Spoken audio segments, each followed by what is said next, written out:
Hey, can y'all hear me on this one?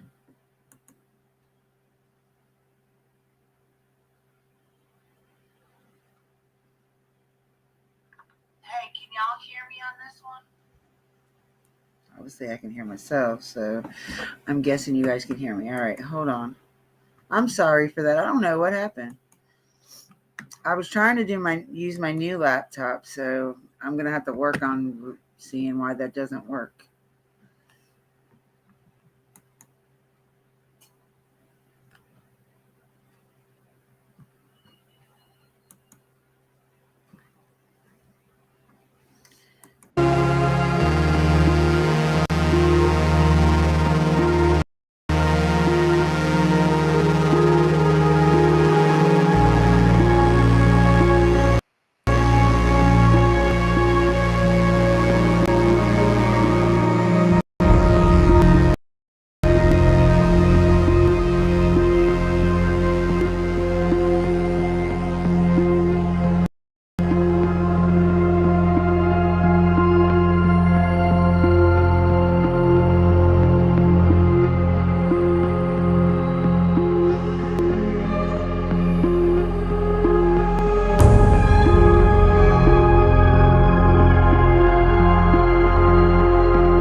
Dave just got scratched.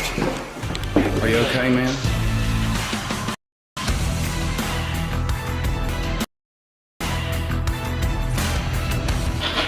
Oh my God! You heard that, didn't you?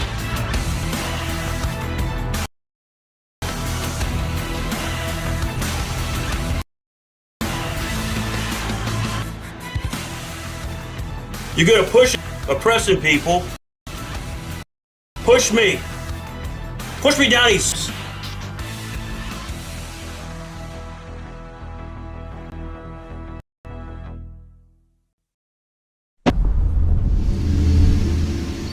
The owner of the house, she actually said that people have died.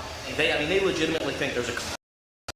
This is the place where the weirdest stuff has ever happened to me.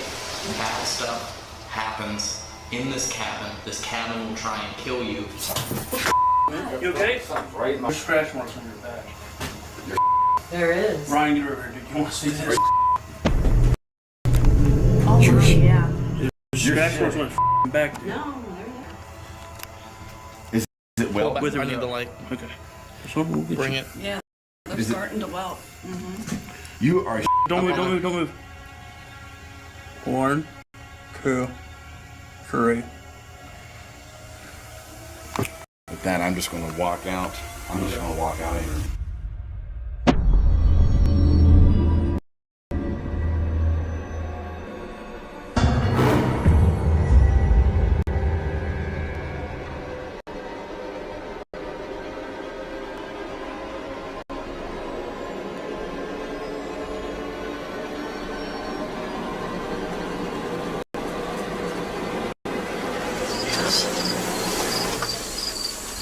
Wow. Damn.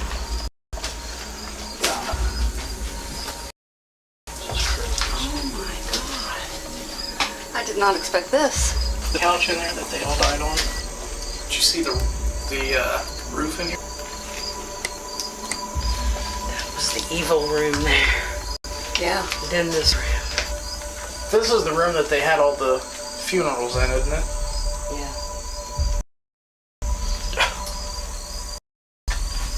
Florida State.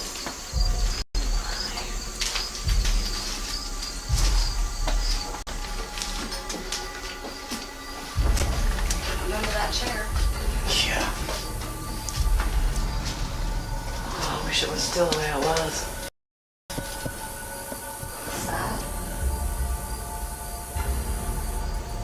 I have a feeling like last time, after it gets dark, it's gonna have a whole different feeling. Yeah.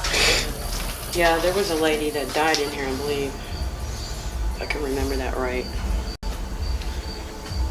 She had pneumonia, I believe. Yeah, I think I remember that. I don't remember her name though. Maybe we'll pick it up tonight.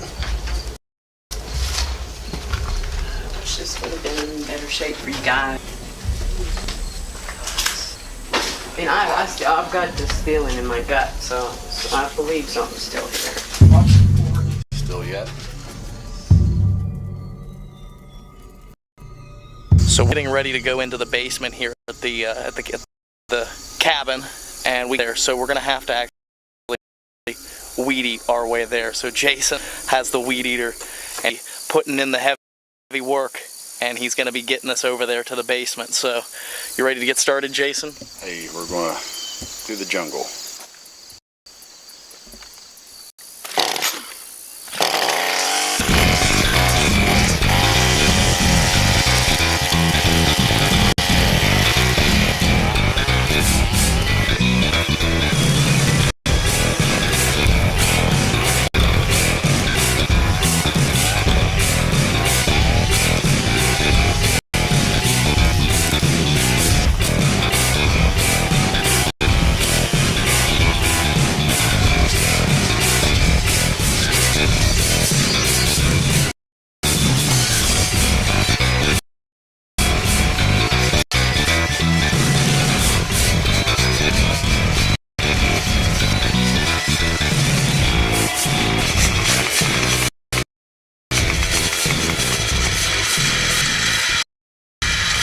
On into the rainforest.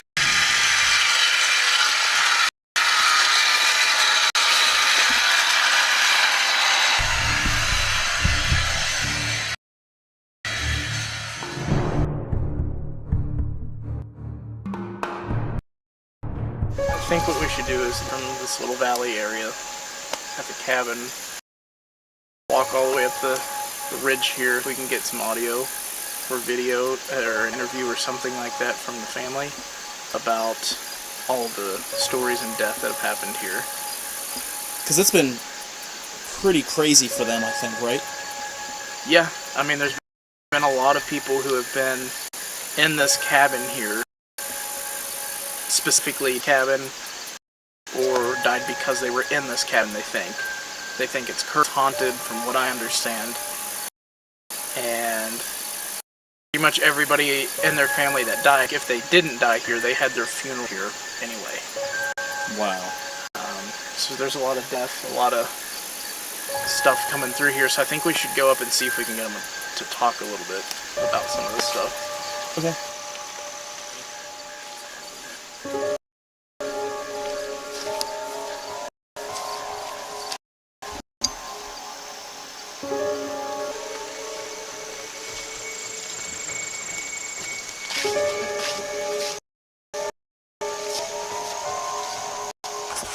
Rolling on audio, so we're gonna go down and talk to her, and hopefully she can stories, but they don't want to be on camera, so we're gonna hide the camera up here at the top of the hill and come on down, and hopefully they'll be willing to talk to us.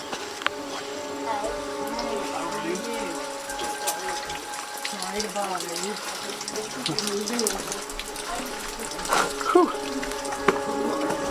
Do you mind if I run some audio just to get your stories down? Yeah, no camera, just record. It's just an audio recording. Just the voice. Have you ever had anybody that actually liked living in that cabin down there that didn't have bad things happen to them? Everybody gets laid in it, ends up dying. When that cabin was first built, they cut all the timber and stuff off the land right out there in their yard and built that cabin with it. And the old lady lived there, which was my husband's grandmother. She didn't stay there no time because her husband had passed away, the one that built the house. And she actually left, probably they built it after he died, and moved up on a little tiny house that was up on a hill up here because she was so scared of that place, but that knew. I said it's all just evil. I'm telling you, this is an evil offer. So you think it's the land? Yeah, I think it's the land. You stay through the daytime all day long. How many people have actually died in there? It's the one that hasn't died in there, gets sick, that's been trying to stay there and end up dying. Carolyn, Jack, Tiny, Phil, Daddy. And or have some sort of ties to this area. They stayed down there at that cabin. Oh, they stayed in the cabin. They tried to stay in the cabin a little while. Sheldon, he ended up having a heart attack and he just broke up with his wife. And he went down there and tried to stay in that cabin a little bit. So he went back to where she was at, he died in a heart attack. But I don't know, I just know that cabin is a death trap. The weather's not too good out here, but this is the perfect weather, I think, for this cabin. Talking to them, and what was really creepy was that the owner of the house, she actually said that people have died. Yeah. People that actually lived in this cabin, they left the property and they died. They legitimately think there's a curse. So this is going to be really creepy. I know, Paulie, you've been here before. You haven't died, obviously, at least not that I know of. So, yeah, we're good. So, it just kind of makes you apprehensive. I know, a lot of times you have to take that with a grain of salt. And you have to, but you said, all those experiences that you had, where you said you and David and Renee and your sister, and you said that it basically this house had to kill you.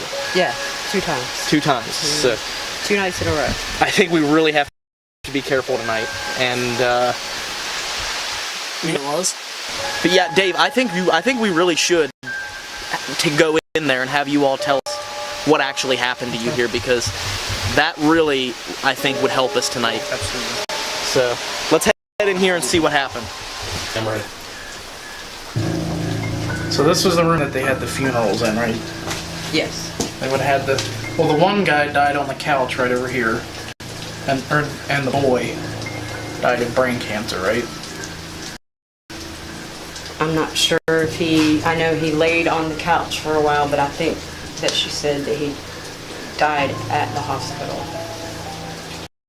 So then, the room that almost killed us pretty much was in here. The second But night. since we were here the last time, actually the place caught on fire by itself and has burned the whole kitchen room that this happened in before. So this wasn't at all like it is now. It was actually Furnished and decorated and everything.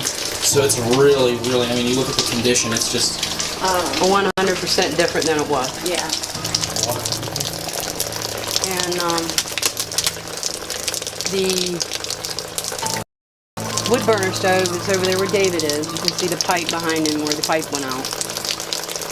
And then there was a regular cooker in the corner, sink, counter, refrigerator.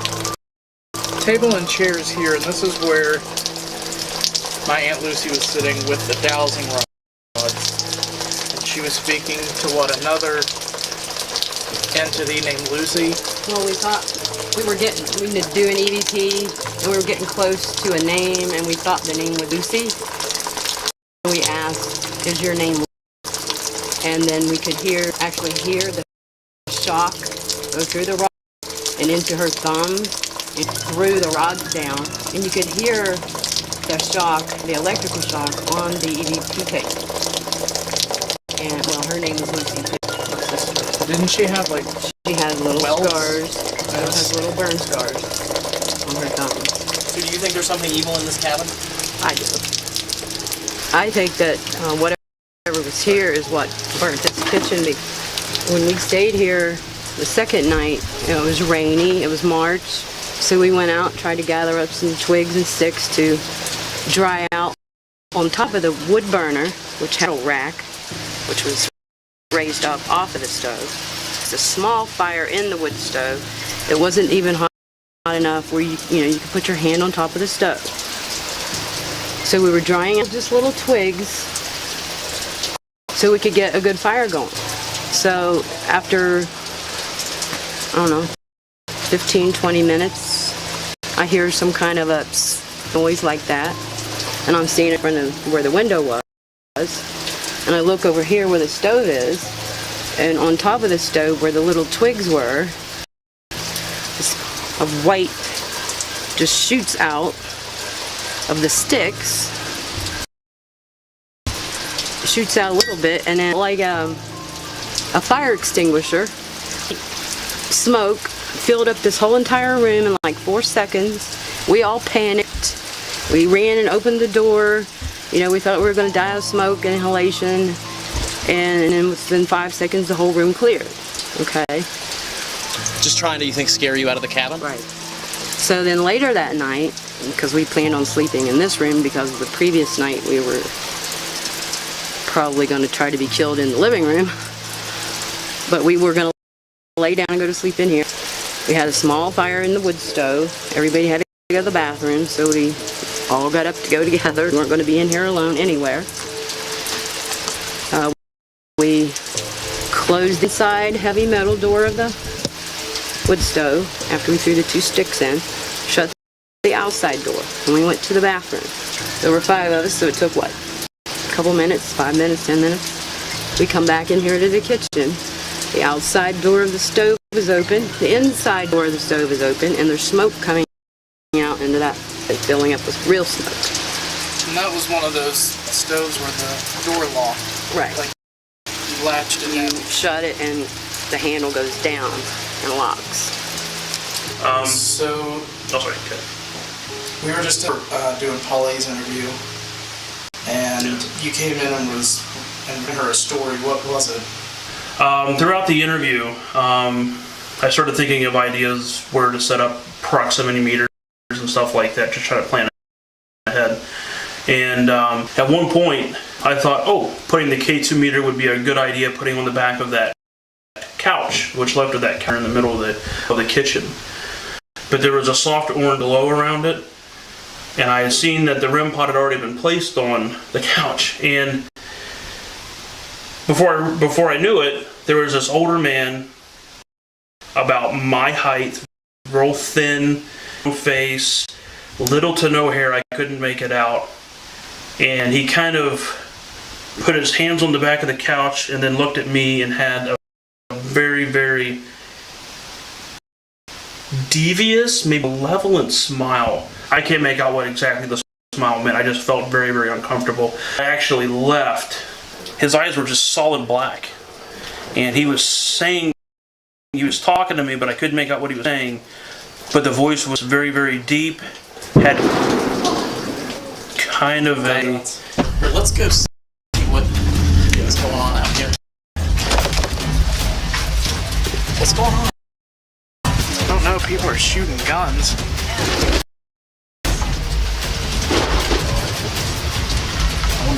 They're not supposed to be shooting guns off at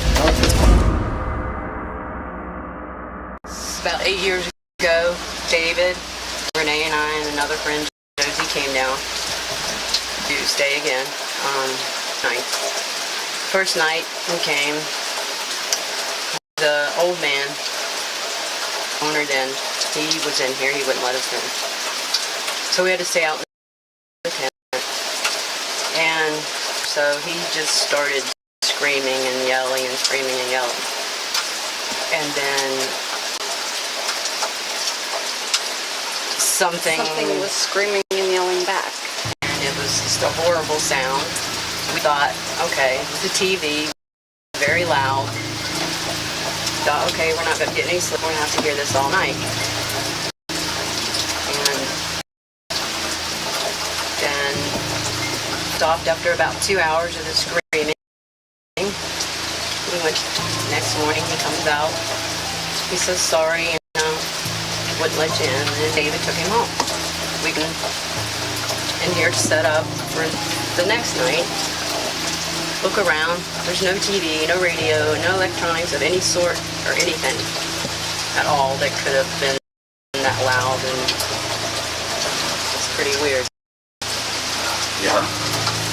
This is the weirdest place I've ever been. Weirdest things that ever happened to me in, almost 20 years of investigating. This is the place where stuff has ever happened to me. And probably David too.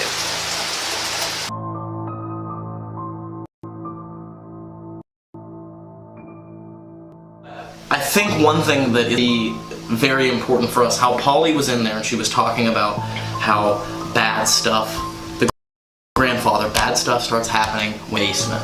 Yeah. Bad stuff happens in this cabin when you dig in the basement. This cabin will try and kill you when you dig in the basement. So I think we need to dig in the basement tonight.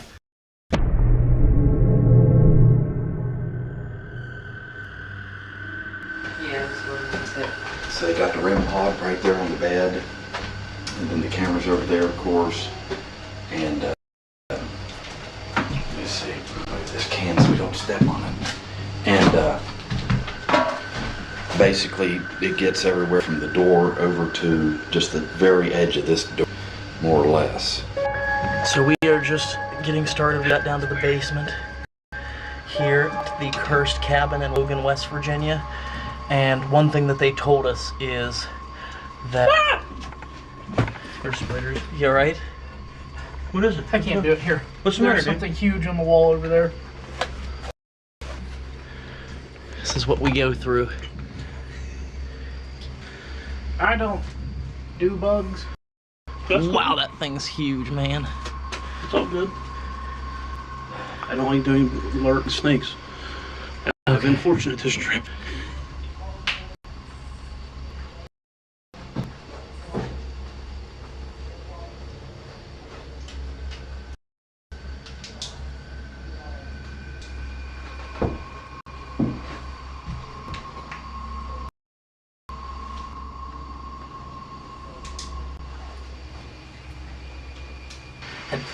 The grandfather of the owner had told her when she was a kid, do not, I repeat, do not dig in the basement. And so we are, of course, dig in the basement. They say it releases some sort of energy into the house. So to start the night, we are going to dig in this basement.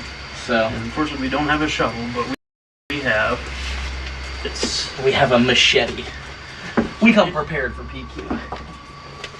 All right. No. Dude! It goes all the way down there. Dave's gone. Dave! Oh, he's gone. Dude! He saw a bug. If there's anyone up there that can hear the sound of my voice,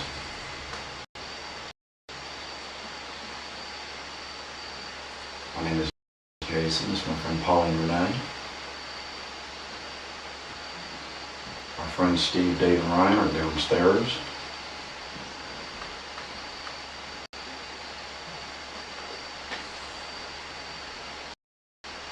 They're trying to make contact with you. In fact, I believe they're digging up some of the dirt.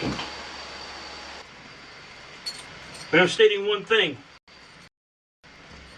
You do not have permit of us attached to us or anything that we own. You stay here. But we do look forward to making communication with you here at the cabin only.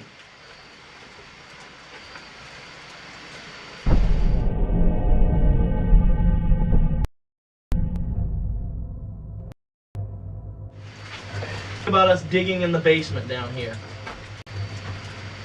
We heard there's ties to the KKK here. We heard there's some curse with the land. That sounded like a footstep. What was that? I think that was them down there. Sure. I don't know what they could have been doing. I don't either. There's nothing down there. Before that, I heard a That was footstep. metal. That was metal, and it was like in here. That sounded like a footstep. That sounded like a footstep. I'm getting a hissing noise on here. Hissing. Yeah, I'm getting goosebumps. I'm hearing interference. I'm getting chills. I'm getting interference. Seattle.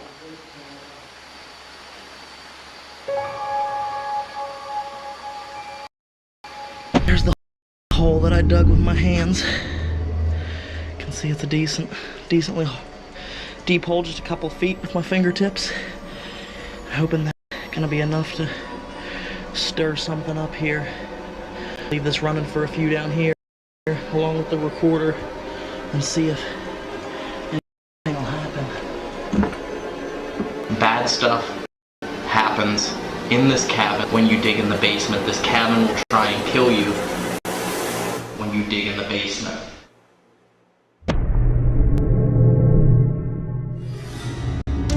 Do you want to play hide and seek? 1, 2, 3, 4, 5, 6, 7, 8, 9, 10. Where are you, Lucy? As soon as he said 10. Yes, as soon as he said 10, that thing stopped. Exactly. I have not, you saw I did not do this. No. It just dead like that. Immediately, as soon as he Let me said turn. 10. What? Get chills. I swear I just heard something. Ooh.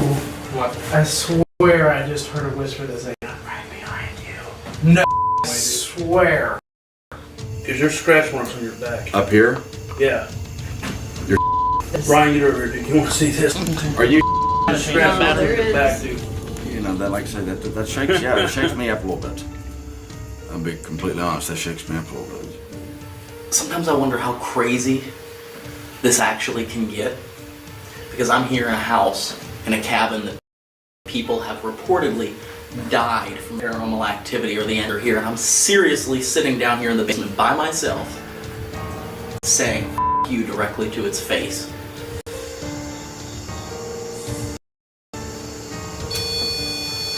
There we go. There we go.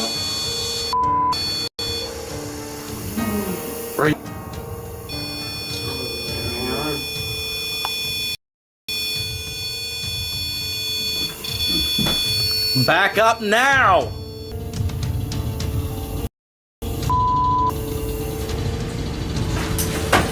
You alright? What is it? What was What that? was that? What was that? I just heard something. It was behind That us. sounded like a map of loud movement. Renee, 3 days that cabin, you almost died. Tell us how.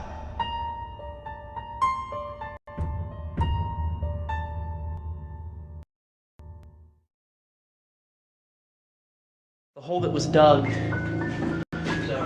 literally through this doorway right here, so we're gonna go upstairs and check on them and leave them here to see what happens. This is us opening up as an invitation for you to come and communicate and talk to us tonight. You can say whatever the hell it is you want to say. And that's our little token. They said don't dig in the basement because it'll make something mad. Well, you know what? We did. Making you mad is what it's going to take for you. Okay, because they say that you kill people, that you've killed people, or that this house is cursed and that people die because of this house or this land. We want you to come forward and tell us why that is. So that's our little gesture of trying to piss you off to see if something will come forward and talk to us that isn't so nice. It sounds like a... Hang on.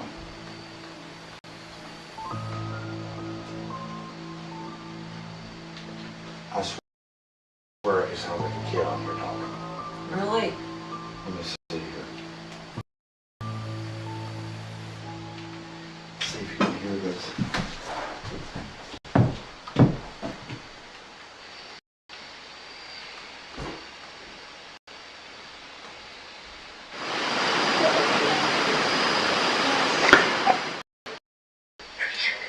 Yeah, redo that. Rewind it. You hear it, Mom?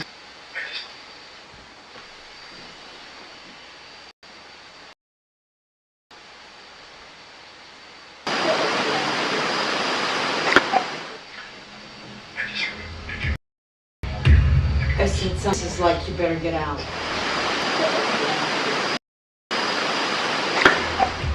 You better get. Sounds like a kid. Sounds like a kid. That's what I thought.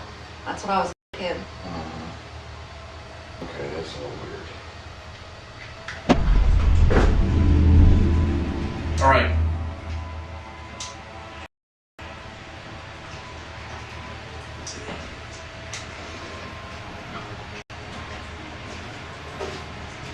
I'm all by myself down here in the basement. They say that weird happens to people down here and in this cabin.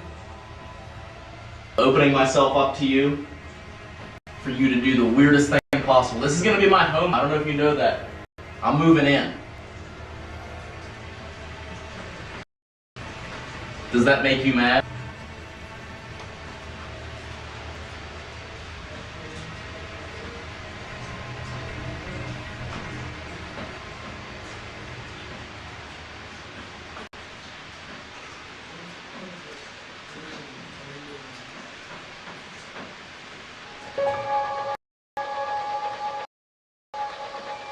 There's also a little tool in the doors. It's got like an antenna on it, a little stick. Walk past it for us.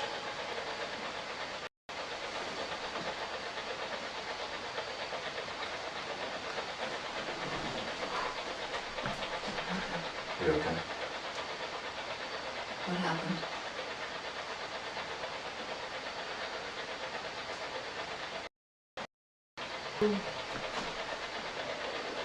Either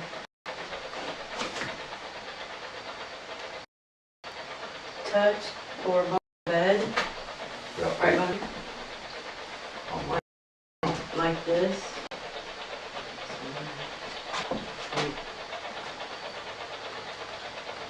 Hold up on it.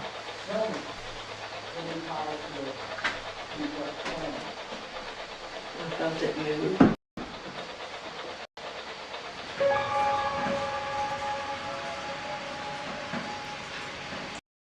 The hell was that?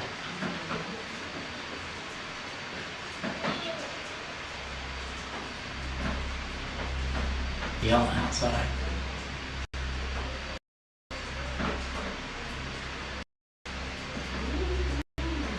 Oh no, they're playing American Chant upstairs. Okay, good. Whew.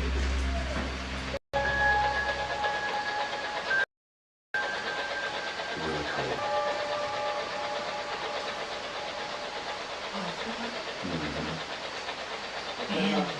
I feel it on my bare legs. Oh, absolutely. I can feel it down here on my bare legs. It's like an icy coldness. It made me piss myself. That was clear, I think. Can you go up there and blow that candle out for us, or can you pull it off of the mantle?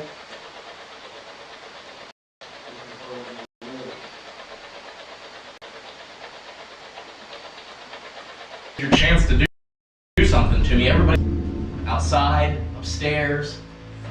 I'm down here all by myself.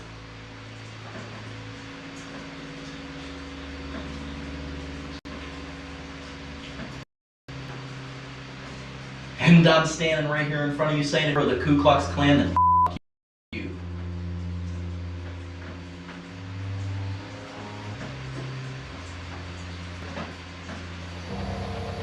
If you're not happy about what's going on in the basement, you need to let us know.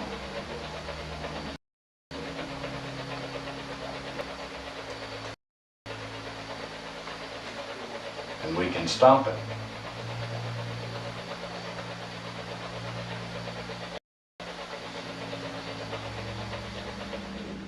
Sometimes I wonder how crazy this actually can be. Because I'm here in a house and the people have reportedly died from the paranormal activity or the entities that are here, and I'm seriously sitting down here in the basement by myself saying "F you" directly to its face. That's what we do.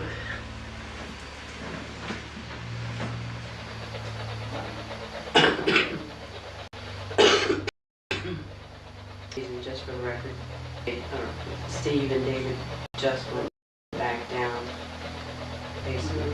I think we got Dave or Steve coming here. Hello? Who goes there? How's it going? Haven't had anything happen. No. I've been pushing it. Anyone that is here that can hear our voices, if you can hear us or see us, whoever you are, can you give us your... Do you want to play hide and seek? Count to 10 and then you can sound. 1, 2, 3, 4, 5, 6, 7, 8, 9, 10. Where are you, Lucy? As soon as he said 10. Yes. As soon as he said 10, that thing stopped. I have not... You saw I did not leave any switch no. in there. It just dead like that. Immediately, as soon as he said Turn. 10. 10. Where are you, Lucy? 9. 10. Where are you, Lucy? As soon as he said 10. Yes. As soon as he said 10, that thing stopped. What? I swear I just heard something. What? I swear I just heard a whisper that's like right behind you. No, I swear. I swear. Something happened down there at the Yeah. same time. At the same time. I can't tell what he said, but he said I swear. something. I happened. swear something. He said I had chills all over my body, but I couldn't tell because that happened. I can't hear him that clearly. That's crazy. I know. Let's go find out what it was. Yeah. Yeah. Let's see. I told you. We told you this place was haunted down. Any activity up there? It's funny they come down Yeah, that's weird. because we want her to listen to We were just her. talking. He said 1, 2, 3, 4, 10. There was something that She said responded. 10. So you could hear us upstairs counting, Yeah. Okay. Yeah. and then what happened? As As soon as the word 10 came out of your mouth, immediately. We could spirit hear box Is Ryan. that we could have time to come down here? Ryan was saying 1, 2, 3, 4, 5. Yeah. Then we heard him say 10. The spirit box instantly died. automatically. And then we heard Ryan say Second. something like, "Oh my God, I had chills on my face." Somewhere happened downstairs.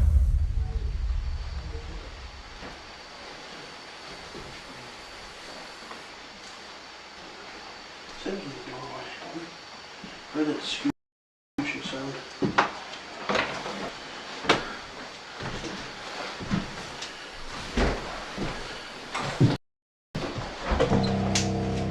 I just can't believe that. That's crazy. Yeah. It's like that was just set up, you know, Just perfectly. right. I couldn't believe it.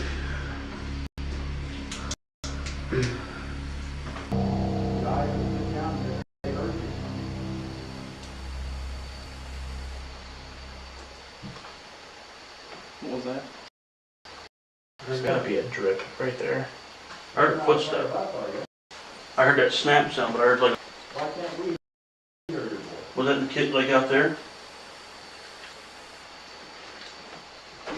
No, it's right here.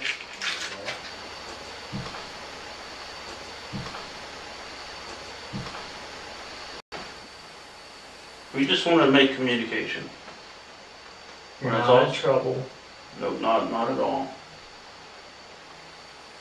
We're not mad that you're here.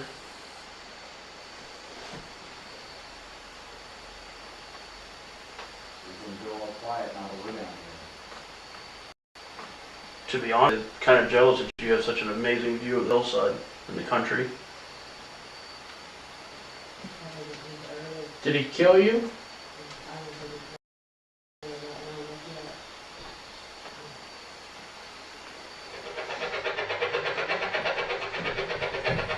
Wow. I mean, I've got cold all over me. Need you on my left side. Yeah, My left right. side. My right side's warm. I mean, ice on my one arm. And it's not coming in from the door. It's that's warm. Yeah. Yeah, it's muggy. It's warm and rainy and muggy. This is ice air.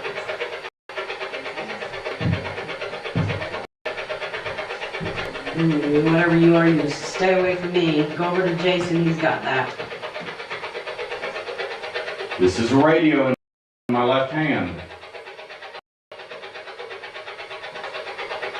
But it's a special radio. If you get close to it and speak, we'll hear you.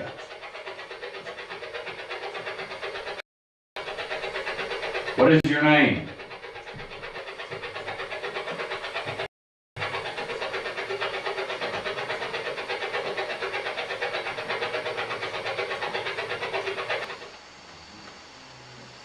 Are you Native American and this is your land, your burial ground?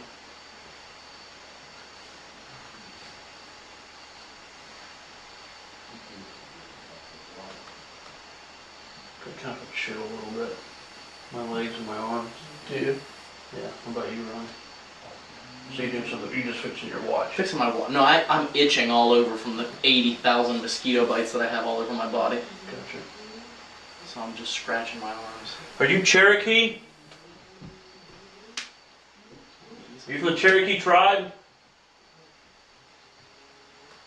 Hopefully you know a little bit of English. What was that? Where'd it come from? It sounds like woo. You hear that?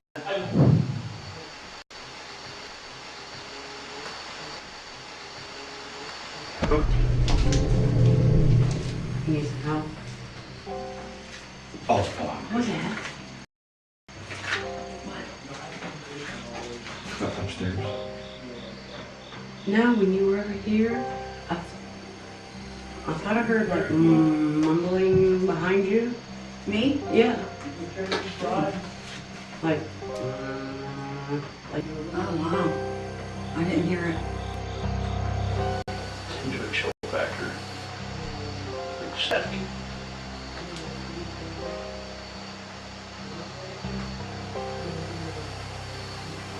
What's your name? My name's Steve. It's my friend Dave. Our other friends Jason, Paulie, Renee are downstairs. If you missed that. Right. oh. I'm not sure. I'm not sure. But I just saw someone peek in that door from the outside door, not this door, the outside door. Okay, so they're outside looking in here. That's what it did the last time we were here. You saw something in that doorway? We didn't see it in the doorway, but I could feel it as soon as we No, walked I out saw that doorway. But she somebody saw lean. something. just Hey then. guys, From the right or the left? Right? No, right. Okay. guys, Yeah? you want to come up to the porch? Do you want to come up to the Were porch? you just down here? No. Okay. Somebody peeked in. Where's your? We'll be up in a minute. Sounds good. It's right there. See that little white board? Yes. It wasn't any taller than that white board either. Okay. Right. Oh, yeah. Right. Yes, Lucy. exactly. Yeah. Oh, Yeah. Lucy. I bet you. She's not sure she wants to get close to us, so she's just peeking, checking things out. You don't have to be afraid of us, Lucy. We're not gonna hurt you, Lucy. Did you hear me swallow? Like, oh my gosh. It was just like that, and she was gone. Just real quick. I don't know who it was, her or not, but it was somebody. Alright, we are rolling on a handheld cam along with the static cam over here. So, over here.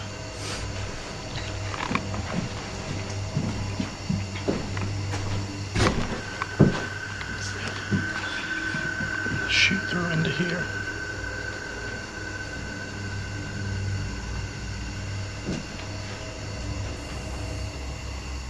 Lucy?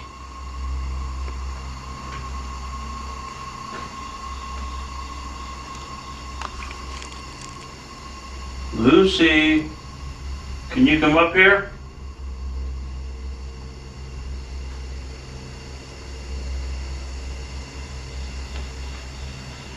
Hate to say this, but speaking on my opinion here, I don't believe you truly are a female.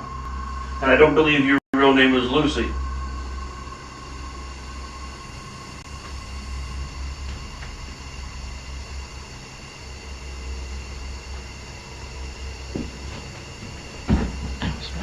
So what are you? How do you identify?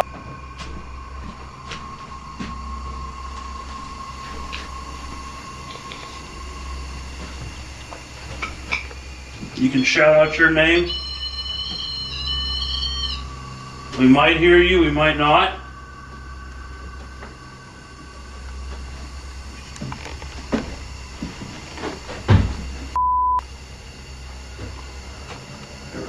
Got hit by. Trying to see if that's in frame or not. I might have to scoot it back some. That's most definitely in frame. Yes, sir.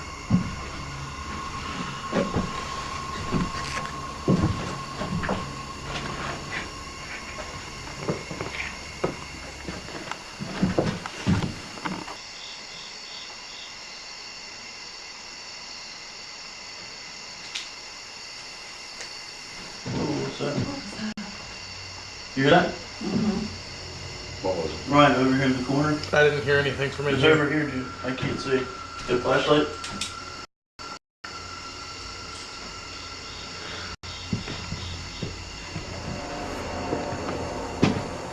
What, you just knocked a few paint chips off the wall, is that it? My bad. Sound like paint chips or something came off the wall. Really? Yeah. That's it?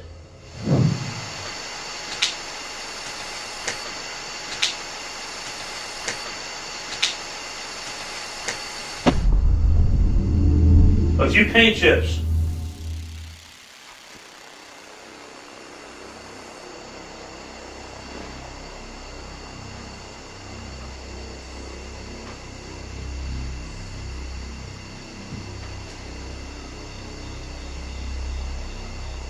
Yeah, get chills. Just thinking of that kiss. I think my finger got real warm. Really? I don't know why. Do more. I thought I heard somebody say something. Like just a word. Like what started with a W. Like a whisper, like warm or warning or warm, something like that. It was like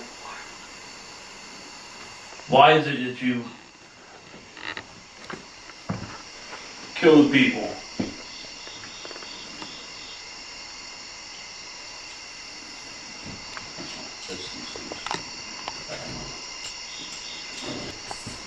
What's the point?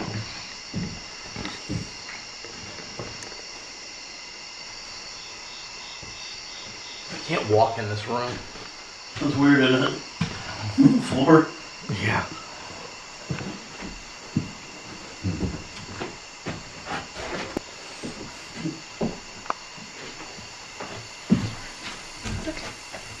Can't see where I'm going.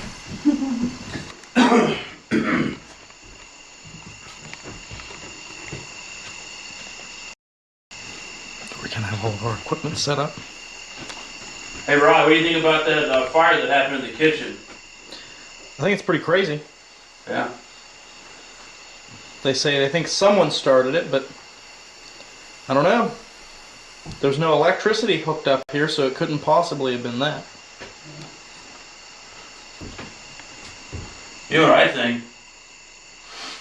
The negative entity here, entities here, all they do is feed off the fear.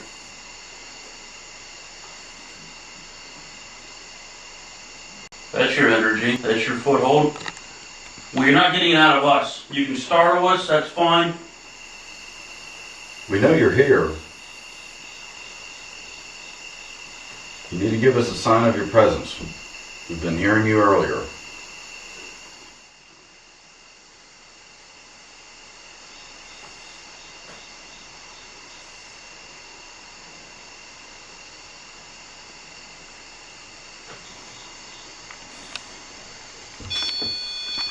There we go. There we go.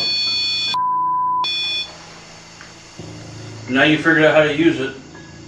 Do it again. Are you here now?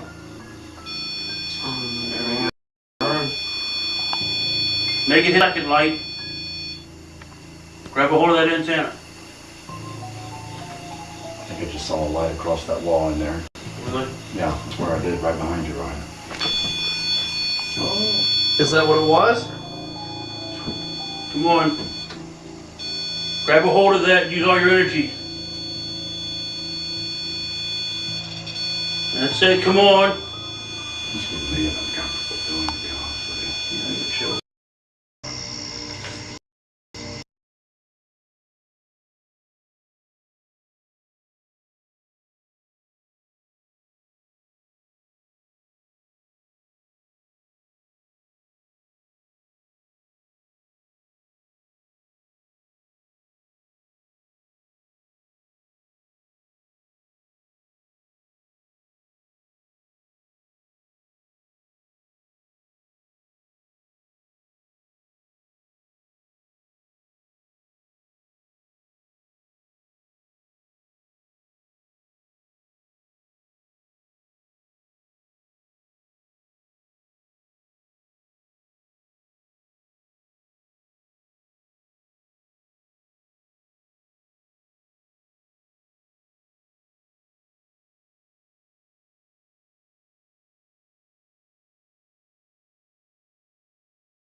The practice you are about to learn is almost never described publicly. Of Brahma can activate a wide range of new powers, abilities, and states of consciousness. We will explore 4 major secrets of sacred geometry.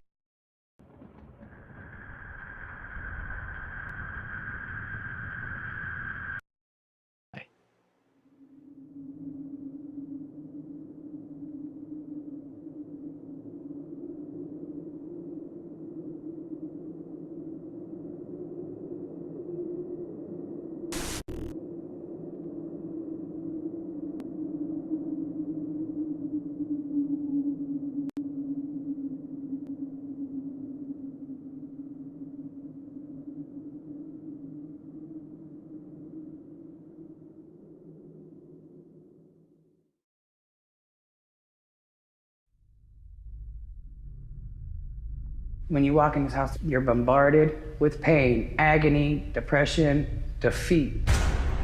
Were you preying on Jacob? Stephanie? Really? Ow! The f was that? I don't see anything really. Okay, good. I mean, that's a good Wait. What's this? That was not there when he lifted his shirt up. No, it was not. So it's like forming as we're talking. Yeah, yes. Yeah, I can feel it starting to burn now.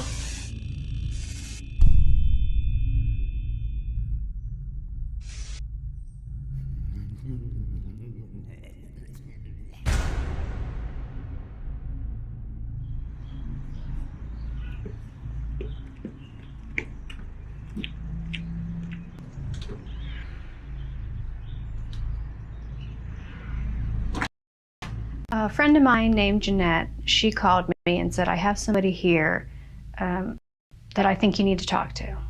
This lady named Stephanie got on the phone, met before, and she wanted to know if we could help her because she was having a tremendous amount of activity in her home, and she was terrified.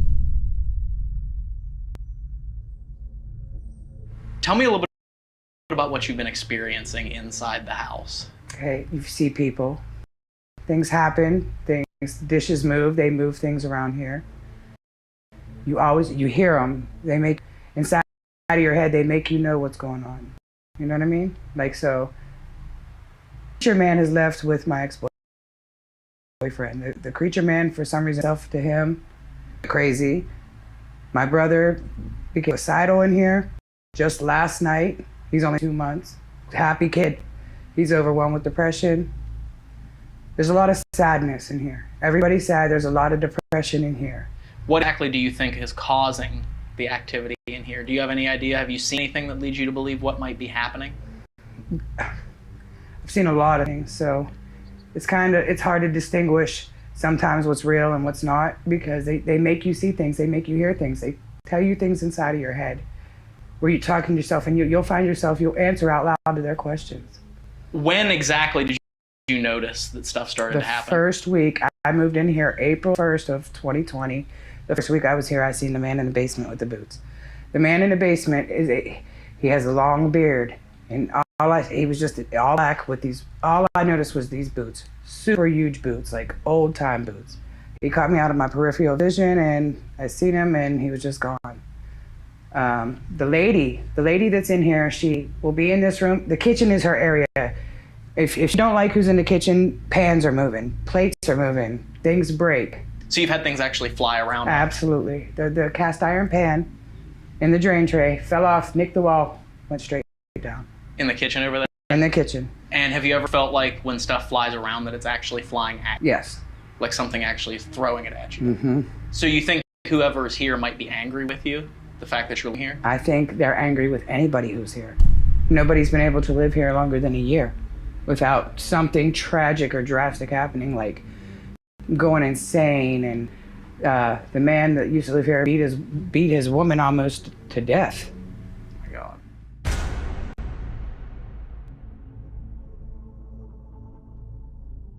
When I made the turn here by the steps, it didn't feel bad, it didn't feel good, it just felt like a shift in the atmosphere, like pressure, I guess you'd say.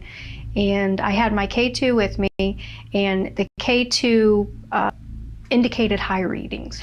I had my cell phone out and I was recording the K2, and then going back over review of the phone, it had an EVP, a breathy whisper that sounds like you're insane.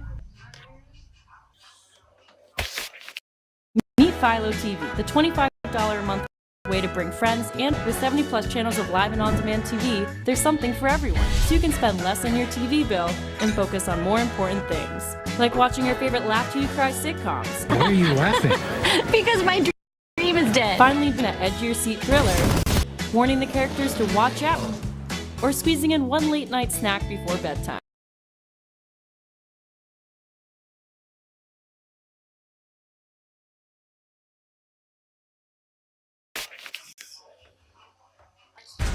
There was a little boy at the top of the steps laying upside down, and he had a book above his head and he was reading.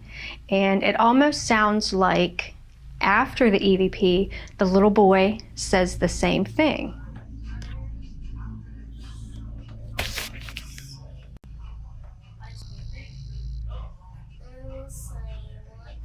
Sounds like he says the word insane.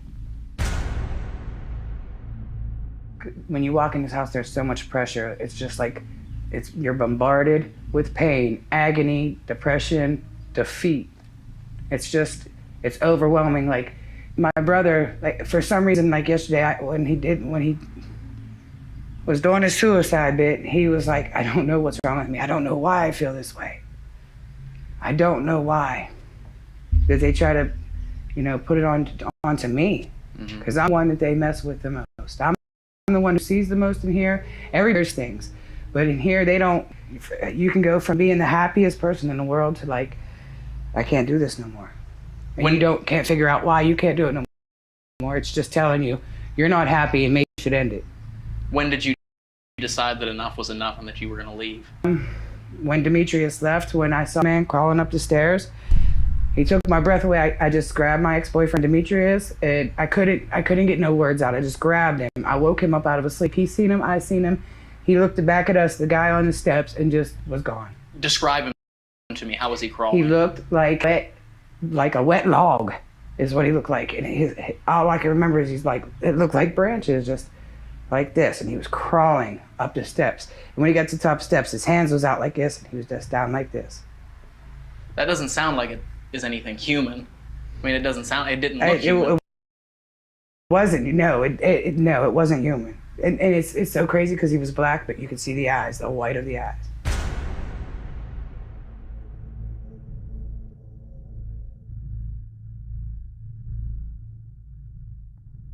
Stephanie herself, I could tell something was extremely bothering her. To the point where I kind of felt sad for her because, you know, somebody that lives in a house, pays rent, and she doesn't stay here. I mean, that's sad to feel like a prisoner in your own home. So I told her, I said, we'll do our best to try to help you. You talked about not just being sad and depressive, but also you feel like it makes you angry. All the time. It makes people angry. All the time. And that people have... Fights. There's constant fights. There's constant chaos. And now we can't have a family gathering without somebody losing their temper. And people that wouldn't normally be like that. No, not at all. Not at all. Where do you feel the most unsafe? In the basement. In the basement? In the basement, in the room right here. The pool, where this pool table thing is at. What about the basement makes you feel so uneasy? I can't explain it. I can't explain it. For the first week I moved in here, I seen the manager dryer. That's really the last time I've ever spent in the basement. Yeah. And there's a portion of the basement that has a dirt floor that's not concreted over. And back there, there's a part, when you walked us down there before we pulled our equipment out, you can clearly see someone was drawing on the walls down there. And it's almost devilish drawings on the walls down there. Do you think it's possible that maybe someone was performing some sort of rituals down there or something, or summoned something? Possible. It's possible. I don't know. I didn't even see that other drawing on the wall until you pointed that out. That's how I don't go down there. I seen the one drawing my brother showed me that was on the side of the wall. He's like, "Did you see this?" And when I seen it, I was like, "What is that?" I've never seen it. It's crazy because I've never seen the other drawing that you pointed out to me. I've never seen it. The smells that you'll smell in this house smells like rotten eggs. Sometimes like you'll get a really strong odor of like something's rotten. Yeah, like something's rotting. Yeah. And then sometimes like in 2, 3 in the morning, you'll smell food cooking. Sometimes you'll smell chemicals. Like it's a weird kind of chemical. You've talked to the neighbors. Dexter. Yeah, Dexter next door. Yeah. Dexter told you that he's known of multiple people that have died in the house. Mm-hmm. How many people did he say actually? 3. 3 died? Mm-hmm. Mary and her husband Donald definitely died in this house. And do you know who the third was? No. But it also was an old mining house. Absolutely. And so who knows how many people have passed through here. Like I said, the mine shaft is right here. There was a mine collapse in 1941, I believe it was. They used to run chutes down here all the time. Yeah. Ultimately, I know you said you're going to be leaving here within the next couple of weeks, no matter what. Yes. But we want to try and bring you a little bit of closure, help you find out what's causing the activity, and hopefully get it to go away. Of course, with anything like this, sometimes it's complicated. We can't promise that we're going to be able to get it all to go away, but we want to at least help lessen your load for the amount of time that you have left to be here. That's greatly appreciated.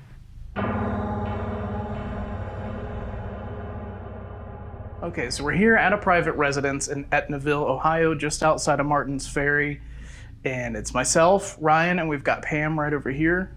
Jason unfortunately can't make it tonight. He has to work, and Steve is on his way up after he closes the museum. So what we're gonna do is we're gonna walk around and try and get a baseline for EMF within the house, because there's a lot of high emotions and stuff that are going on in this house, and we just want to see if maybe high EMF could be causing that to start with before we go any further into this. Yeah, and like Pam stated in her interview when we talked to her, like you said, you know, when you came in here, you had EMF detector. You had a K2 meter on the stairs, you had a K2 meter up in the bedroom, and you did get some high EMF in some of the bedrooms. Yes, I did. So we want to check that and make sure that it's not the electrical magnetic frequencies messing with their brain waves, causing them to hallucinate. So, which is an occurrence that does happen. It happens quite a bit. So it can get to the point where it'll drive you insane. Yep. But just to start out, we're sitting here at a 0.0. Yep. Good deal. You guys want to start in the basement? Yeah, let's start in the basement and then work our way up. Okay.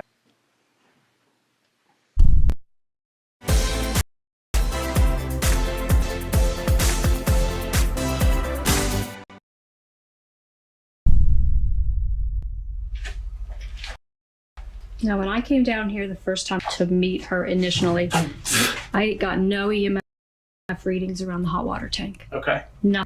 Nothing. Mm-mm.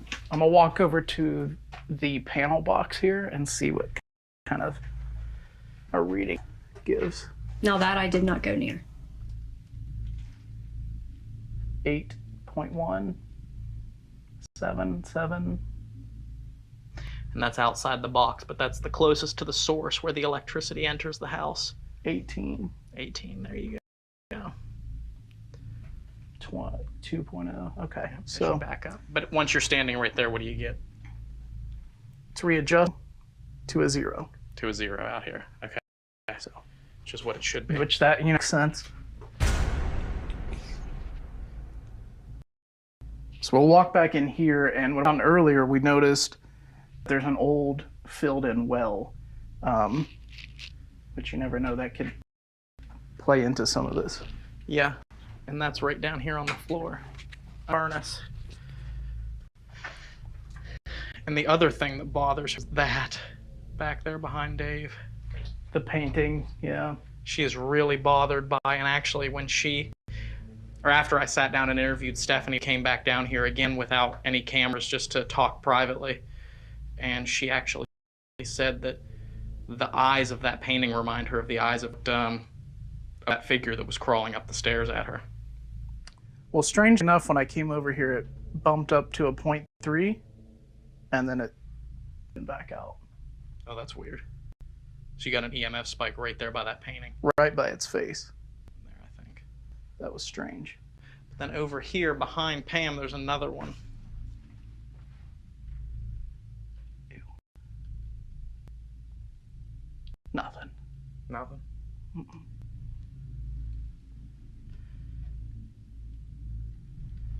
Well, I mean, that's a pretty flat reading for the basement, other than the panel box where it should have been. Right. So, we want to move on up? Yep, let's head upstairs and see what we can get up there. Watch your step here.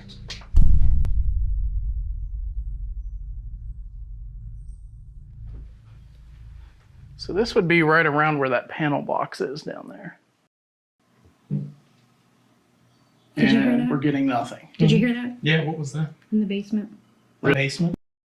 Mm-hmm. That's weird. Now, what's really strange is after the fact is she said that all this stuff that's sitting down here at the bottom of the stairs belongs to the people that lived here before her, which is the gentleman that ended up beating his girlfriend severely, putting her in the hospital. And then what we didn't know is he ended up committing suicide. And all of this stuff at the bottom of the stairs still belongs to them and is still here in the house. So their energy could still be here. Maybe that's the guy who she picks up on in here.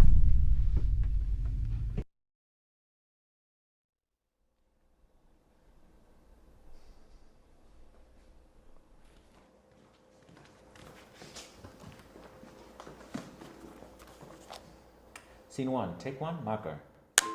My name is Maria. I'm from Brooklyn, New York, and I now live in New Jersey. I'm here because I nominated 2 nurses for the Daisy Award for taking care of my daughter in 2021.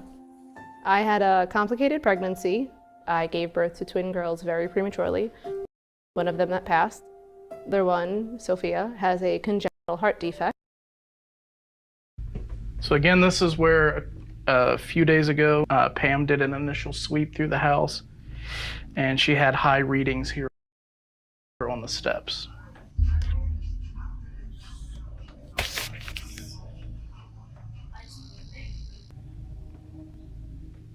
There's nothing. So that's a good indicator that Pam was having something happen when she was here. I'm at a 0.5, 0.3, 0.5, 5.2.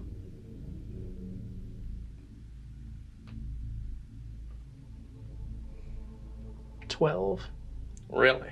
So there's got to be something running through this wall. 20. 20. Wow. 22.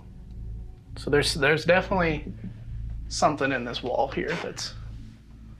They were in the bedroom when they saw the man crawling up, and high EMF like that, they believe, can sometimes feed spirits as well. Right. Is that higher than the breaker box downstairs? Yeah. It was. Mm-hmm. You want to start in the front bedroom? Let's start. Yeah, this is her bedroom.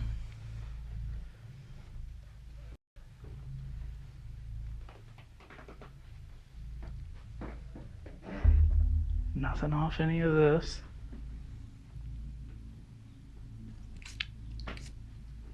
Pretty average. Felt like there was something crawling on my face there. Really?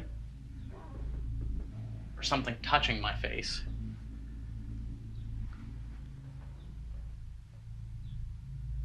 It just felt like something right here under my chin. That's very strange. Okay, so this is Jacob's bedroom. Where, you know, she was telling us over the last couple of days he had some very emotional things happen in this room. Don't want to dive too much into it, but from what I understood, very out of character for him. Mm-hmm. Yeah, and she said he was never unhappy until he moved to this house. She said he was never like that, never unhappy, always a happy-go-lucky person until he moved here. Nothing. I mean, whether it's like a 0-0.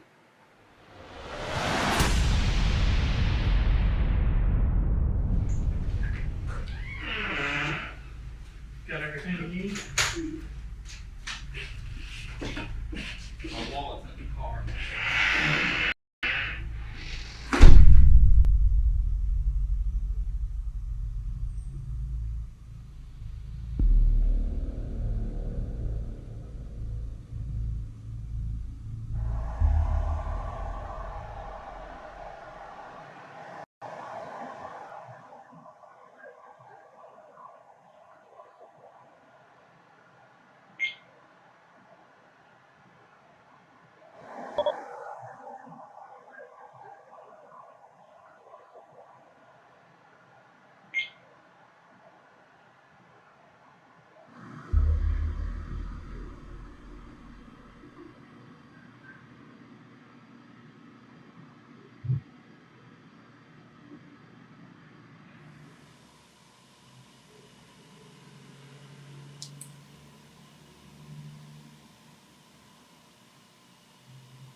For now.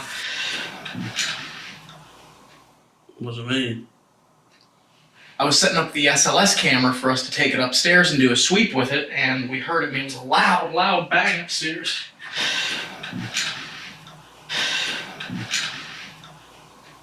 Wasn't me. It's almost right above here. Let's go, Steve. Let's see Up to my right. Well, remember to get a battery for this. Yes.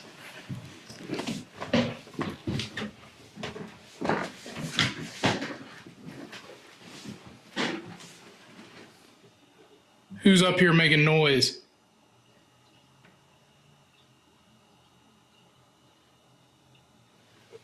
Sounds like it was either in this room or the back room. From downstairs.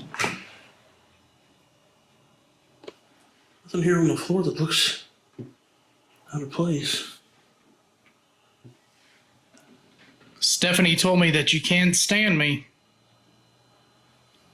So if that's true, close that door right there to the closet.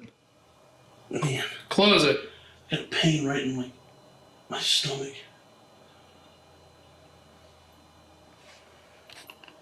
You all right? Yeah, that hurt. It's like right up, right. Ow. It's like, what the heck? Man. Like a sharp pain right down through my lower abdomen area. That's not good. I don't think so. You can walk. You guys all right up there? I think so. Yeah. Make your comeback with a community of support at Purdue Global and be more prepared than ever with caring, invested. I got your battery, Steve. Okay.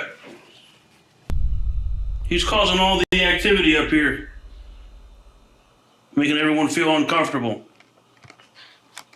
Is this your house?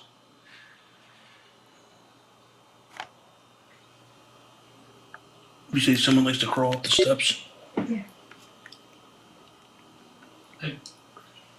Don't know what that's about. What's that?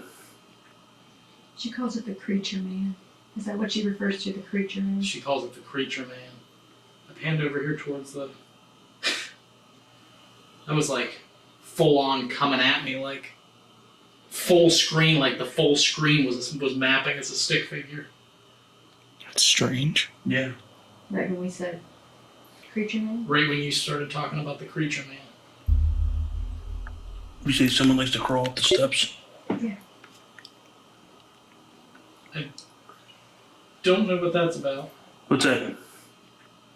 She calls it the creature man. Is that what she refers to, the creature man? She calls it the creature man.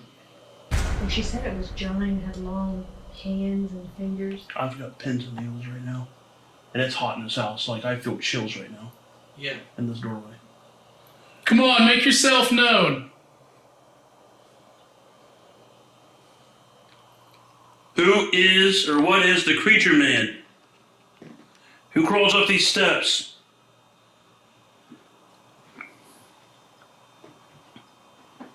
Is it different when you have people that want you to do it rather than people who are afraid of you?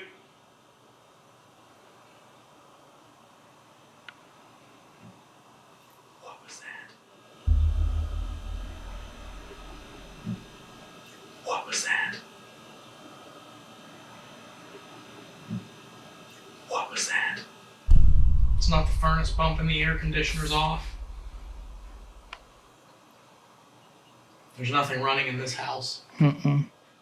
Let me get by these stairs, Steve. I want to see if I can point this down the stairs.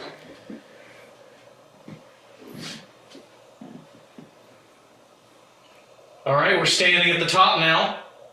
About 3 months ago, Stephanie woke up and saw a dark, dark figure with long hands and fingers with beady red and white eyes crawling up the stairs at her.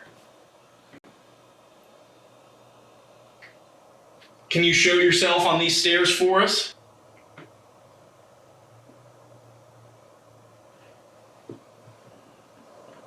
How about I lay in bed and recreate her laying in bed? Yeah, you can do that.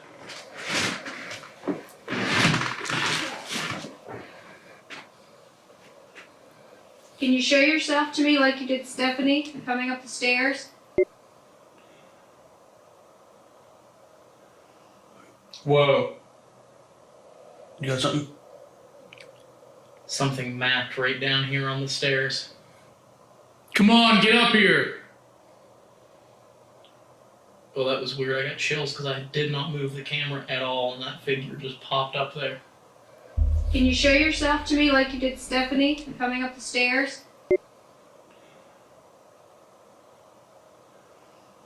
Whoa. I thought I saw you right there on the stairs.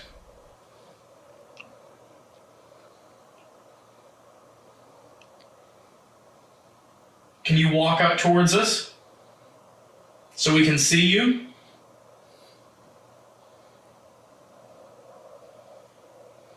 Come and show yourself to Pam like you did Stephanie.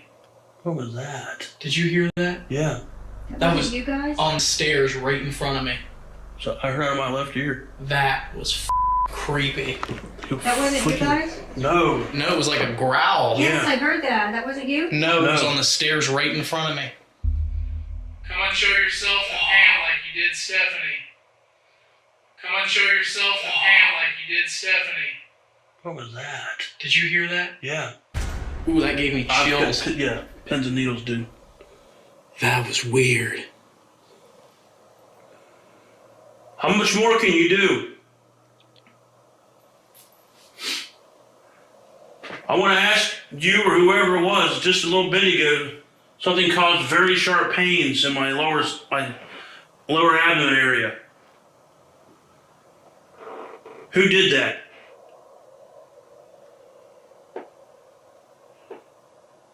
Yeah, I told Dave about it. I was walking back to go to the back bedroom area, and it felt like a knife. Didn't she say that what her brother did yesterday? What's The that? knife? Oh, yeah. My brother, like for some reason, like yesterday, when he was doing his suicide bit, he was like, I don't know what's wrong with me. I don't know why I feel this way. I don't know why.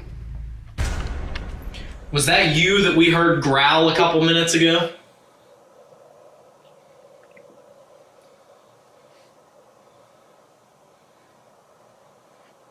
Whoa. Where's she at?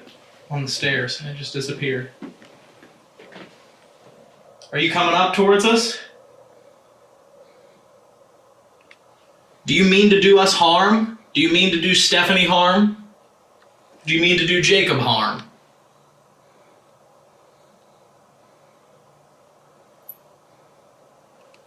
With everything she's told us, it sounds like you mean to attack them. You're trying to oppress them, you're trying to make them bitter and angry until either you hurt them or they hurt themselves.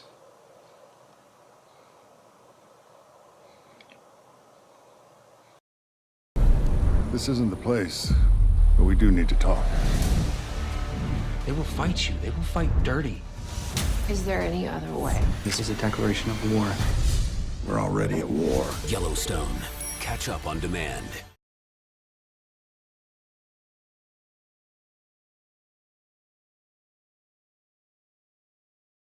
Have you tried a ton of different spiritual techniques and energy healing modalities, but there's still one or more areas of your life that just won't cooperate?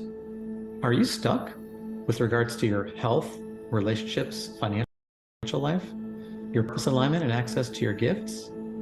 Have you had moments where you started to think, maybe it's never going to happen for me? Where you thought you might be trapped in struggle and disappointment forever? What if I were to tell you that there's a single block, one hidden block that's invisible? It can't happen anymore. Sweep back here into Jacob's room.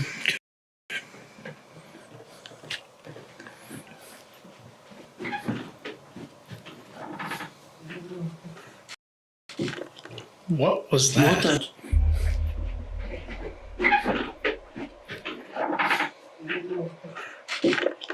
What the hell was that?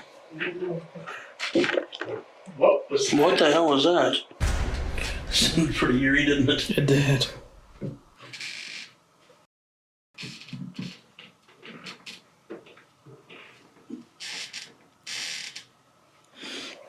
Way colder in this room. It is a little bit cooler, isn't it? Mm-hmm. Are you in here?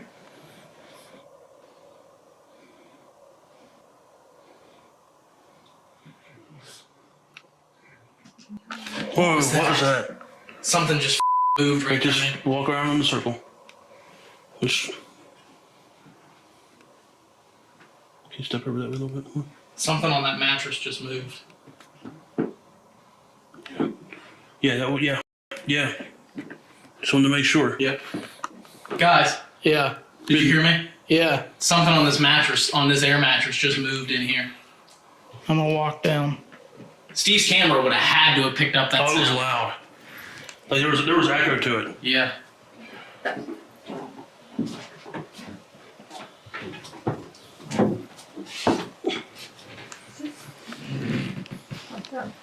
And the thing is, though, a lot of it's flat. It's got a lot of the air out of it, so it's not gonna. Yeah, and it's been flat for a while. Is somebody following me down the hall? You have a problem with Pam? It felt like somebody was, as I was walking down, like somebody was stepping behind me.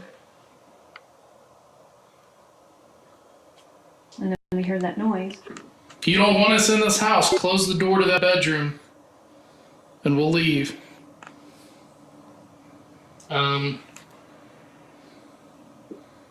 I've got cold chills. I don't know what the steps right now. So bad. Somebody on the steps? Are you watching us? Disappeared. Dave. Yeah. It disappeared, but right before you said you had cold chills, there was something, it looked like it was like climbing the wall beside you and it was reaching down and touching your shoulder. And then it disappeared and you said, I have cold chills. I do, man. All Literally. over me. Your legs? All over. That was weird. What was going on with this bed? Well, when you guys were down there, I was standing right here, and yeah, there's a squeaky floorboard right here. And I was in the doorway. He was in the doorway, and there is a squeaky floorboard right here, but that's not at all what we heard. It sounded like something moved on the mattress here closer to the wall. It sounded like something was pulled across it or moved. You could hear it echo too. Whoa, what was that? Something just moved right. Just walk around in the circle. He said he does not sleep in the bed, he sleeps in the chair. That was weird, yeah. It was He said bizarre. it creeps him out over here. He said that's why he's always in the chair. Definitely some strange stuff. Yeah. That growl was what got me, because that was not That my was stomach. loud. It came from like here on the stairs, that growl. It was like that was right here on the stairs in front very of me. loud. Come and show yourself to Pam like you did Stephanie. What was that? Did you hear that? Yeah. I mean, what did it sound like? It was, Growl? it was deep. It was like... I heard it over there in the doorway. I heard it laying on the bed. I wonder why I didn't hear it. Who knows? Maybe it is afraid of me for some reason. Did one? Did what? I just heard somebody call me an idiot. Well, that's where I got insane at. Okay. Was it a high-pitched voice or what was No, it was just went, idiot.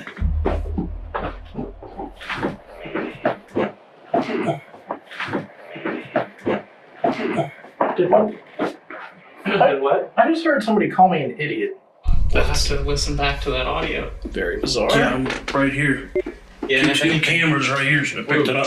something mapped in front of you, Dave, and then disappeared really quickly. Pam? Here. Pam, could you hold that for a sec? Absolutely. There's a handle on the side there. Just in case something happens.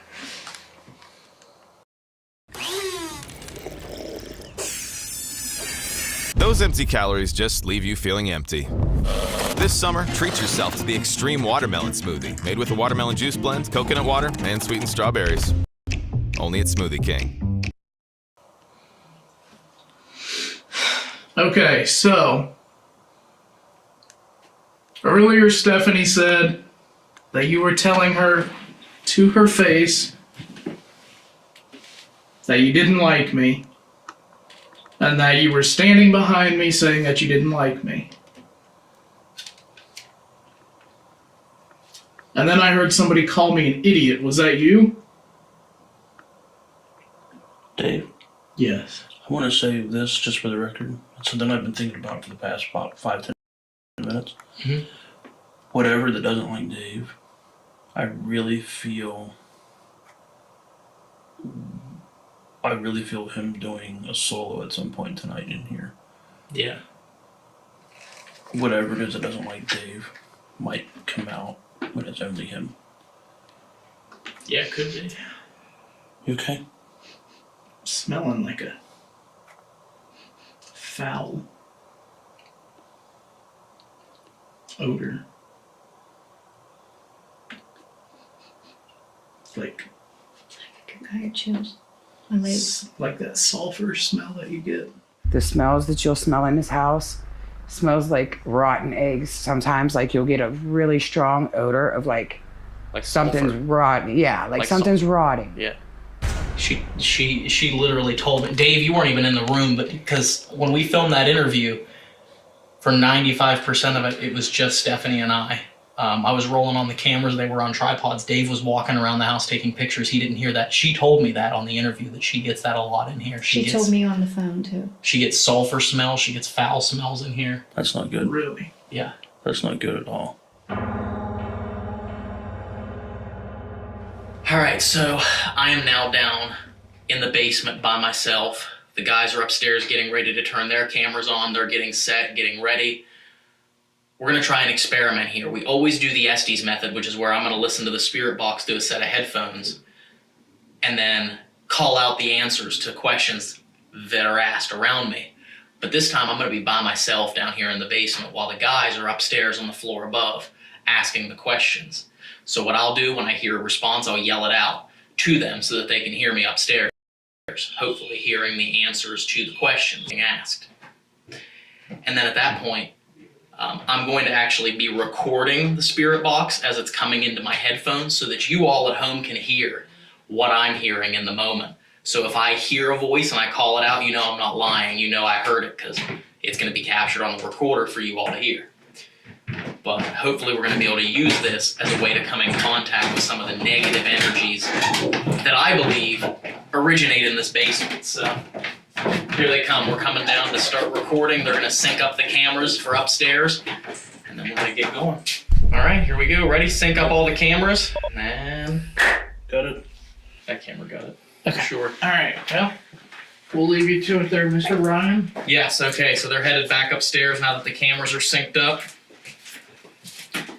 And we are going to try this experiment here. Once the light, I'm going to be alone in the basement. I have the REM pod here behind me.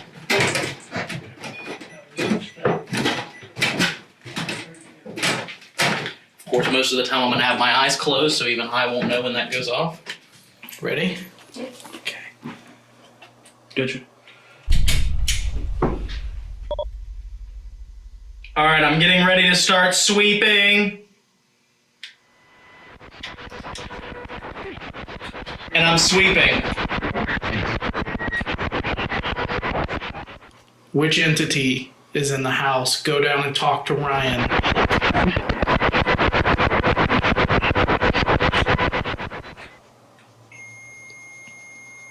REM pod. Yeah. Tell Ryan. Did you hear that? What'd You hear that? No, what'd you hear?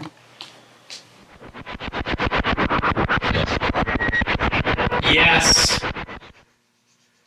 It like a Yeah, right. no. It was like a little female, like a little kid whining. She said she wanted to talk to you, Pam. Go for it. Ask her questions. Tell her to answer Ryan. So you didn't hear that? No.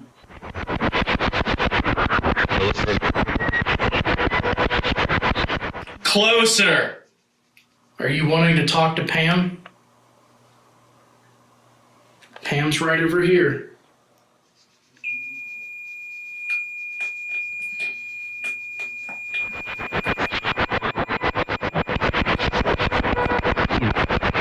Leave. He's downstairs. Did he say please or leave? Leave. Why do you want us to leave? Steve. Is that my name?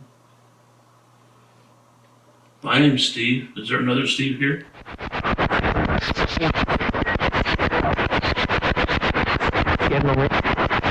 Get in the ring or something like that? What do you want with Steve? The ring where the well is. Yes. Do you know Steve? Can Steve help you?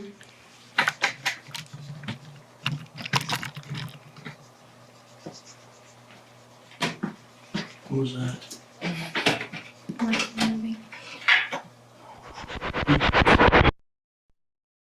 Hey, it's your dry skin. Every day we lose ceramides I need to moisture. CeraVe delivers 3 essential ceramides to help restore my barrier so I can lock in moisture, feel hydrated, and look healthy. CeraVe Facial Moisturizing Lotions. I'm hiding. Where are you hiding at? Is this a little girl? Yes. Are you the entity that screws with Stephanie? She says you speak to her. I've got like a splitting headache behind my eyes. Ever since I put my chair here, my head is throbbing. Can I do something? Can I sit on the floor? Yeah, if you want.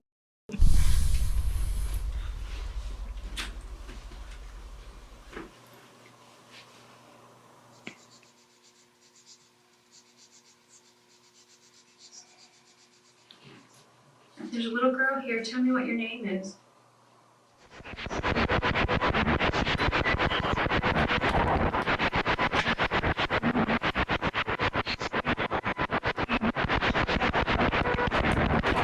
Stephanie said that you wanted to come talk to me. You had to tell me something.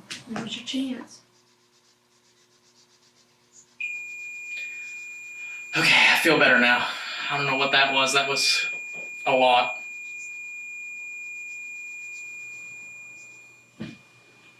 We won't hurt you. You should know that by now. To your right. I got cold chills, freezing cold on my right side right before he said that. Really?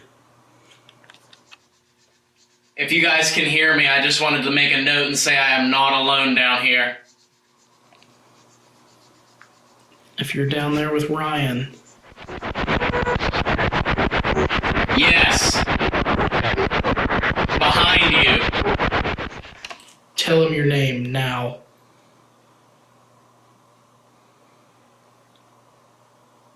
Behind your right shoulder.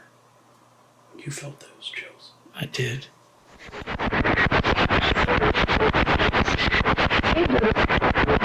Danger! Who's in danger? Dave! Get out! Why?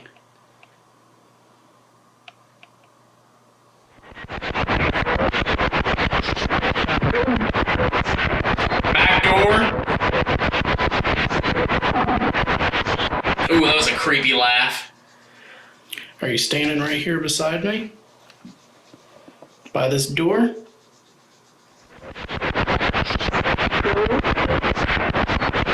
Door? What did he just say? Door. That's crazy. Knock on the door.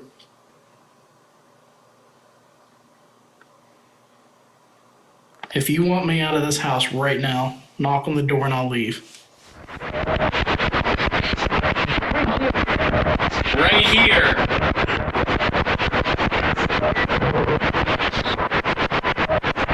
Another laugh, another laugh.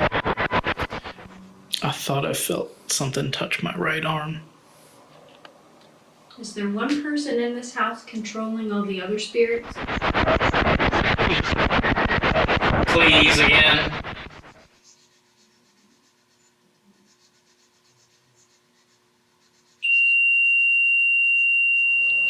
Temperature sensor.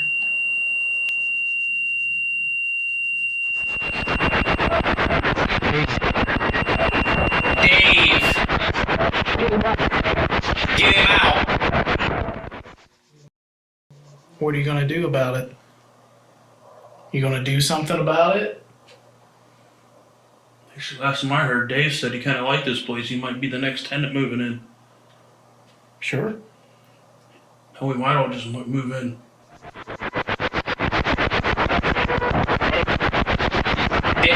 Dave? What's your name? Leave. Please. Why? What did Dave do?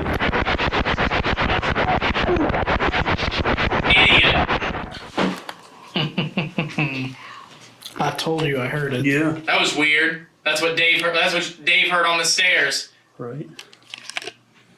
Who knows? Maybe it is afraid of me for some reason. Did what? Did what? I just heard somebody call me an idiot.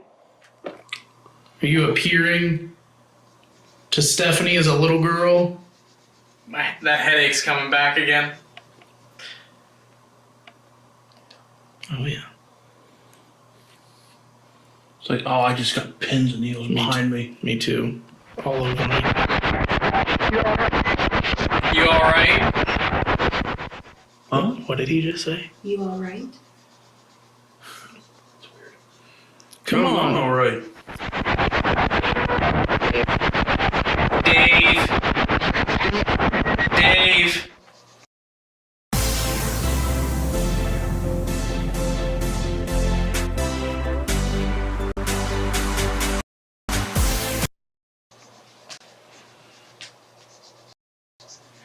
I gotta get out of this circle.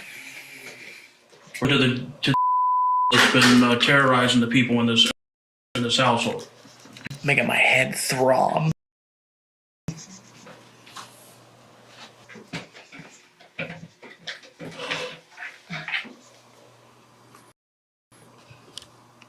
We're gonna stay in here for the foreseeable future. It's a nice house.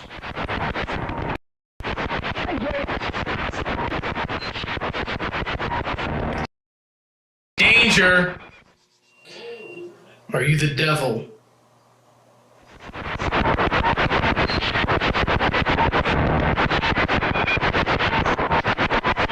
Sounded like a REM pod going off in the spirit box.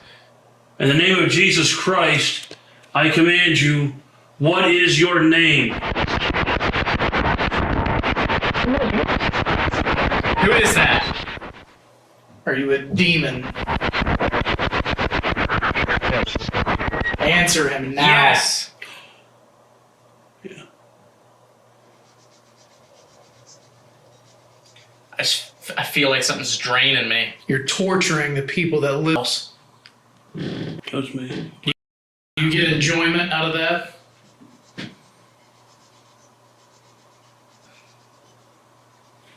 Is that what you like? Were you preying on Jacob? Stephanie? Really? Ow. The f was that? Something just poked me right between the blades. Ow, fuck. Run. What are you doing to Ryan? Damn, that hurt. Did you just poke me? Sounds like what happened to me. Bam, I'm gonna squeeze right by here, just to the top of the steps. Yeah, yes, maybe. Man, that gave me chills all the way up my back. That was strong. Come on up these steps now. Get up. Come on.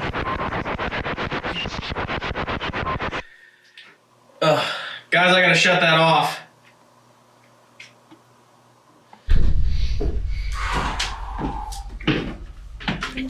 You get a flashlight? Where's that flashlight? It almost looks like a scratch type thing. I don't know what angle you want it.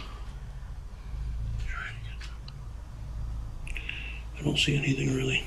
Okay, good. I mean, that's a good thing. Wait. What's this? That literally was not there when he lifted up the sheet. No, it was not. Did you? It's like, as we're talking about it. It's showing up. Really? Yeah, and it wasn't there. I'm not going to touch it, but it's in this area here, centered. Yeah, as you pulled your shirt up, it wasn't there.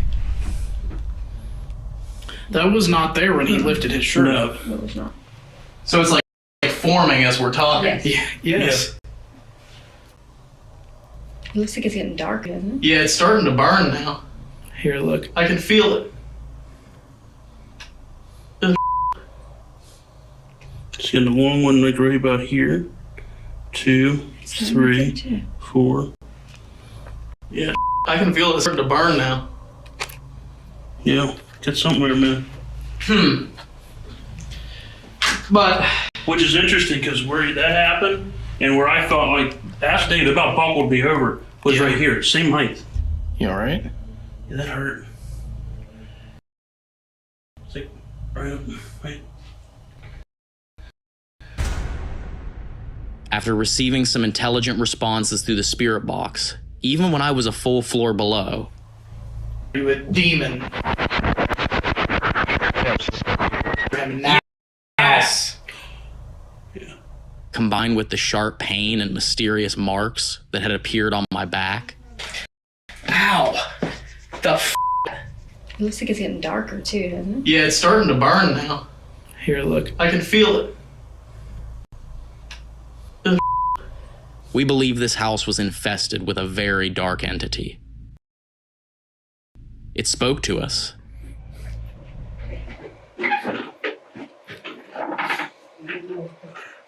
What the hell was that? It growled at us. Show yourself in hand like you did Stephanie. What was that? Did you hear that? Yeah. It even tried to attack us. Oh man, that gave me chills all the way up my back. That was strong. Come on up steps now. After all these experiences and all of the evidence that we captured, we knew this family had definitely been experiencing a traumatic haunting. Most startling of all, this entity seemed to be very intelligent. It listened to us and responded. Who knows, maybe it is afraid of me for some reason.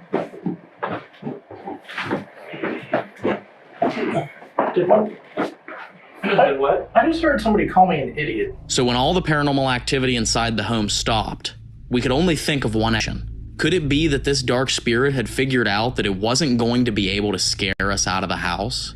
Maybe it figured out that we'd be more likely to leave if we experienced no paranormal activity at all, so it just fell silent.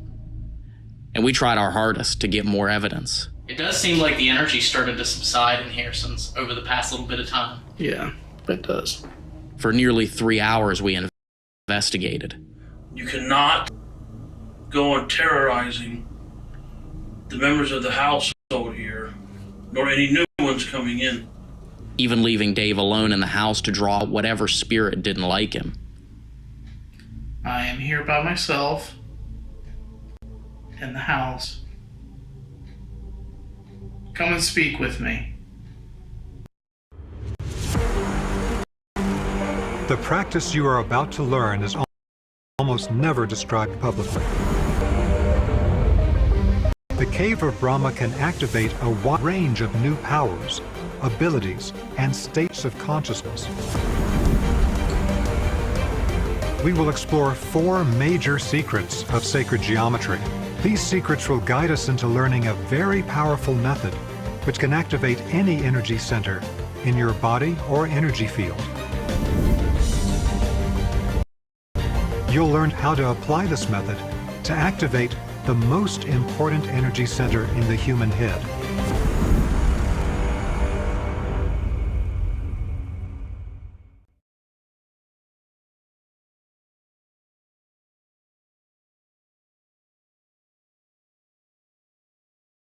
At Purdue Global, your experience is worth credit toward a degree, and your future is worth the work it takes to earn a degree you can be proud of. Come back and move forward at Purdue Global, Purdue's own university for working adults. Apply now.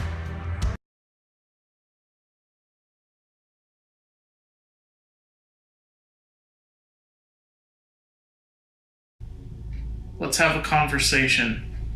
Even though the communication had stopped, we still had a promise to keep. A promise to try and rid this house of whatever dark energies had ruined these people's lives. We are unifyingly addressing the evil, malevolent, or potentially demonic forces in this house who are oppressing the household or individuals who stay in the house. I'm stating right now, you are bound through Scripture by the blood of Jesus Christ to leave this dwelling and to never return. The people living in this house do not want you here. You are not welcome here. We, as a group of individuals, do not want you here because we know you are causing turmoil, you are causing mental, physical, and spiritual unrest for the people in this house, in this household. Together, through the blood of Jesus Christ, we rebuke you to leave this dwelling and to return. So I'm praying from the top of this house, all four corners of every room, every floor, all the way into the basement, the soil itself. Pray that the love and grace of God through the Christ bless this house, bless the land that it sits on, bless any individual that enters this house. May they see this house and feel this house as a refuge from evil, from malevolent entities, from demonic forces. You are unwelcome here. We command you to leave in the name of Jesus Christ right here and right now. Leave and return from where you came from. I'm feeling cold air. In Christ, amen. I feel it now too. Yeah, it's coming from my left.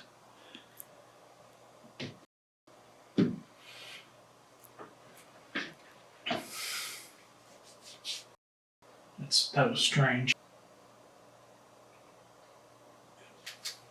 It clearly states in the Bible, if two or more are gathered in my name, there you will find me. That he will hear your voice, hear your plea. With good intentions, what we have here, through a connection to God, through the Holy Spirit, we have here, again I state, any evil, malevolent, or demonic forces, or all of the above, if you are in this house, you are rebuked in the name of Jesus Christ. You are bound by his blood. We command you to leave and never come back. Go forth from which you came from and never return.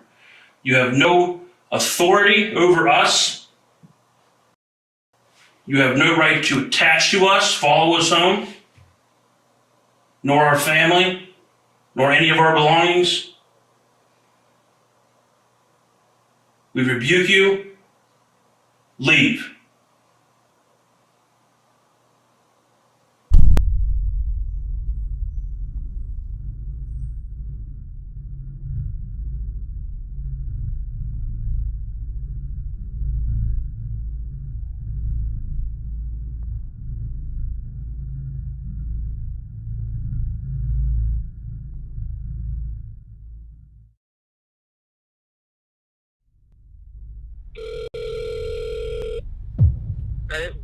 Hey, Josh. We wanted to give you a call here to just kind of talk about what happened.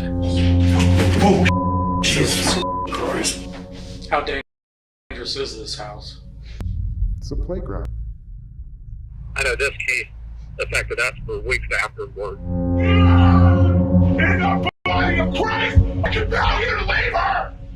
But there was other people that came in and helped, and the client herself. Since we did that investigation, they have said that they don't want to be shown on camera.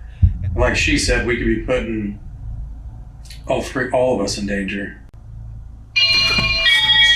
Christ. Something just moved in front of that motion sensor. We could be putting her in danger. We're paranormal investigators. We have to show people the truth. We caught evidence. And I think it's important for people to see what happened in that house that night. Yeah, I would say that's probably the top 3 haunted locations we've ever been in. He's going to get you. He's going to get you. Hey, it's me, your dry skin. We go through a lot every day, and loose ceramides my barrier needs to seal in moisture. CeraVe facial moisturizers, developed with dermatologists, continuously deliver 3 essential ceramides to help restore restore my protective barrier so I can lock in moisture. With CeraVe, we can feel high and look healthy all day. CeraVe Facial Moisturizing Lotion from the #1 dermatologist recommended skincare brand.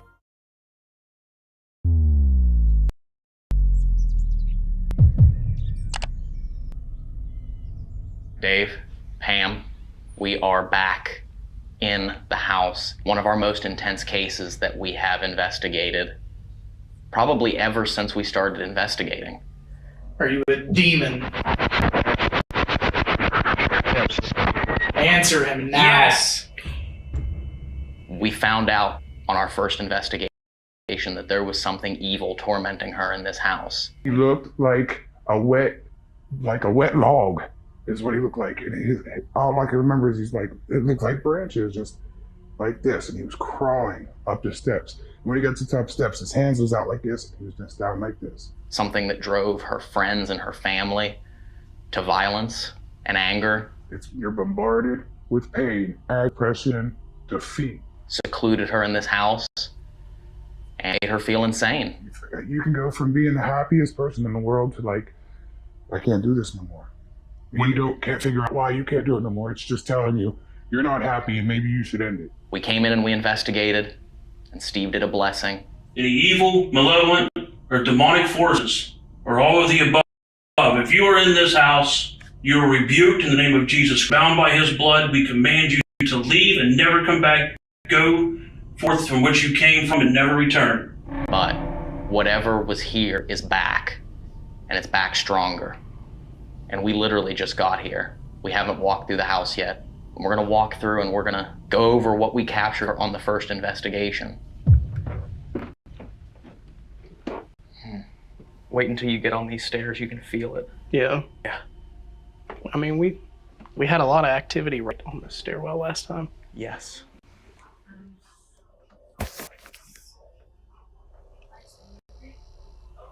Can you walk out towards us so we can see you?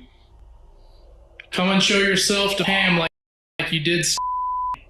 What was that? Did you hear that? Yeah. That was you guys? stairs right in front of me. That wasn't you guys? No.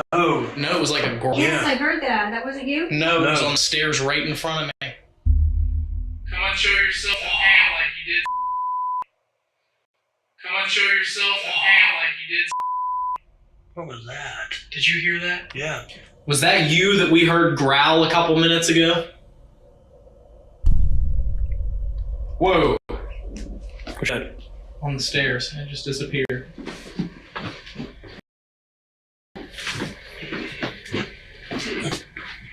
What? I just heard somebody call me an idiot.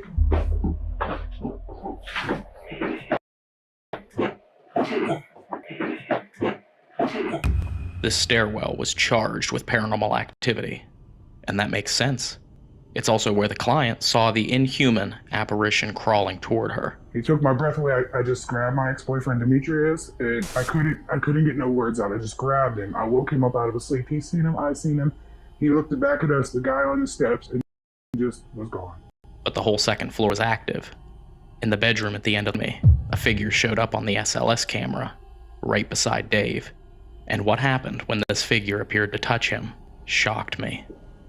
I've got cold chills. I don't know if right now. So bad. But we believe the spirits and entities enter the house through the basement, where a well is covered over, and this energy emanates.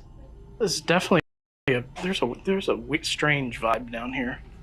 Yeah, that cabinet is gone because that whole cabinet fell over, but I was sitting when I was performing the SD session, and I remember watching back on that footage. It freaked me out. Can I say something? Yeah. Somebody had made a comment, and I had saw it, and I didn't say anything. He said that you settled into the chair almost with a smile on your face. That's what I got freaked goosebumps just thinking about it just now, but you're just, okay, come at me. That's what freaked me out. Yeah.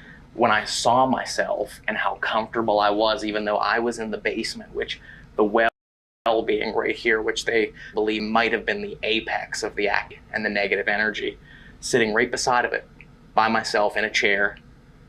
I looked as comfortable to be like I was at home and happy to be here. And that freaked me out watching that footage back as putting that episode together, that video together. Yeah, it was quite strange. And the voices that kept saying it kept saying Dave. Right. It kept telling you to leave. Danger! Who's in danger? Dave! Get out! And what has been one of the most reoccurring questions has asked you? Yeah, since she come back, most reoccurring question she's asked is Dave coming back? Is Dave coming back? Is Dave coming back? Yeah. Every time I talk to her on the phone, she says, Dave's coming back, right? Yeah, and I hadn't told anybody this, but I told you this, but when he told me that the other day, I was trying to go to bed and I kept having these, not nightmares, but these like visions of her asking that, but me coming into the house, and then when she got here, she changed. I don't know. And it freaked me out and kept me from going to sleep that night. When you say she changed, what do you mean? Just, I mean, you know how she's very talkative, but it was just like quiet. Mega Food is a movement, a mission, a 50-year history of combining fruits and vegetables with vitamins and minerals to create nutrient-rich, earth-friendly supplements. We are Mega Food, and we are powered for the people. Just nothing. Ow! The f was that? Something just poked me right between the shoulder blades. Ow! Run! That's a good Wait. What's this? That literally was not there when you lifted up the shirt. No, it was not. Did you? There's something there. It's like, as we're talking about it. It's showing up. It looks like it's getting darker too, doesn't it? Yeah, it's starting to burn now. Hey, look. I can feel it. Places take on different feelings when it's during the day and when it's at night.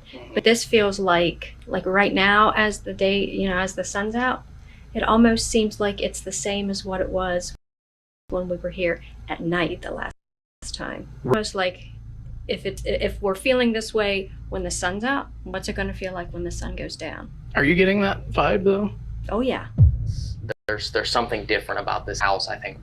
When we did that blessing, whatever was here just went quiet. And when she let her guard down, it came back stronger than ever. And I think in order to bring her some sort of peace and have a safe place for her to live, or even just to free her of this house so she can leave, there's a lot of work that needs to be done.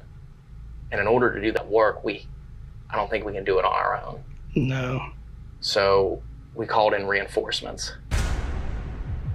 Tonight we're going to be investigating with Living Dead Paranormal, the Foreman brothers of Paranormal Nightmare TV. And hopefully together we can conquer whatever the evil, devilish spirit is inside this house. Okay, we are rolling. Good there. Good there. Let's get into when you first moved in here and be kind of specific. Like I moved in here the summer of 19, whenever. April of 2020 is when I moved in here. The first time I seen the guy in the basement with the boots, I was doing laundry. I looked over by the hot water tank, he was standing there. He had boots on, big boots. That's what I noticed first, and a long beard. Things just started happening after that. The creature man started making himself more known. He would come to my door, like the threshold of my door of my bedroom, and he would look at me, and he would stare at me. He was me mildly then, okay? They after they came, and they talked to it, whatever they did, I don't know, it made him stronger. He comes back, now he's getting in my body. He's in my body. He gets to where I'm subconsciously, I can see everything going on. I can't move though, I cannot move. And everything in my eyes starts changing, and it changes to like, there's hardwood floors in here. There's old time stuff in here. I don't know what it is, but when I'm sleeping, he'll touch my face. Very vivid, gruesome dreams when I do sleep. He touches my face, he gets in my body. When I say he gets in my body, he gets inside of me, it's a sensation, like it's burning. It's a burning sensation, and it just, I can hear them all the time. And when you have the dreams, describe to me like one of the worst. What my dreams are, they're dreams that I'm people and drinking blood. And then I'll wake up with it like an iron taste in my mouth, like I'm chewing on a penny. Like Demetrius attacked me in here. The other one broke my jaw on both sides. Like I think, because I don't know if it itself can harm me in that manner, but he's trying to make somebody else do it. He's trying to make everybody around me do something terrible to me. My brother was staying here in that back bedroom. He goes nuts. He just got. My other brother came here to stay in Jacob's room. He went crazy and stole my car. Well, I just cleaned the lady's stuff out of the basement that was here that got messed up in here, and her boyfriend committed after he tore her ass up in here. She had home, like a hospital. So everybody comes in this house just goes back crazy. Can you talk about that? Oh my gosh. Everybody that comes in this house, it doesn't allow anybody to get any kind of close relationship. If you're close to me, you're going nuts. You're going nuts. It tells me I'm not going to leave this house willingly. I'm not going to go on my own free will. It's not going to let me. But the creature man now, since they did that, they came here and they talked to it, and they did the blessing or whatever. It was okay for 3 days. On the 4th day, all hell broke loose. Things started flying. The metal cabinet in the basement that was stuck to the wall falls over. Just a metal cabinet, a heavy metal cabinet. All the time, I know when they're coming because I can hear them, I can smell them, and I can sense them.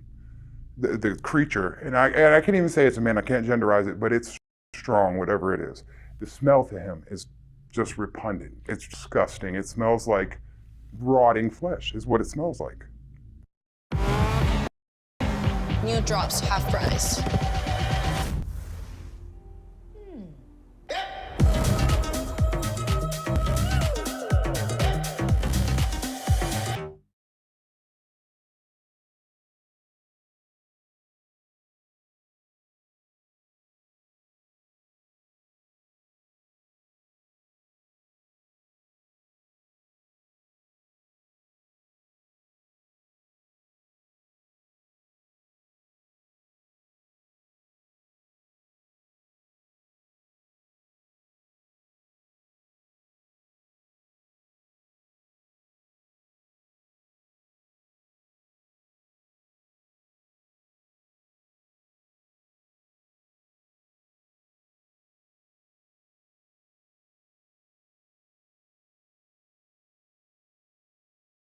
He has a really round face, beady eyes, long hands. He has a snake, like a tongue like a snake. It splits out like that.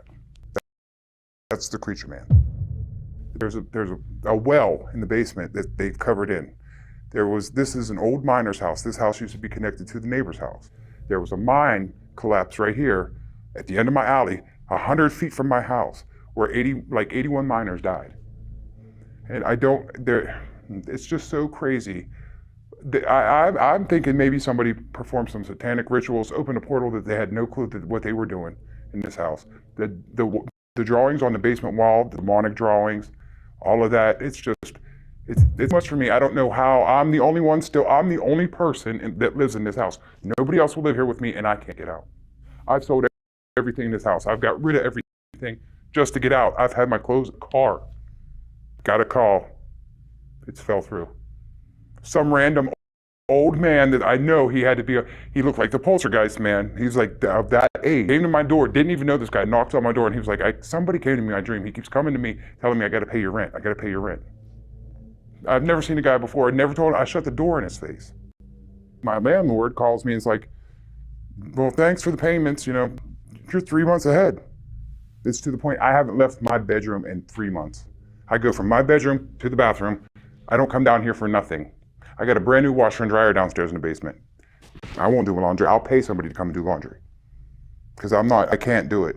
I know what's in that basement. I know what's in there. I know that's where he dwells. That's why I have a cross. I'm not a religious person whatsoever. I put a cross in these 2 rooms down here.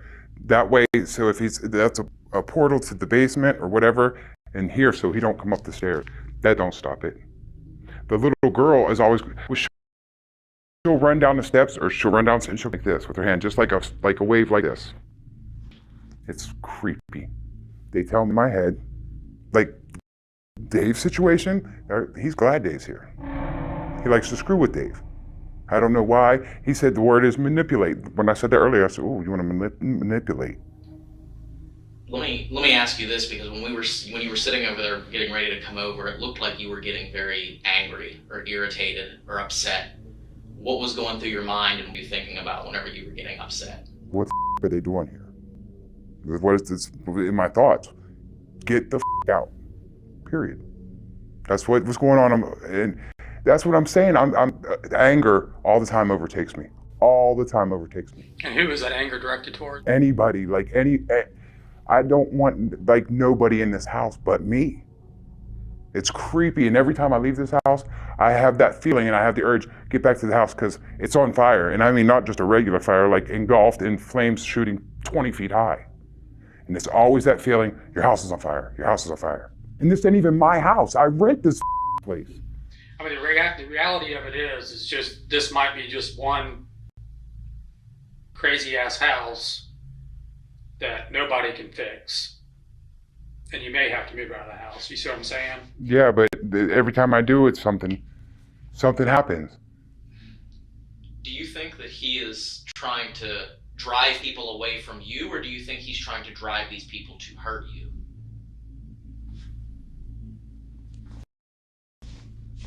What's that? What? I said, do you think he's trying to drive people away from you, or do you think whatever this is trying to drive people to hurt you? Maybe a little of both. Are you alright? You changed there. I'm fine. I'm fine. Okay. You smell that? He's here. He's in this room. You smell that? He's here. He's in this room with us. He's in this room with us. He's going to show you what you want to see. He's going to show you what he wants you to see. Is he in you or near you now? No, he's here. He's here. It's almost like your eyes and everything's like changed. You got like this death stare. He's here. Yeah, I can hear him. He talks to me. It's alarming. It's very alarming. It's scary I guess it's not scary to me anymore. It's getting just to the point where it's just annoying. That camera just shut off by itself. Did it? I looked up and it was off. Mine did. It just turned on. Because I looked up there not even a couple minutes ago and it was on. You see them dots in that camera? Look in the lens. Do you see them two lights? Yeah. And look quick. I mean, I feel like this thing wants you, like you said, and it's this close. And so you stand up and take your life back and against this, you could be in real trouble. Yeah, I know. But I think it has you in a place where you don't want to do that. It's almost like rewarding you for being alone. But I'm just scared of the power it does possess. I'm not going to lie, I'm scared of the power it possesses. I rebuke this thing all the time. In the name of Christ, I rebuke you. Get the out of my house. And it just touches me, like my face. I can go on my neck, and then all of a sudden I'm sitting up and I can't scream, I can't move. I can't do anything. It happened like the flip of a light switch. Up until this point, the client had been openly discussing her paranormal experiences in an emotional testimonial. But then she zoned out. When I finished my question, she seemed to break from this trance. What's that? What did you say? A quiet calm overcomes her, with a stare that burns through us. And now the only time she'll speak is to tell us what the voice she hears is telling her. He wants to play a game. He's going to play a game with you. It just shut off again. Like I just told you, he's going to play a game with you. This camera just keeps shutting off. Yeah, but my batteries went way down. I don't understand that. He's going to get you. He's going to get you. He's going to get get you. I told you he's going to play a game with you. How dangerous is this house? It's a playground. It's a playground. For what? And we're just the children. We're just the children. He's going to play. He wants to play. It wants to play. She wants to play. Watch. Watch what I tell you. It's funny, actually. Nobody's really safe ever in a house like this. And why is it funny? Because we think we can shun it away. It's not going to go anywhere. This is his place. He's not going to go anywhere. He's been here for thousands of years. You'll see. I don't know. There's nothing prayer's going to do to help it. Not at all.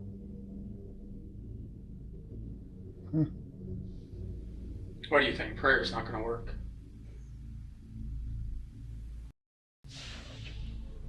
Hasn't yet. Thousands of years. You hear me? Thousands of years he's been here. It's been here.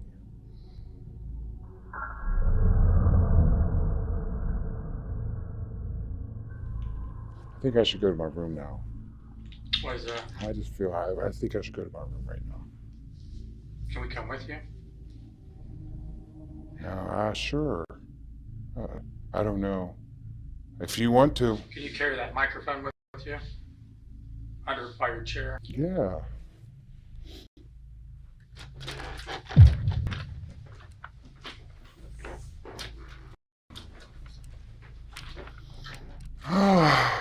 Yeah. I'm exhausted. Why did you want to come up here? I just needed a rest. Just to catch my breath for a minute. Did he tell you to come up here?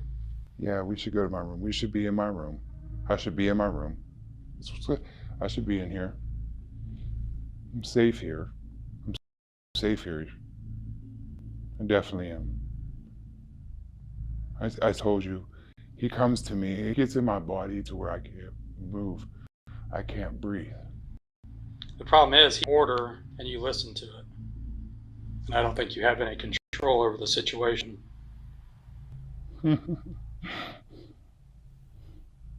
You might be right. You might be right. I've done this hundreds of times. So I'm not afraid of him at all. Just wait. I'm ready for it. This interview changed everything. When the client called me, asking us to come back, I knew the activity had intensified, but I had no idea what we were actually walking into. And just when we think we can tear down the equipment and get ready for the investigation, Josh and I hear talking upstairs. Just go. Just go and leave me alone. Just stop, please don't. Please don't, no more. I can't take drain in my body every time you do this. Every time you do this, you're draining my body. Let me just go. Why can't I just go? Jesus Christ, you're making this hard on me. And what do you want? Let me go, man. Just let me go. I told them they can't. I told them they can't. They can't get you out. They can't. Nobody's up there with her. No. We're the only two in the house besides her. You gotta stop being mean to me. You have to stop. And we'll talk about this when everybody goes. Okay? We'll just talk when everybody goes. You okay? Yeah. Oh, yeah. Okay, how are you? Who's up there with you? Who are you talking to? No, nobody. Just exhausted. Okay. You gotta eat anything? I'll be right here. Okay, if you need me, yell at me, okay? Okay. In this moment, we have no idea what's being said upstairs.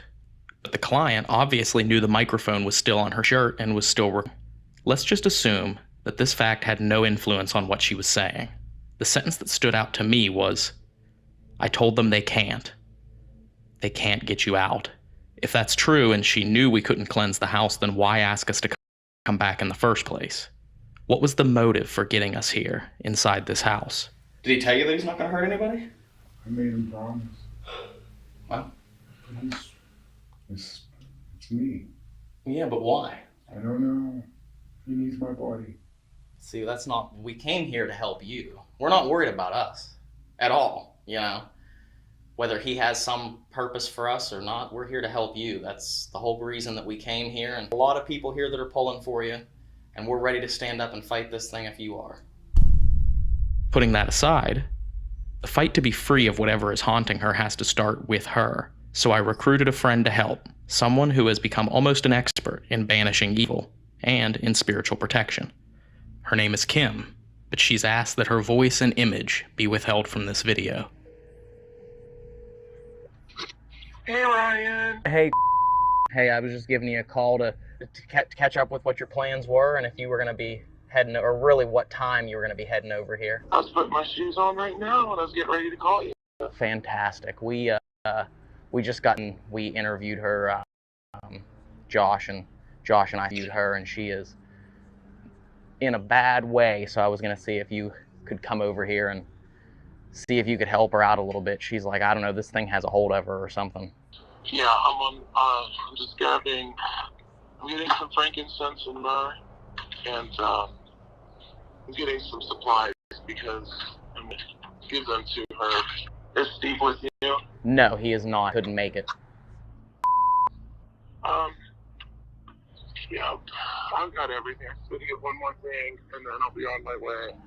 I'll be here whenever you get here, and... Okay, I'll see you in a little bit. To respect her wish not to be identifiably seen in this video, we'll have to blur her image and disguise her voice. Her role here today is to just speak to the client privately and tell her ways she can fight off this negative energy and protect herself from its influence. She did not come to cleanse the house or perform any sacred rituals to expel any inhuman spirits. She's here to teach the client how she can start claiming her life back. When Kim gets to the house, we discover two things that are very bizarre. First, after waking up this morning grocery shopping, but on the way, made a wrong turn, and even though she's never been here, when she finally found a place to turn around, she ended up on this street, less than 50 yards from this house. I don't know where my mind was. I was just driving, and I ended up pulling in here because I missed my turn, and I backed up right at the end of that street and backed the car up and turned around and left, and I was here like at 8:30 this morning. Yeah, that's definitely strange. Yeah.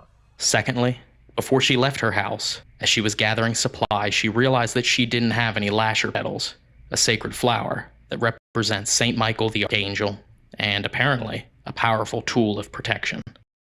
But in a strange act of fate, a lasher plant is growing on the front steps of the house. I needed this flower for cleansing and protection to mix it with the kosher salt. As close as it could be to being on the city sidewalk, and it's growing right there in front of us. Coincidence? Maybe. But everything about this is stranger than fiction.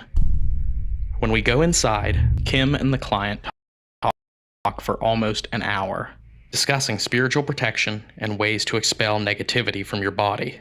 One of Kim's is to sit or stand in a bathtub filled with water, blessed salt, and lasher petals, a way to pull negative energy from your body. So that's exactly what they set out to do. They go upstairs, draw a bath with those ingredients, and let the client test it out before she leaves to go to the hotel. When they go upstairs to the bathtub, I decide to go outside and stand on the side porch, but Dave goes to the second floor to set up a static camera in case anything paranormal happens. When he's setting up the camera, all hell breaks loose. Ryan?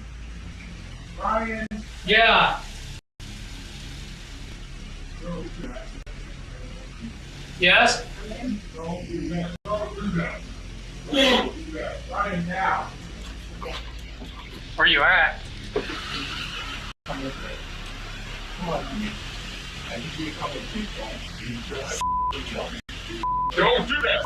Don't do that. In the name of the Father and the Son and the Holy Spirit. Don't you do that. I love you. I am touching you in the body of Christ. I compel you to leave her. I compel you to leave her. Look at me. Look at me. Look at me. Look at me. Look at me. Look at me. According to Kim, when the chaos ensued, she was simply offering the client to touch the mixture that she calls the St. Michael Holy Water. And as the client got closer to the water, she lashed out physically, swinging her fists at Kim. But when Josh opened the door, she backed into the corner. We were just about to call a nurse who lived locally to assess the client's physical health when she suddenly regained full consciousness and said that she had no memory of anything that just happened. What did we do? Why are we all in the back? Well, because you came at me. Oh my God. Yeah. You came at me. I'm so sorry. It's okay. I just needed to call Ryan for backup because I didn't know what you were physically going to do to me. But it wasn't you. You see what I'm saying? Finally, after a short break, the client sat in the bath of St. Michael Holy Water willingly, waited in the hall, while Kim used the water to try and pull the negative energy from the client's body. I can breathe. I can breathe. Oh, my body won't hurt anymore. When it was all over, the client said that she felt much better and that her mood had brightened and that she was ready to go to the hotel room that we had for her to sleep. As she was getting ready, she noticed something. Unexplained scratches on her arms and legs. But she wasn't the only one with unexplained mark that was present at the time of this incident. You can see it's still oozing. Mm-hmm. That's literally the same kind of scratch she had on her legs. Really? Mm-hmm. Yeah. Literally, we're just sitting here planning out, trying to figure out how we're going to start the investigation, and we look over at Dave's arm, and I mean, it is scabbed over, but that happened, what, like 45 minutes ago? right, yeah. If it's clotting up, it'll scab over. It looks like bleeding, and you didn't. So you felt burning? Yeah, we were just sitting here, and I just felt it burning, and I looked. It was some kind of a wound there. I don't know what from. I have no clue. That is strange. No idea. But she had similar scratches like that on her. Mm-hmm.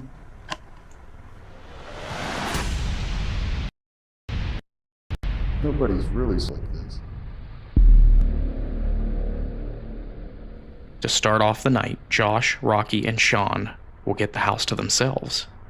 Dave, Pam, and I leave them alone in the house for over an hour, and they capture intense and intelligent paranormal activity. Holy shit, what is it upstairs? If you want to see what they experienced and captured, follow the link in the description to their episode. But almost 90 minutes later, we return to the house, and it's our turn to see once again what lurks inside. For sure, yeah, I had it set up on there. That's weird. I don't know, I'm out of the view of it right here. Like, I'm not in it. See? I'm not setting it off. Something was setting that off over here. Move around, Pam? I know you weren't moving, but... Something was just setting off that motion sensor right there. Who's over there? Rolling EVP session. It definitely, like, look. Okay, wait, stop. Yeah. Turn back around that way.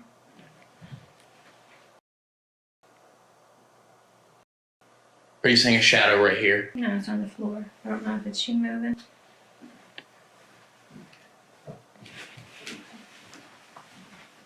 Yeah, I don't know what the shadow would have been.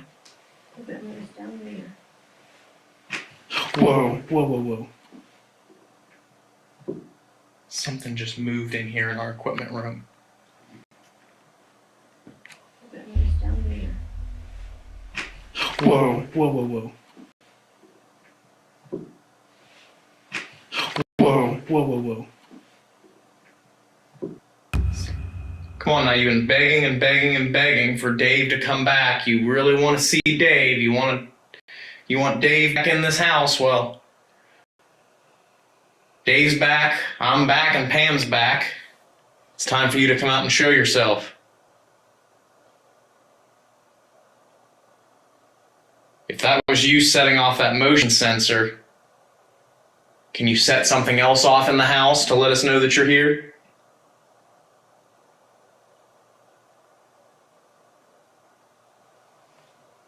I have this orange light in my hand. Can you come up here and talk to this orange light so we can hear your voice?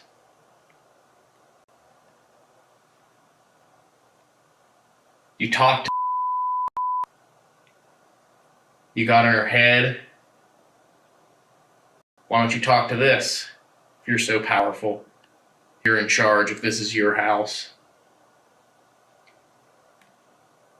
You need to come out and tell us what you want with her right now. You guys want to head upstairs? Wait. What is that? I heard like a whining sound. Mm-hmm.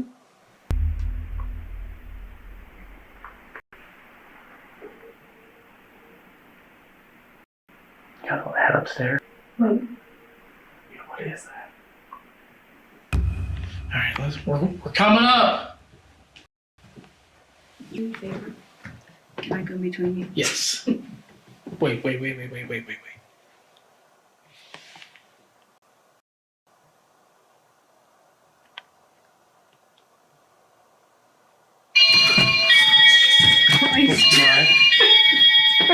Something just moved in front of that motion sensor. Dave scared me. Sorry. You're good. Dude, come here. Something just moved in front of the motion sensor. I heard movement right over here in front of us, and then that went off. Really? Watch how closely Pam walks to the motion sensor without setting it off. When all of us walk to the stairs, it's quiet. Then, Dave hears a sound at the top of the basement stairs, and to me it sounds like a door latch or hand moving. Can I go between you? Yes. Wait. Can I go between you? Yes. Wait. And then, when we're all standing completely still, Christ. something just moved in front of that motion sensor. Could this be the entity the client experiences, waiting at the top of the basement stairs until we let our guard down? I'll be waiting until we walk away to try and close that door. And it definitely wasn't us, because as you guys can see from this camera angle over here, I can walk from the stairs, I can walk up the stairs, and not set off that motion sensor. So that was not... We'll leave them to their own devices, I guess.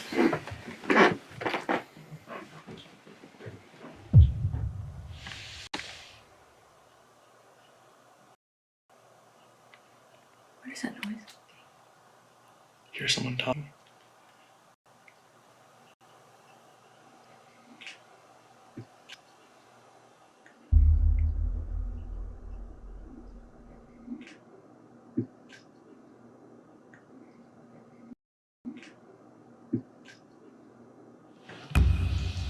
Let me just put something into perspective very quickly for everyone.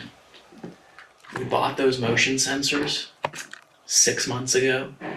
We've used those motion sensors on so many investigations. They have never gone off. This is the first time those motion sensors have been triggered unexplainably. Yep. Dude. Speaking of that. That is so weird, man. Thank you for that. You were just talking about it, too. Mm-hmm. Kept telling us before, kept saying that this is all a game to you, that you're here to play a game, that you're here to play the game with the kids, and that we're your children. Is this all a game to you?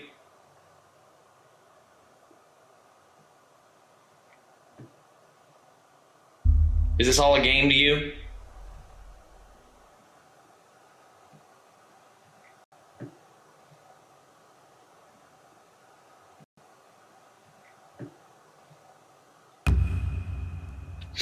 Okay, so you heard Ryan talking about the motion sensor down there and how it never goes off for us, and then you made it go off. Literally as he was talking about it. So now I'm asking you, there's 4 doors up here that are open. Come up and make one of them close.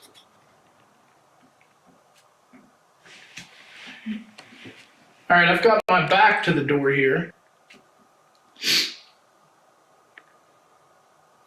Can you close the door?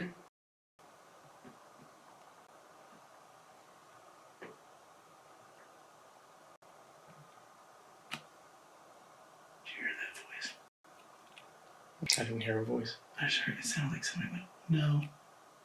Really?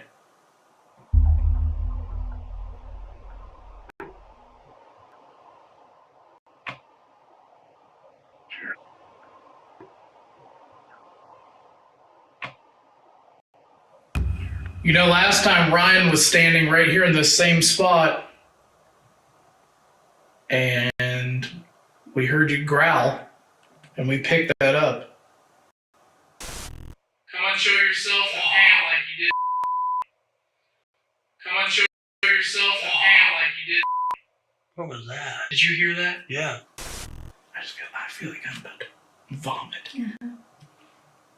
It's weird because I felt so sick and so drained and so tired right before we started this, and now all of a sudden I feel perfectly fine. Yeah. All of a sudden I feel right as rain, and you guys are starting to feel weird effects. Ever since you said that you didn't feel good down there. That's why I turned around as soon as I hit that living room. I was like, oh man, I don't feel good. But that's also, Ryan, something you need to keep an eye on. If you're feeling too good, you know, and everybody else isn't. Yes.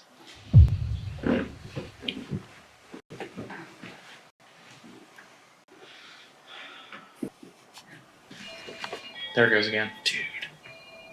Motion sensors going off. What is causing that? Here, you guys wait here. I'm going to go downstairs and see what's causing that. I'm going to go down there by myself and see what's causing that motion sensor to go off. You guys wait up here and we'll see what happens. Okay.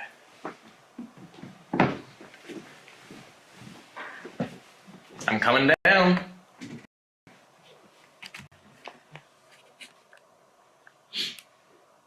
If this thing is trying to draw me downstairs by myself, doing this right now is probably a mistake. We've literally never had those go off. Really? Ever. Ever.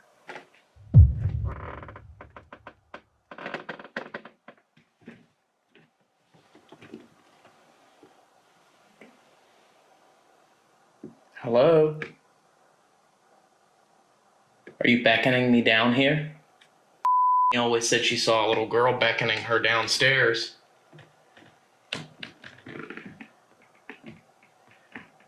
Are you trying to beckon me down here?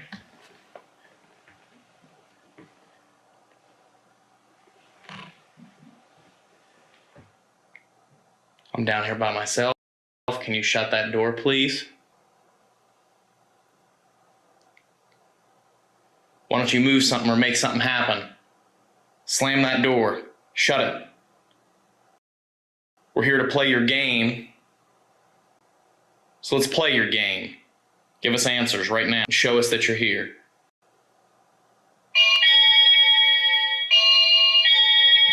It's that one. That one's the one that lit up. Thank you. This motion sensor is facing. I'm standing directly behind it. It's facing right at the top of the stairs here. Do you keep peeking your head around that corner? Is that why that keeps going off? Now make something else go off. Touch one of the red lights upstairs, the one on the bed, or touch this red light right here.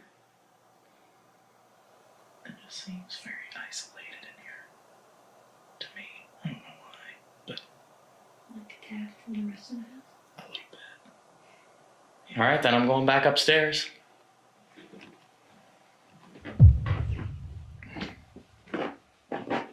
What that means, I don't know.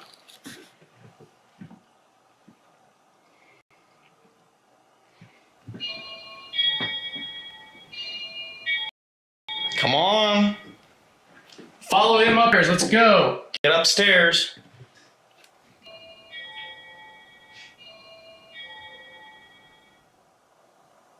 Never, ever have those gone off. No. And it's the one pointed at the top of the stairs, too, that keeps going off. Kind of like it's trying to continue on its path to come up here, but every time it does, that goes off and it gets scared. Yeah, like stops. You want to try the S-box here? Yeah. Do an S-box session? Let's try it.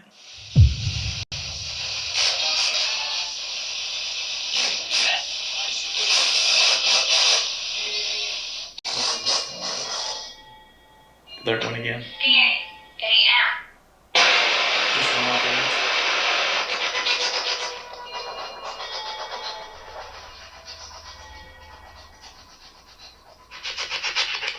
Alright, we're sitting here.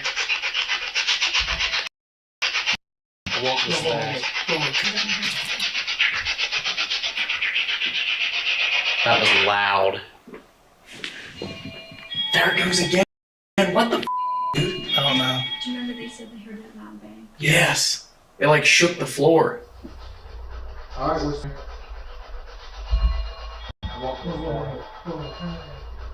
sitting here.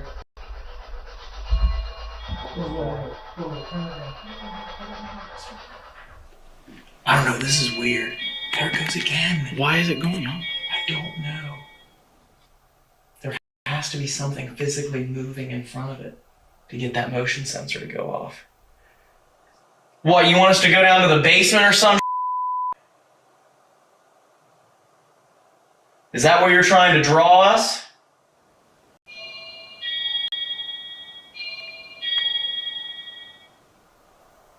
No, wait. Just wait. I don't think we should go down yet.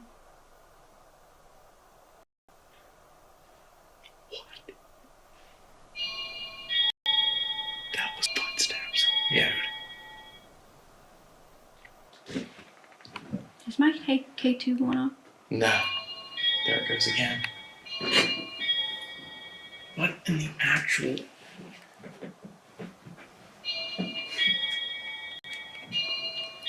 It does not want us up here, it wants us down there.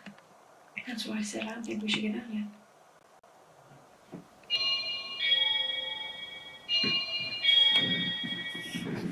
Well, me and Pam will stay right here. Okay. All right. Here I come again.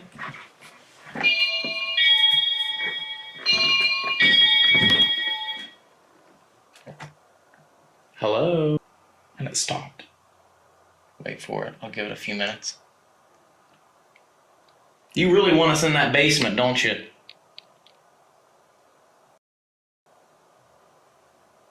You really, really, really want us to go down there.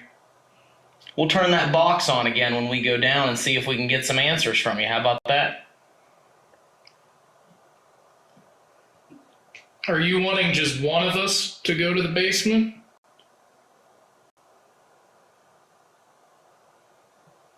On 5 seconds on the clock. If you want it to be just one of us, let's set that motion sensor off again.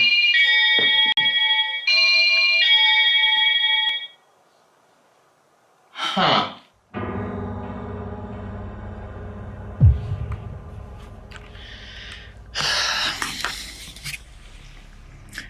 Why the hell do I get myself into this bullshit? I'm gonna step in front of the motion sensor. I'm going to the basement. As I make my way down to the basement, I can't help but think about what the client said earlier today. I know what's in that basement. I know what's in there. I know that's where he dwells. Or what happened last time I was down here alone. Ow! What was that? Something just poked between the shoulder blades. Just as I get downstairs and get set up, Pam and Dave come inside to stand on the first floor and listen for paranormal activity.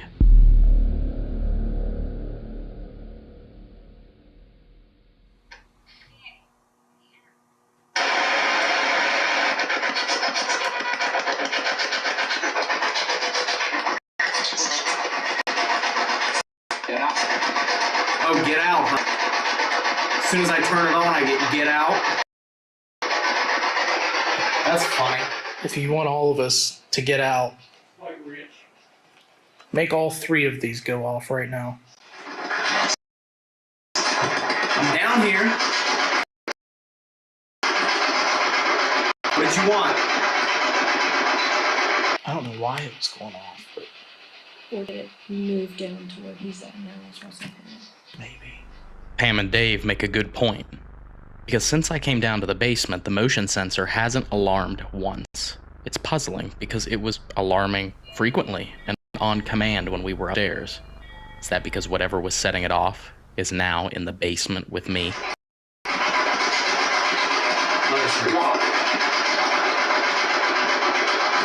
Well? Did it just say well?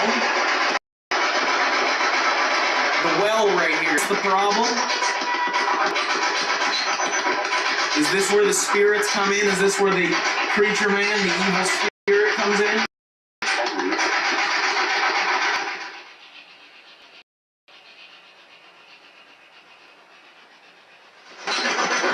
The creature man, what is his real name?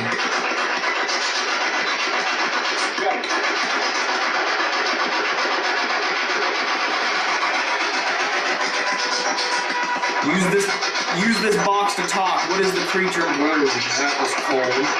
Cold air right here, right in front of me. Cold air right here, right in front of me. Cold air right here, right in front of me. Let's scoot down this way just a little bit. Just so that action camera can get this.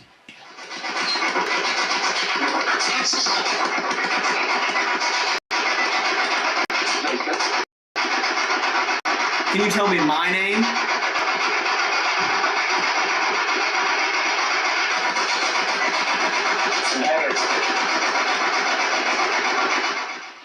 I'm feeling something all around right here.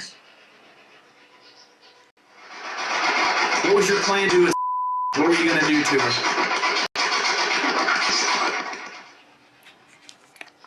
Why don't you knock that cross right off the wall over there? Huh?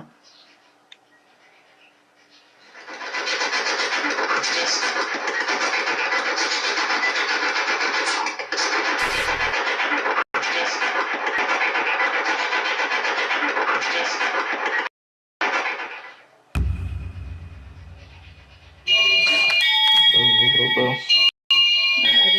No, you're good. Feels like there's something touching my face. Who's touching my face right now?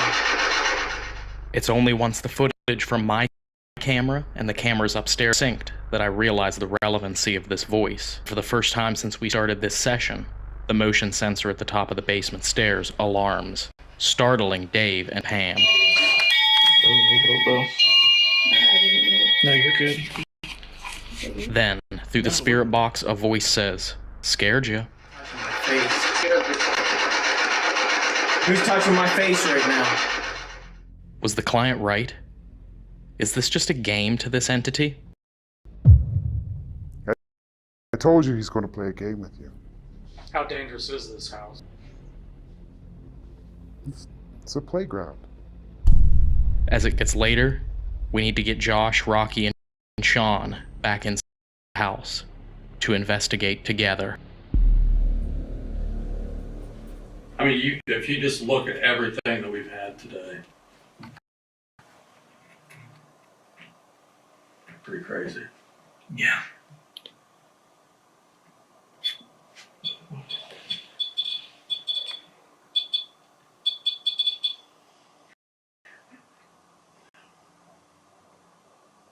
I wasn't standing close enough to set that off. Nothing turned on, nothing in the house turned on. Where's the REM pod?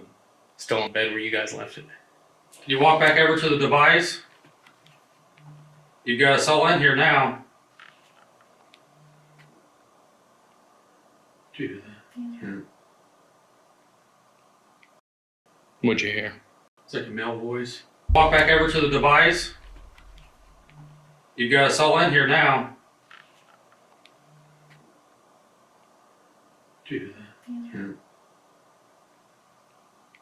What'd you hear? It's like a male voice.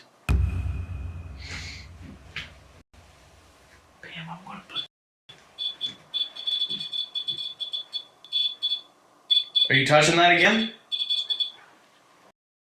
If you're touching that, can you get closer? Yeah, occasionally you'll get like a piece of equipment that goes off during the investigation. But literally, this house has set off every piece of equipment we've brought into this house. Yeah.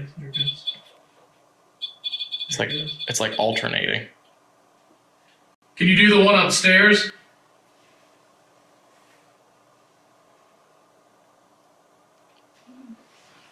Let me walk over by the stairs.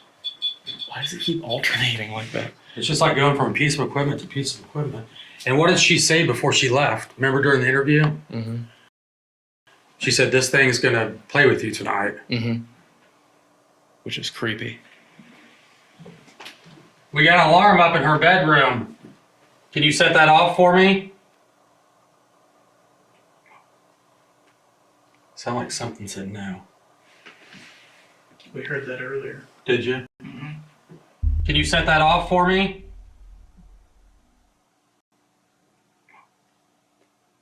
Sound like something said no. Are you in this room with us?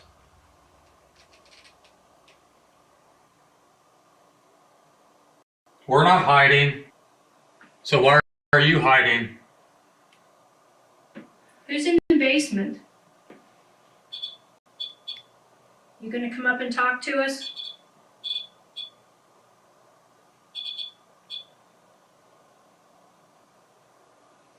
Do you want us to go down to the basement? Oh, Jesus Christ. Whoa. And that went off at the same. Holy shit. Dude, that was so loud. That was right in here again. Here, Bill. It's going off again. Because I'm recording you. Are you back here?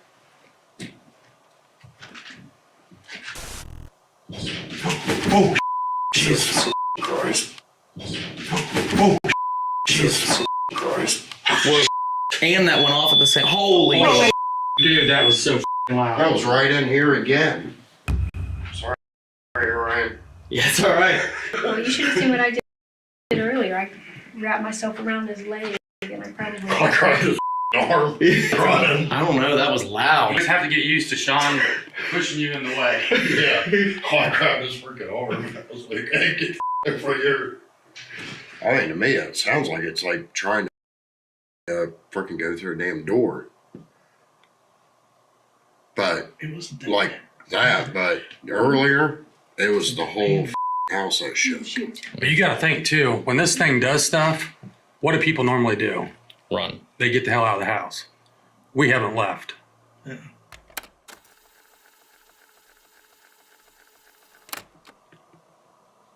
All right, told us about 3 o'clock in the morning that whoever or whatever you are, that you come to life and that you cause her a great deal of turmoil, but now you've gone quiet and you're not setting any of this stuff off like you were a few minutes ago. So where did you go? We could hear you making knocking sounds. We could hear you walking around. But now that we're calling you out, you're awful quiet. Or would you like us to go ahead and start trying to cleanse the house of you? Do you want that? I mean, to me, the silence validates everything we've experienced up to that point, you know? Josh is right. After everything we've experienced tonight, it's obvious that this house still has a lot of paranormal activity. Something just moved in front of that motion sensor. Alright, we're sitting here. Hallway right here, right in front of me.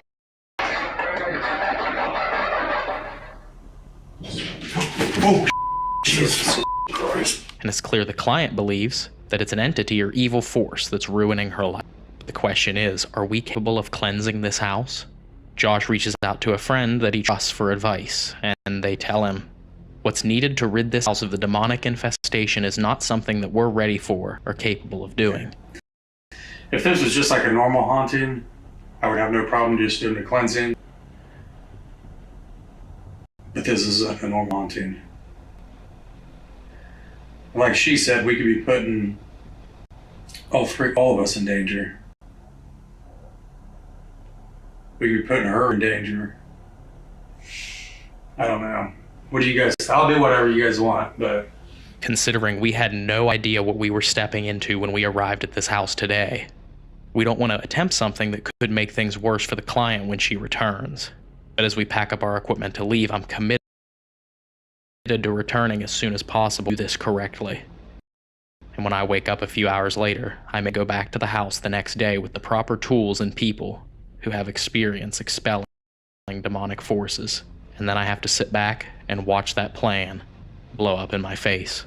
From the moment my eyes on the day when we were finally going to cleanse the house, it was a failure. Accusations over text and threats of legal action and exploitation from the client. She said she wanted nothing to do with us anymore. And that was it. It was over. Everyone lost.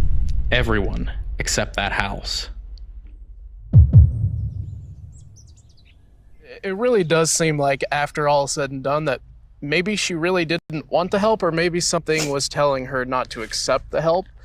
You know, because we were nice enough to get her a hotel room and, you know, put her up for the night by herself, and so she could kind of relax and not have to worry about that place. And then, you know, I was checking our credit card, saw where we had a $250 charge. I went to try and figure out what that was all about, so I called the general manager at that specific hotel, and he told me that she came in with other people smoking in the lobby and wanting to party, asking the general manager if he wanted to party or knew anywhere to party, and smoked in the room and cost us $250. So it's as if she'd take it seriously. Yeah, and you guys, you know, this was my first time meeting her, so, you know, I'm pretty sure she's probably a good person. I don't know her personally, and maybe it's just this house has just got her so messed up that she's incapable of thinking straight or making the right decisions, or I don't know.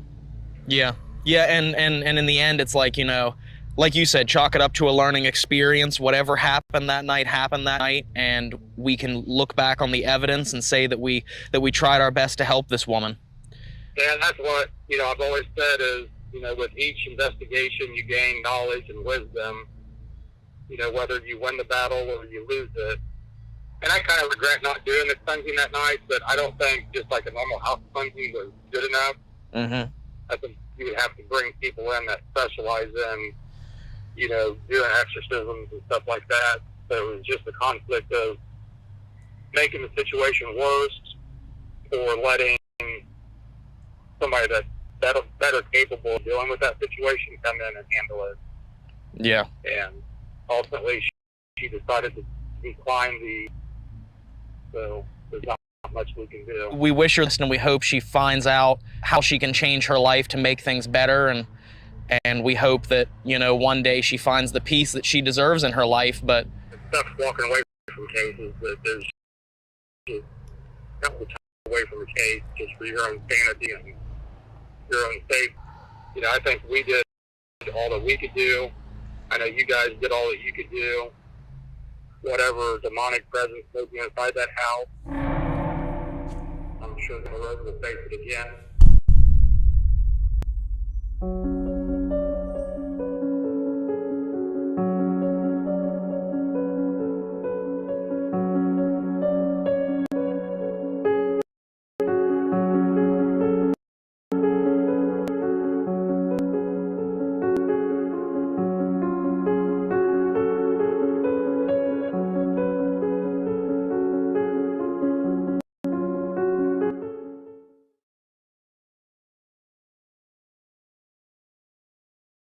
Tonight on the Paranormal Files, we're exploring the Crescent Sanitarium and Prison.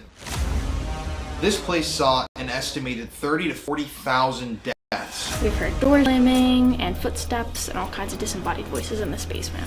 Our most famous inmate would have been held in here. His name was Joseph Callinger. He was a serial killer. This building is very scary. Don't like coming in here by myself. He has a human top half and what looks like tadpole legs. We're starting off tonight here in the chapel. It sounds like movement. Yo, what the fuck? We're going down to the tunnels now. Starts going off It's like it wants to share its story. It's trying to make us understand that there's something up there dangerous. Beware. Beware! Do you not like us in this building? Get out. It led us to the inhuman thing. Oh my god!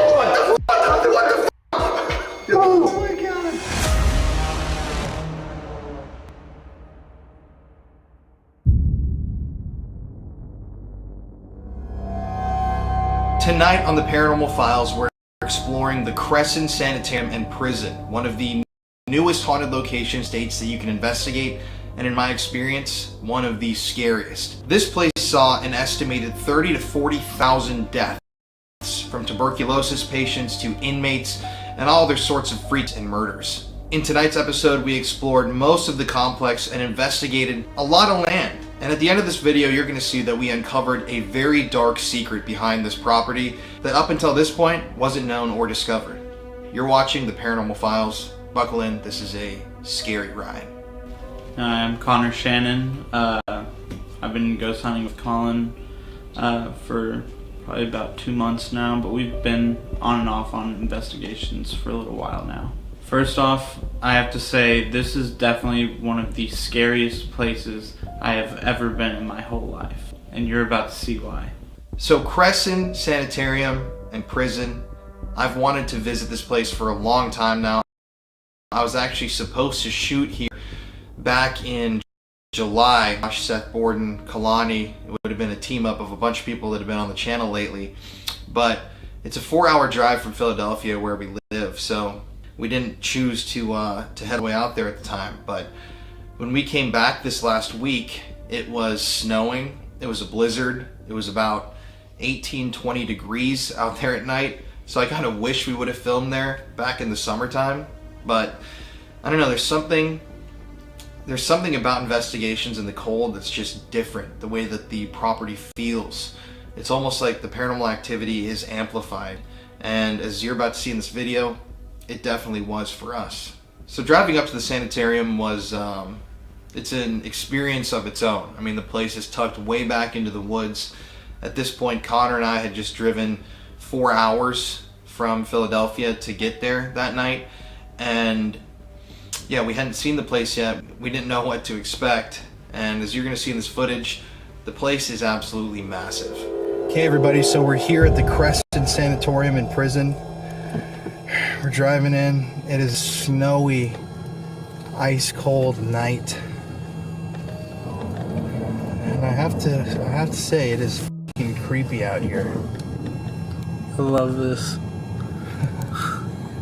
The snow is definitely adding to the kind of creepy eeriness of this place. Yeah, there's something about snow that almost adds to an investigation. Makes it even creepier. Oops, seatbelt. Oh. Yeah, these woods are a little spooky around here. I'm like a little nervous for tonight. Honestly. This place is huge. We've heard some horrifying stories about these buildings. And as you can see in this footage, when you're back here, you are very, very isolated. Yeah, it's at the top of a mountain. So, I mean, there's definitely not much up there or around there. Here's part of it, I think. Yeah, this warehouse. is like, I think, is this their car?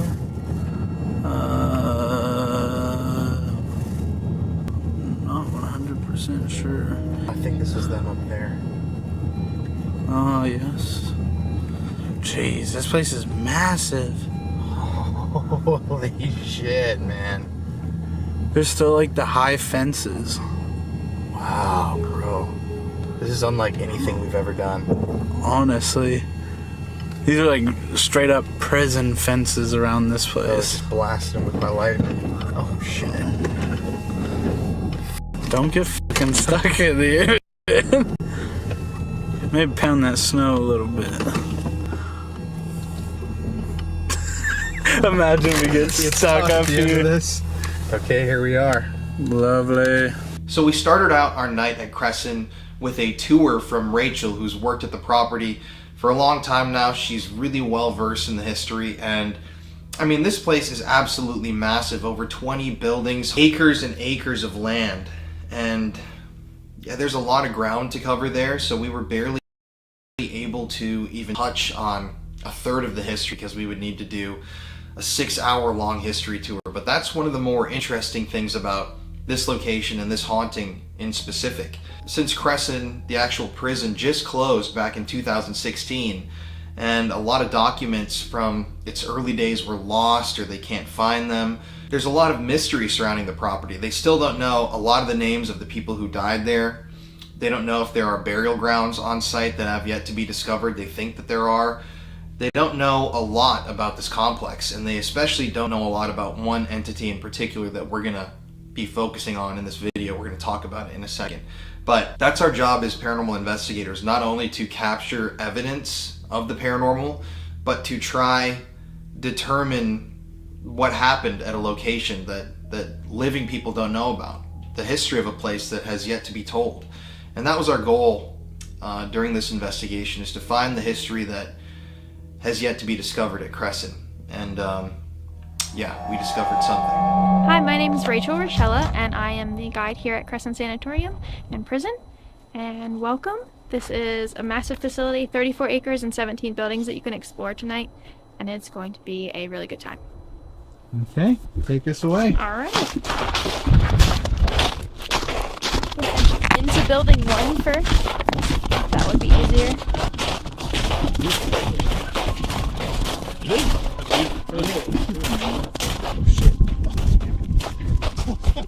I said off the path a little deeper.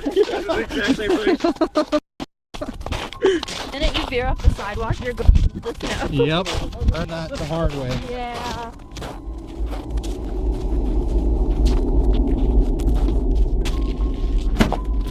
Thank you. Thank you. So much better. So much better. Alright, so general history of the property. It opened in 1913 as a tuberculosis sanatorium. Andrew Carnegie actually owned the land before the state of Pennsylvania took it. He wanted to build a house here for his mother, who was sick at the time and wanted fresh air and light and the high elevation of the mountain to do that. And unfortunately, his mother did pass before he was able to purchase and build a mansion for her. So he donated to the state of Pennsylvania for $1, and they, with intent to build a tuberculosis sanatorium. So they did start on that in 1912, and in 1913 accepted the first patients. In 1956, it became the Lawrence Flick State Hospital, which was a psychiatric mental hospital facility, and there would have been an original tuberculosis sanatorium with wings that jutted off, about a quarter mile long in each direction. So it would have been a huge property. That we're in right now is the Maple House. It was built in 1932. Used for classes for children that were here. They would have had a children's ward eventually when, unfortunately, the children did get sick during the TB era, and then the prison took it over and into offices, admin wards, and classes for GED programs, things like that. The state school, it became a state school after it was the Lawrence Flick State Hospital, became a state school in 1963, and until the prison took it over in 1983. So the Department of Corrections was transferred the property in 1983 and became a medium security men's facility, and it was open until 2013. The prison shut down after some Department of Justice investigations and different things that unfortunately caused a shutdown due to abuse allegations, just a lot of mistreatment of inmates. Really? I didn't know that. Yeah, we just learned that recently, and actually we learned that the Department of Justice report is available online, so I haven't had a chance to read that yet, but we had just found that out, so new information is coming in all the time for us. Okay. So what building is this? So this is Maple House. This would have been children's ward, originally a preventatorium more than a building during the sanatorium, just to keep the kids safe as their parents were here with TB. And then as the children got sick, it became a children's ward. And then during the state school and hospital would have been just different offices for anybody that was here for administration. It was an admin building. We have an actual admin building, so it was kind of used about a bunch of different ways. This would have been the original woodwork in the lobby right here. There would have been a kitchen in the back for anyone who would have come to visit higher ups from the state. And then there's a library down one of the hallways, different GED classes for inmates in the basement, a barber school, auto body shop, learn to build siding, all kinds of different activities for inmates and classes that they could take. And then upstairs would have been warden's offices, different admins for the prison. Any spot you'd like to see particularly? Like I said, I don't know anything about any of the buildings. This one was used for a haunted house, so it is still kind of in that state. But I can take you downstairs. It'd probably be easiest to do that, so you can see the barber school, and then we can hit the tunnel from there, because there is a tunnel system on the property that runs from this building up to our chapel, and then up to the original sanatorium building. Okay, let's do that.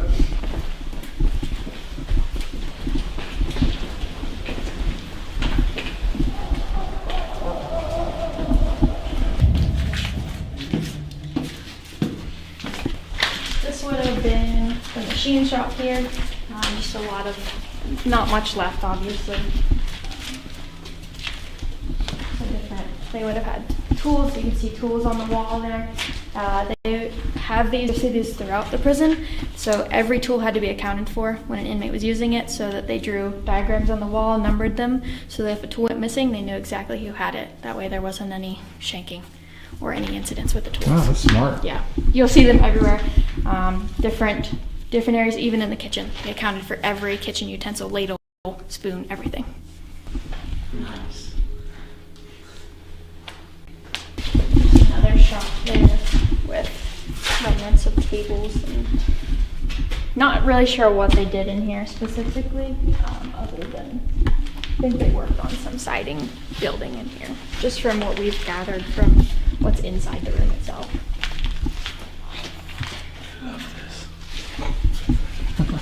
It's very creepy in here. It stays creepy all the time. Just looks eerie. Yes.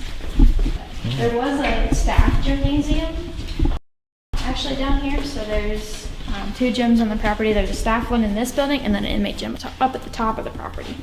So it's pretty neat to see. We get some stuff in this building, paranormal wise. We get a lot of disembodied voices, doors slamming, people walking. Gym in here, still the basketball hoops, everything's kind of still hanging on.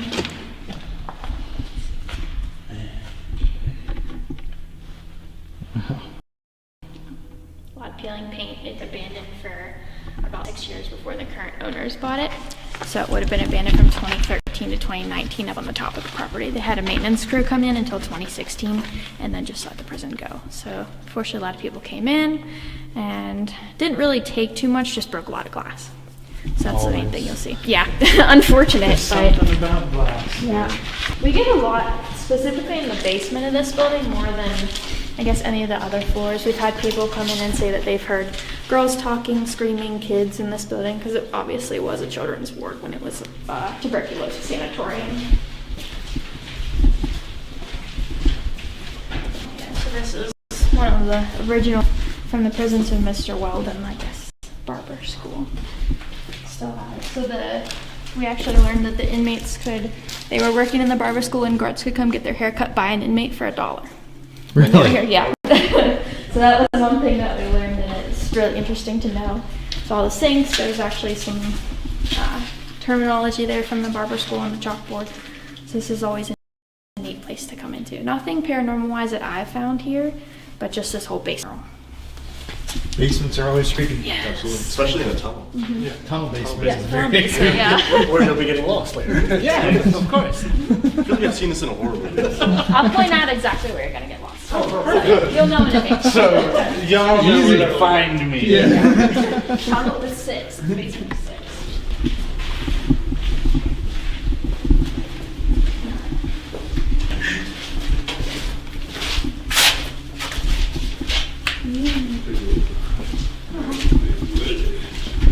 Oh. Yeah. And this goes on for, it's a solid 5-minute walk from this building up to the top of the property. Oh, wow. It's a really long tunnel. get It would have been used for steam and electric during prison era, and then nurses just would have walked it, and they would have walked to stay out of the cold.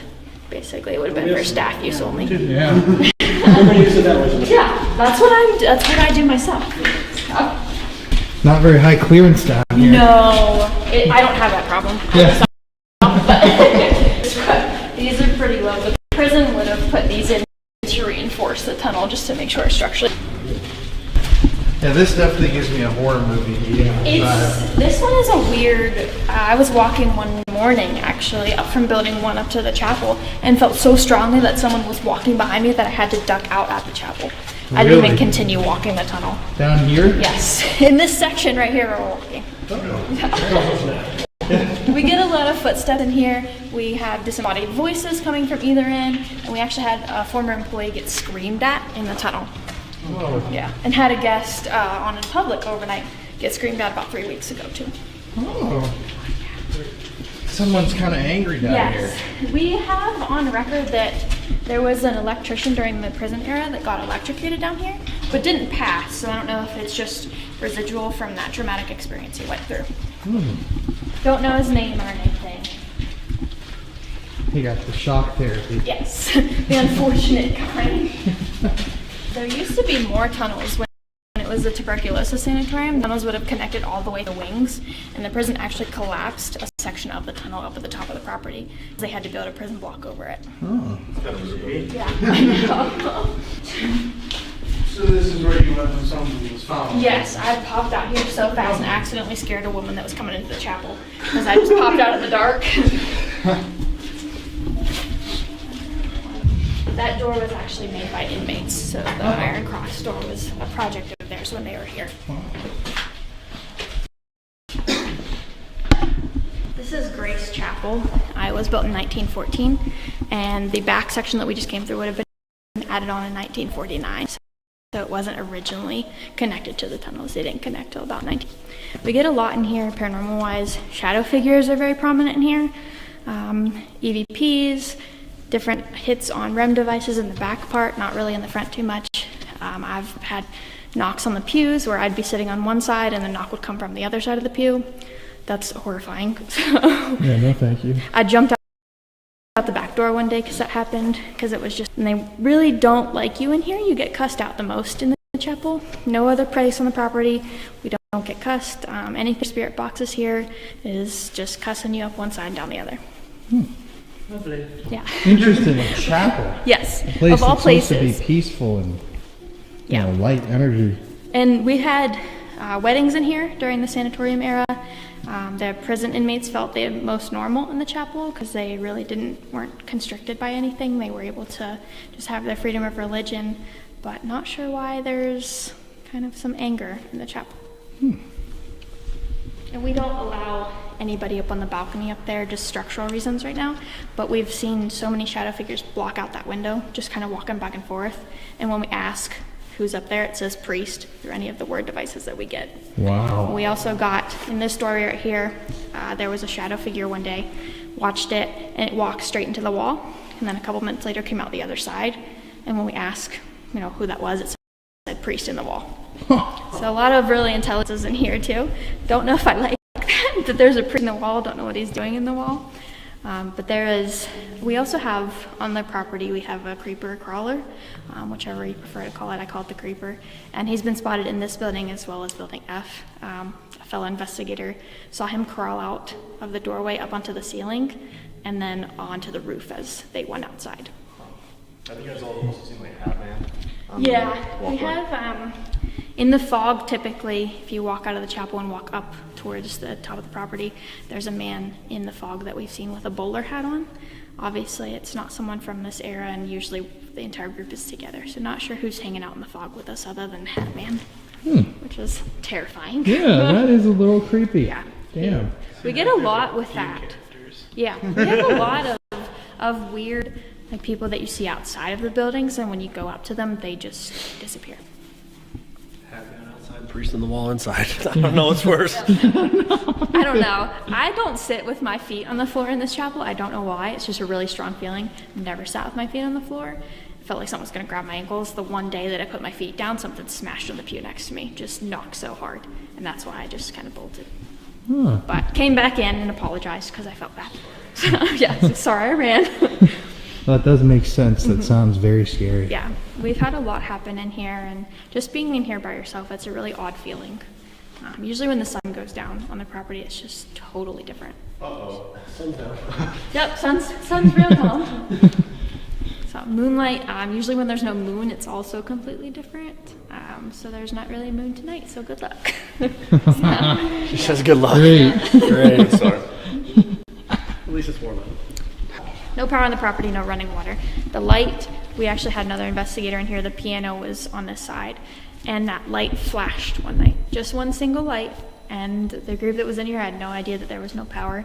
It freaked them completely out, and we were all very, very excited just to see that happen. And it's the only light that's also smashed out, so I don't know if somebody did that or if I don't know what happened exactly. This light right here? Yes, that light right there. It Flashed on one night. And just for a quick second, for enough for everyone to notice it, because you're sitting here in pitch black, and then hasn't done it since. Wow. Yeah. It's great. You can see how like recently abandoned it is by the type The of light light bulb bulb. that's I have those in my house. No way, that's not gonna. Wait, so if they can turn on a light, can they turn on the heat? I would. If they could, that radiator should be going right now. That would be nice. Yeah, I know. Please. You hear me? It's not. Hopefully. All right, we'll walk back through the tunnel that way. We don't have to go outside.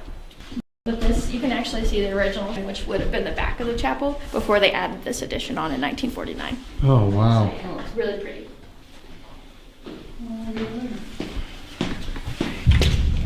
Look back up hill. Great. This section right here is actually, this was reinforced by the current owners, so you can tell the difference between what we reinforced versus what the prison reinforced. These are actually jail beds used to reinforce this section. Oh. So they were taken from one of the cell blocks just because they're shrunk.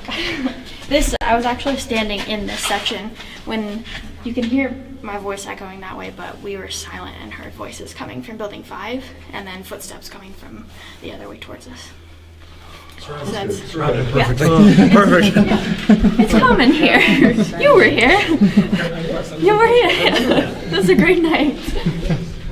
And it's pitch black in these tunnels too. There's absolutely zero natural light. But this one follows the curve of the mountain. One of the last tunnels actually follows the natural curve of the mountain. Wow. That's pretty neat to see. And after all this walking, it's kind of hot. Yeah, nice and warm. So we go outside again. Exactly. So if you go into the tunnels tonight, easiest access point is the chapel, because trying to find either end in the buildings is a little bit tougher.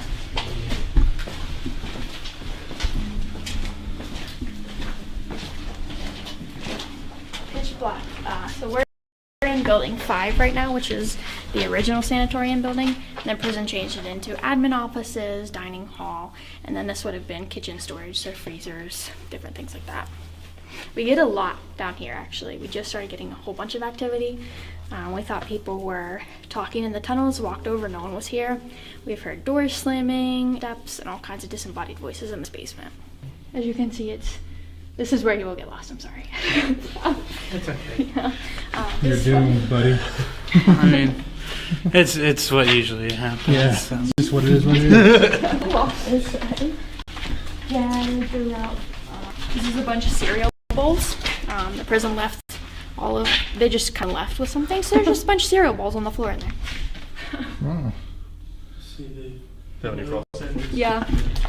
The animals have come in and gone them. My late night snack is gone.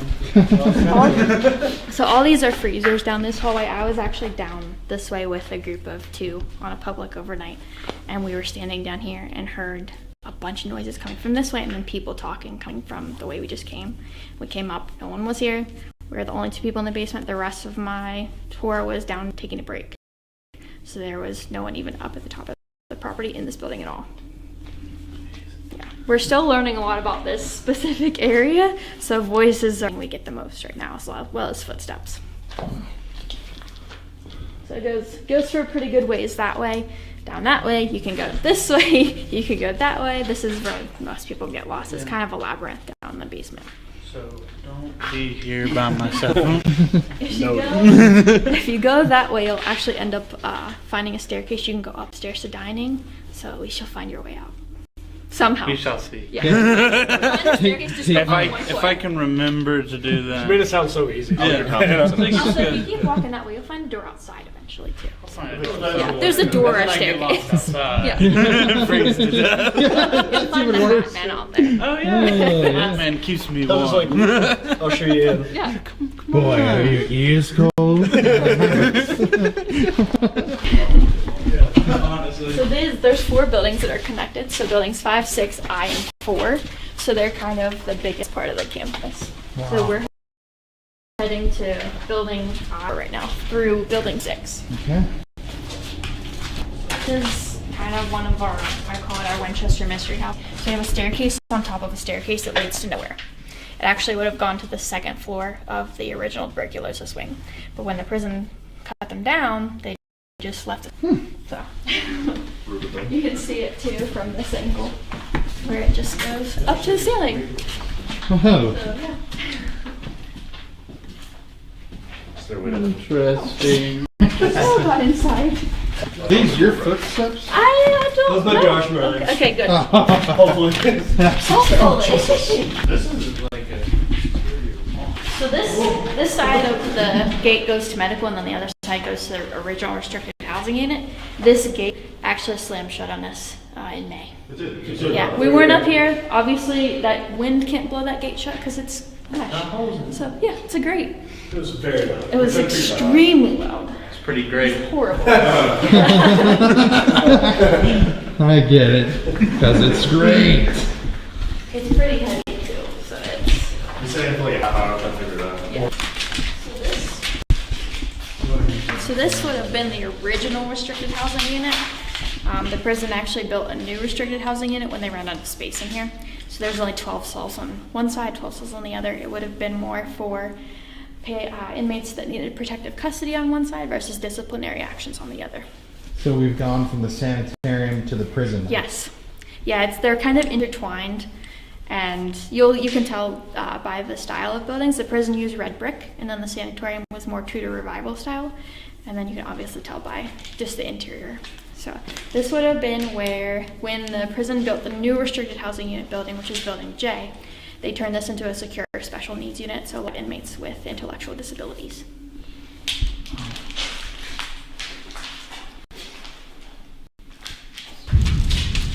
I'm gonna get lost on one of these.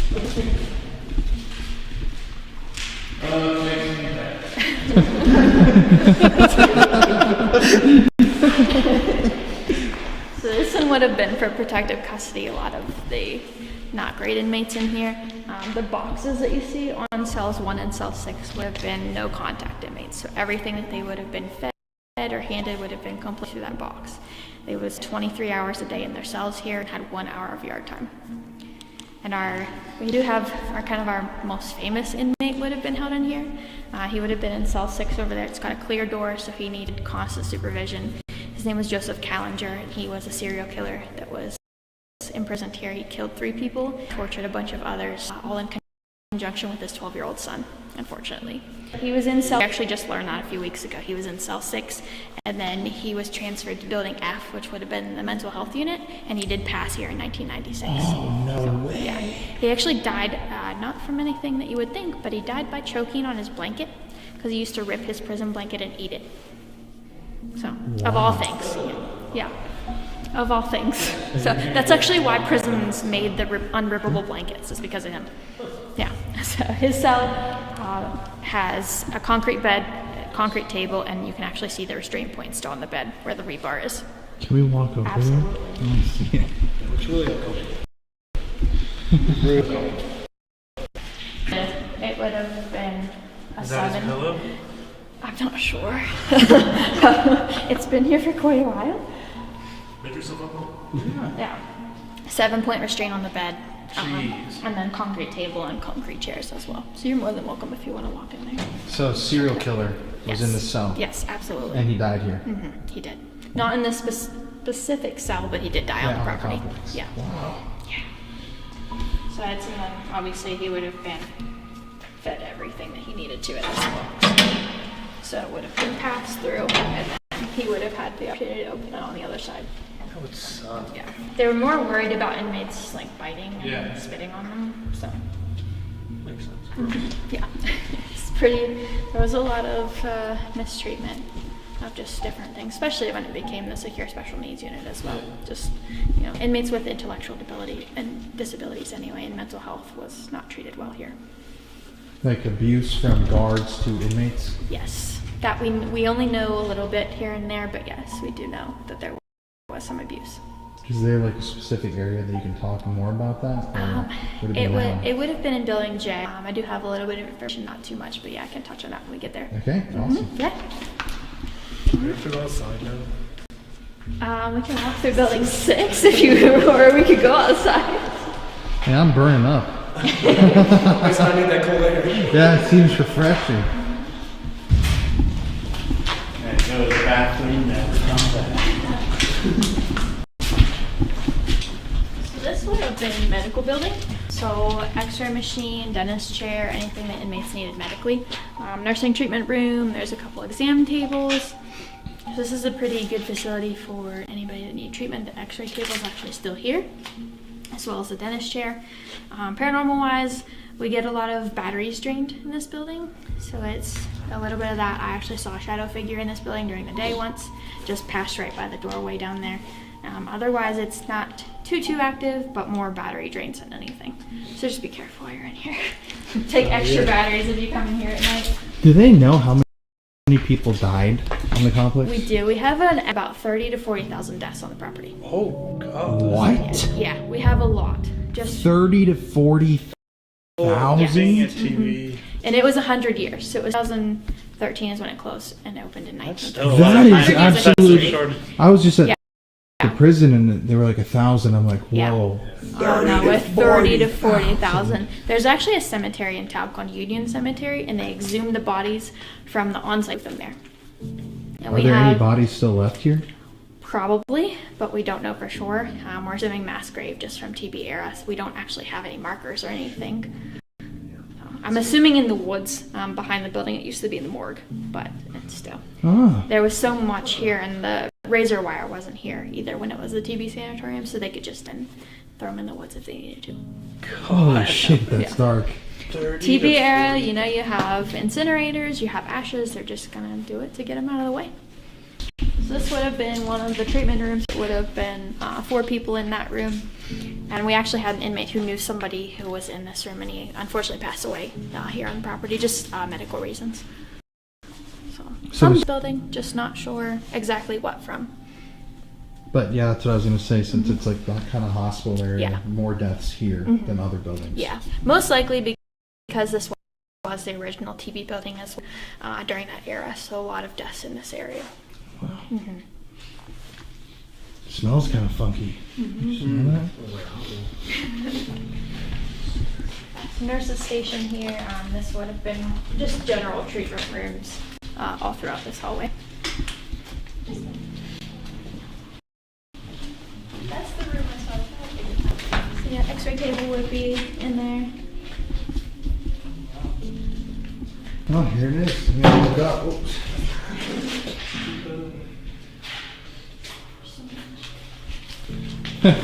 Did I just kick the bucket? That was the joke you made. That's good. We're talking about death, and they literally kicked the bucket.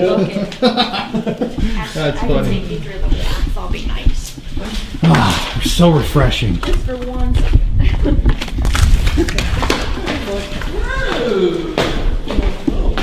It's confusing because you go from one side to the other and then upstairs, and you're above ground here and then underground and then above ground again.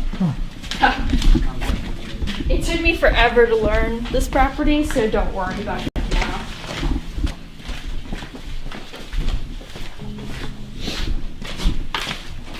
Alright, so we're technically in building 5 right here, which is, or in 6 right here, and then the connector leads to building 5.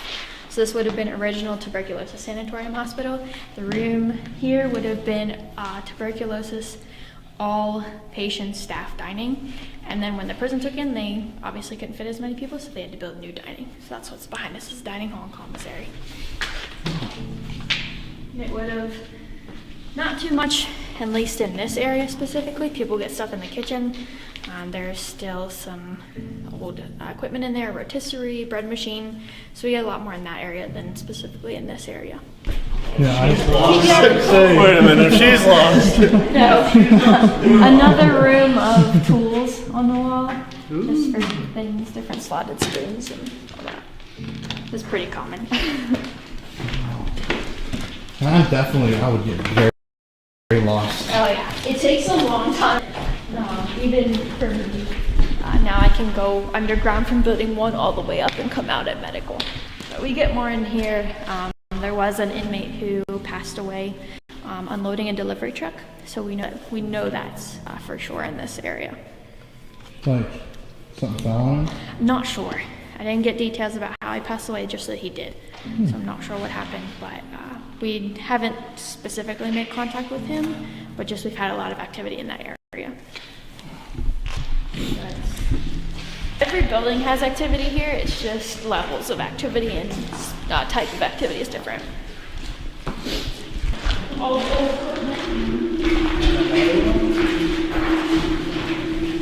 This room would have been prison intake. Nothing normal other than we had somebody get locked in on the cages because our number 1 rule here is don't shut doors behind you. Someone didn't follow the rule and got locked in there for about 45 minutes. So we got the keys and got out. We'll just get locked in stuff. Yeah, so please don't shut doors behind you because I have some of the keys, but I can guarantee I don't have all of them. We're gonna go to building C here, which is a door.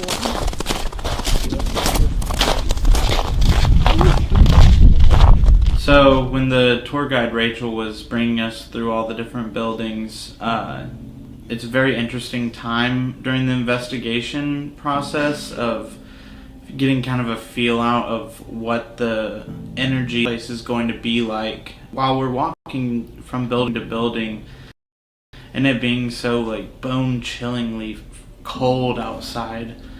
It kind of makes your senses a little heightened. Every time we passed one of the buildings, I kept catching myself looking up at all of the windows, just knowing that I might possibly see someone standing up in one of those windows. So, like Connor said, it was freezing cold out there. I mean, I'm not even kidding you. 18 degrees with wind chill, it was like a breeze, so walking between the buildings was absolute hell. We had feet warmers, thick socks, hats, gloves, hand warmers. I had 2 hand warmers in each glove, and still my hands were going numb. But like I said earlier, that adds to an investigation because not only does it make it creepier, it kind of gives a shining vibe. In my experience, like investigating snow places, I did this in Ohio with the Ohio State Reformatory, or even in Villisca, Iowa with the Villisca Axe Murder House. It seems to me like when it's snowing out, the energy is amplified. It's kind of like rain, where if you have a thunderstorm, there's always some sort of violent paranormal activity that follows. And the snow is nothing but frozen rain, really, so yeah, it changes how a place feels. So this is Building C. Building C was a male dorm during the sanatorium era, and then the prison just changed it into cell blocks. They were more of an honor block, so more of the trusty inmates came through here. We actually started investigating this building in September. All kinds of activity. Kind of blew me away, honestly. There's a door about halfway down the hallway. I was in here the very first night I investigated and I heard something knocking on the door. The only 2 people and I were standing right here. So we had no one else. There was no one else on the property at all. Nice. What was that? Yeah, what was that?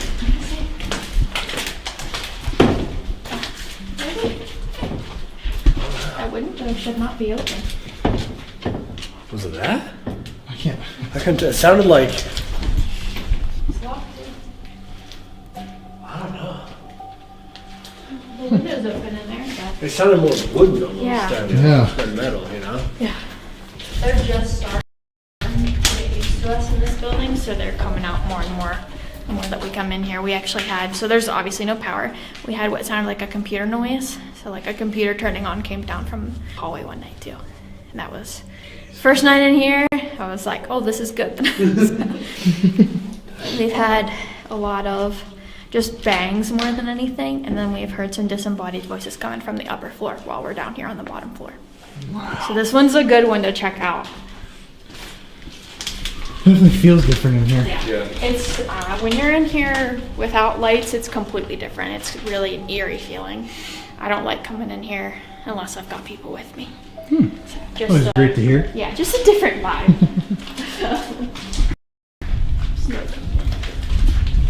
But these were all dormitory style, so it would have been 4 people per room. No deaths that I specifically know of in here, just guessing some energy that they would have spent a lot of their time here, either inmates or from the sand. So that's the door, actually right here, that we had something knock on while I was standing here at this end. Really? So yeah. And that door? Yes, that one exactly. And it's heavy. It's not something that you can easily move. So it would have, and it's pretty solid. I can't even shake it to where it made noise. So it was like something going like that on the door. Just tapping on it. But then I just kept coming back and trying to get more stuff in here. Wow. Yeah. This is a really good area to be at. What do you guys think? It's cold. I mean, I don't think we've spent any time in here. No. We haven't investigated This is at all, new so. one, yeah. We just started in here. We were trying to figure out what other buildings had activity in them, and we came in here, and boom, they were right on our tails. Like every other building we've investigated has had a ton of activity, so for her to specifically say that this one has been really active, Yeah. That means a lot. it means something. You know what I mean? Like, Yeah, we have a lot of activity here in general, so this is a good one. All right, we'll go to 7. Wow. There are woods back there too. I don't want to know. I don't want to know. We do. You have wendigos? We're technically in Appalachia still, in the Allegheny Mountains. So we have like your cryptids and things. Oh, great. Yeah. We don't mention some of the words right here just in case.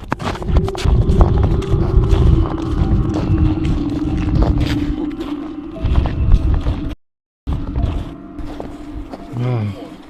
This just looks beautiful with this snow.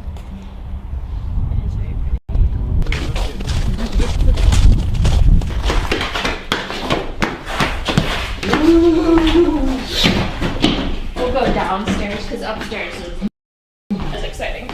All right, it's building 7. This would have been indoor pool for the children during the sanatorium era on this bottom floor, and then they had an open air play space above us, and then second floor was added in the 1930s for surgical ward and morgue. They would have put surgical and morgue down here and would have been offices upstairs. When the prison took it over, it just became a maintenance. There was a plumbing shop, just different storage. And the tunnel that we walked through would have originally connected to this building. Part of it's still here. They collapsed it to build building D, which is above us. The prison needed it for structural reasons. So you can still walk down that tunnel. It just ends at a cinder block wall. So just a question. Yeah. When people did die from tuberculosis, what was their death like? What did it look like? Pretty nasty. They basically would drown in their own blood, depending on how bad it was. Just fill up with fluid, and they would die a not so great death. Pretty violent. It was pretty sad. This building would have been where they held funerals for those TB patients as well. There would have been a funeral viewing area attached to this building. Prison obviously tore that down because they didn't need it. So that everything would have been contained here with autopsy, morgue, storage, and then funeral services. Wow. So, So where all the people that were that had tuberculosis, were they anyone that was around this area just got sent here? They would come from all over, so they'd be here. We actually have record of one that got transferred from Indiana State Sanatorium. So he was shipped here from Indiana. So a lot of record online that we found of different patients from not just Pennsylvania, but different states. Yeah. So this, we don't actually know where the morgue was specifically. We just know probably it was down this hallway. We do have people that get paranormal activity in here. One of my friends got her jacket pulled while she was in this building by herself. One of the employees that works here, he saw a shadow figure upstairs. He was in the building by himself. Don't know how the person would have gotten in because all the doors were locked. And then when he turned around to look at him again, he was gone. I've gotten on a word device down in the basement here. It said killed one night while I was down here with a group, and then asked how I was. So that was kind of yeah. Yes, it was an elevator. So, yeah. I'm like, wait, is this whole we don't know if they took it out or if it's under the floor. So it's just a wood floor that the prison slapped down. Yeah. I would say that's a very interesting looking elevator. If it was, yeah, I would want to ride an all brick elevator. Yeah. Not exactly the safest choice. We have gurney stops on the bottom of the wall here, just so that if they were running a gurney down the hallway, it wouldn't run into any of the walls. A lot of the rooms have tile in them, so we're not sure which room would have been for autopsy, embalming, things like that, but we're assuming down in this section, just due to the nature. This room obviously is full of tile, so we think this may have been one of the rooms used for morgue activities, and then the room behind us as well. Got a weird vibe on this side too, the more you spend time down here. That room's locked, but and there's a door open back there. This is the spot where one of the employees, he watched 3 kids walk out from the back of this building, went to chase after him, and they walked straight through the fence. So another case of random people that just disappear into the woods or the fog. Wow. I love this. Did you have a lot of like prisoner violence here as well? Know of. I actually know of one story in particular where an inmate was almost beat to death in the showers. So that's actually in building E where we're gonna go. Yeah. So different. We only know so much still, but we're assuming a lot of prisoner violence. I mean, we've already learned a ton more. I mean, you guys have figured out so much, so it's cool to hear. We're learning every day. Yeah. We get stuff all the time, so it's really nice to hear that. I think the lesson I've learned about prison: don't take a shower. Yeah. Yep. Nothing good happens in the shower. That's actually where we get a lot of activity. Prison blocks too, is in the shower. Really? Mm-hmm. In the corners. I'd be in that cell just We'll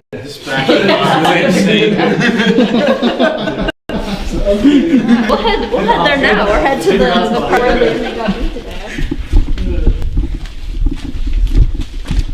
We have really intelligent spirits. And then we have residual ones too. So we have a mix of residual and intelligent. Full thing. Yeah. It's like a paranormal trifecta. That's how I describe it, because it was tuberculosis sanatorium, mental hospital, and prison. So it's like this perfect storm. The inmate business down that way.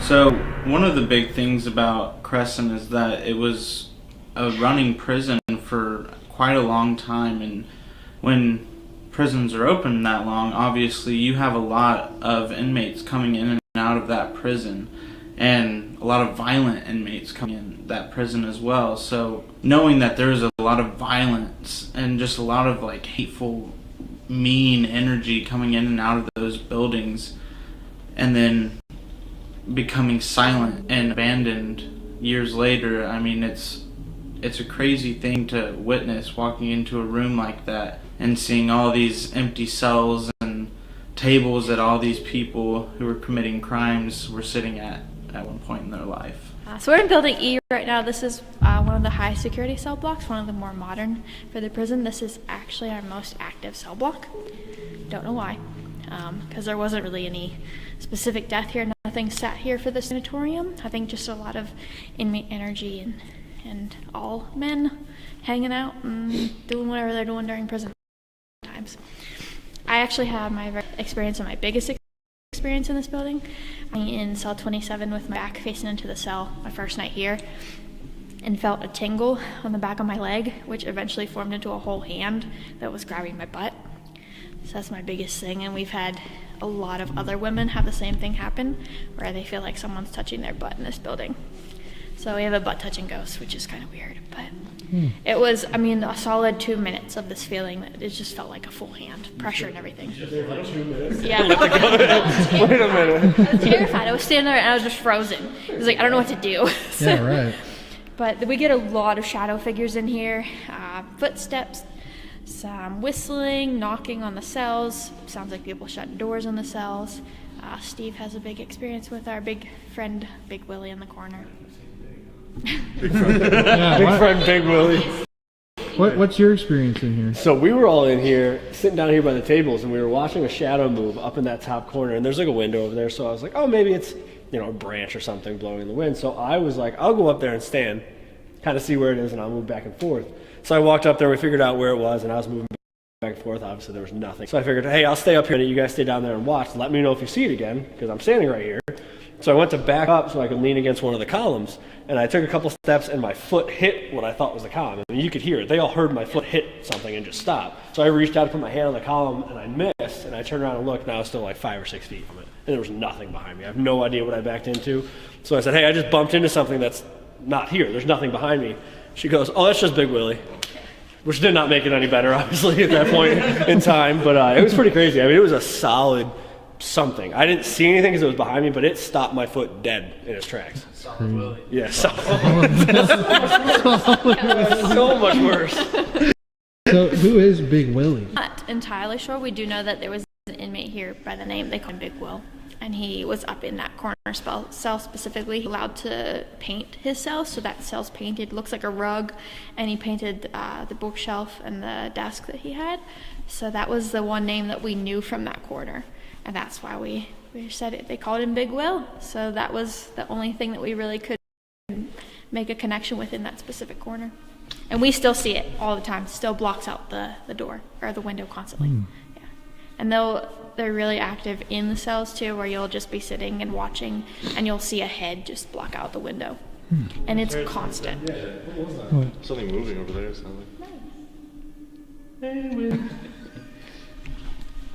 It's always the corners in this building. Because the showers are in the corners, showers are in this corner, and then where the guard shack is behind us, they really couldn't see. What was that? It sounded like a tambourine. This sounded like Oddly enough, there's a bell up there that someone tied to a cell. We don't know why. Up on the upper tier, I think it's like 52 or something. We don't know why. That's awesome. I literally thought it was like a tambourine. Yeah, there's a bell. And that wasn't here when we started doing exploration. Someone tied it there, I'm assuming for paranormal investigation. Right. Where is it on the cell? It's on the door handle somewhere. I don't know if, I can't even remember which cell it is, but. Damn, he really wants to see another Big Willie. Hey, yo, pause. This building's weird. There was actually, I was in this building about a month and a half ago or so and saw a full shadow figure. We had lightning outside, so it flashed in one of the windows and it lit up the door. Full shadow figure standing in the doorway. Thought it was my friends. I was sitting here. They were all in the dormitory room. It was 2 doors down, and I was like, oh, nice. Well, that sounds terrifying. Yeah. You're saying during It a was the thunderstorm, first- yeah. a giant lightning illuminated a shadow figure? Yeah, and it was a male figure. I mean, full, and I could see head, shoulders all the way down to the feet. Knees and toes? Yeah, knees and toes, yes. This place is literally out of a horror movie. Yeah, it is.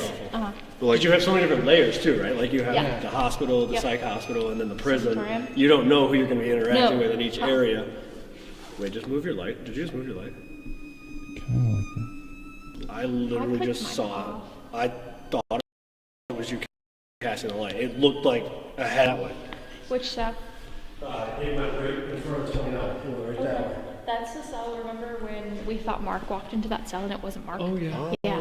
No, that was weird. I thought that was your light at first. It went clear as day, just like that. This building's weird. But like, building's look how big this really complex cool. is. Yeah. Just by the map. Mhm. Map of all the buildings, all the square footage and everything. Yeah. Holy shit. That's crazy. I mean, just that one building's 48,000 square feet. That one, and then that one's 66,000. Damn. Tonight we gotta walk every square Every foot. square foot. We gotta Listen, make I'll do sure that if we it hit keeps me out of the winter. The winter wind out there. This is a good building to be in. Any other notable history, like stuff that happened that's worth noting? Not in this building particularly, just campus-wide. There would have been in the new restricted housing unit. That's where a lot of the most abuse would have gone on, unfortunately. A lot of forced feedings of inmates, and then just general treatment of inmates by guards. There was a lot of abuse. That's what shut down the prison. Really? So we only have a couple documented that we know about. I'm sure there's more out there that we just haven't read about yet and haven't learned about. Any other like all around? They want your attention in this building. Like if you're doing something else, they want your attention. It doesn't matter. Well, you got to think about the mindset too. It's Yeah. a prison. Mhm. Newcomers. Yep. Like, They gotta search their documents. Yeah. Show you who's in charge and stuff. Right. And there's 69 cells on each side of this building, and then there's 2 people per cell. So you can imagine the noise level when it was active prison. Oh yeah, this is only one half. Yeah, exactly. There's a whole nother side that looks exactly like this.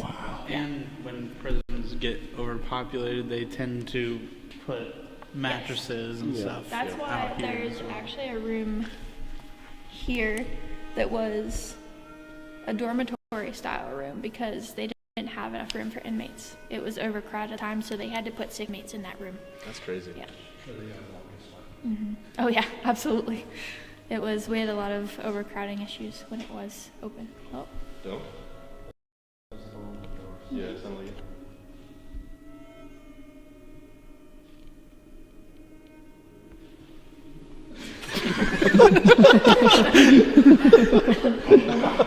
Someone's really hungry over there. It's not me this time. And you can hear how quiet it is. You hear everything in this building, every single noise. So any other notable deaths, I guess? Not that we know of. Mainly just a lot of awful sanatorium. We don't have any specific names. Just the 30 to 40,000 unfortunate people that died here. Did they do any of the experimental treatments here, like thoracoplasty? Yeah, they did. They did thoracoplasty. They did a lot of pneumothorax treatment, where they'd blow a hole in a lung, try to collapse it and give it time to rest. There's actually pictures of that online that we just found. There was a man he was a patient here, and he found a website and collected stories from other patients. So we've learned a lot photo-wise of what they did here, and they developed the streptomycin here, which is a treatment for TB that was actually founded on this property. And what was the thoro? Oh, thoracoplasty. They basically removed ribs because they thought if they allowed the lung to expand, it could defeat tuberculosis. Yeah. But then people who survived would end up walking like this for the rest of their life because they didn't have the spore in the lung. Like you said, they would collapse lungs on purpose. So these people would be trying to fight TB and just living with a collapsed lung for however long they thought you needed to, and then they would try the other side. I mean, There you go. That one didn't work. yeah. Let's try the other Let's try the other side. Should be all right. They didn't know though. Yeah, they're just trying to try. Yeah, they didn't know anything. They allowed them. I mean, it was obviously an airborne disease and allowed them to be right next to each other. It's got to be so defeating too. Like you're injuring your patients, and it's like not helping. You have no idea. And 30,000 Yeah. people 30, Yeah. up to just 40,000. cycling through here. You got to think like dying. 30 to 40,000 people. That's like a professional sports stadium worth of people. Mm-hmm. You know what I mean? That's like 6 of our towns. Yeah. That's Yeah. insane. And grave-wise, it's obviously mass grave Yeah. because they don't have enough room for those people. Just threw them into, either a hole in the ground or incinerated their bodies and threw them in the woods. That could be an explanation for why they're upset. Yeah. too. Oh, yeah. And why you see I them on think the grounds also. Honestly, the more that we've learned, because we just learned about the incinerator maybe 2 months ago, or so, we learned the more activity that's stirred up on the property. Because I think the more that we're talking about it, the more that they're knowing that we know. So you're saying that they actually... Is that the... Yeah, that's the wind. So you're saying that they would actually burn people's bodies and then just toss them out in the woods around here? We're assuming. We don't know for sure, but we know that at some point there was on the property, just not sure where. So we're thinking that, they obviously cremated those who passed, but what they do with their ashes, when you have that many coming through, I'm sure you're not storing each person in an urn. Wow. That's crazy. That is spooky. Well, Building F. Here we go. Now we're going to the good spot.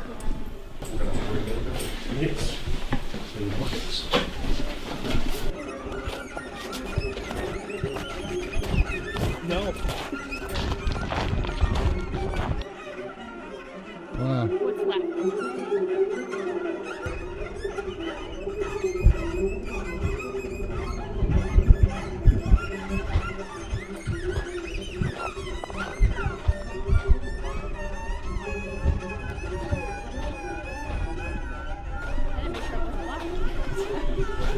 That's where we had the phone when the lady yelled her name when we were outside.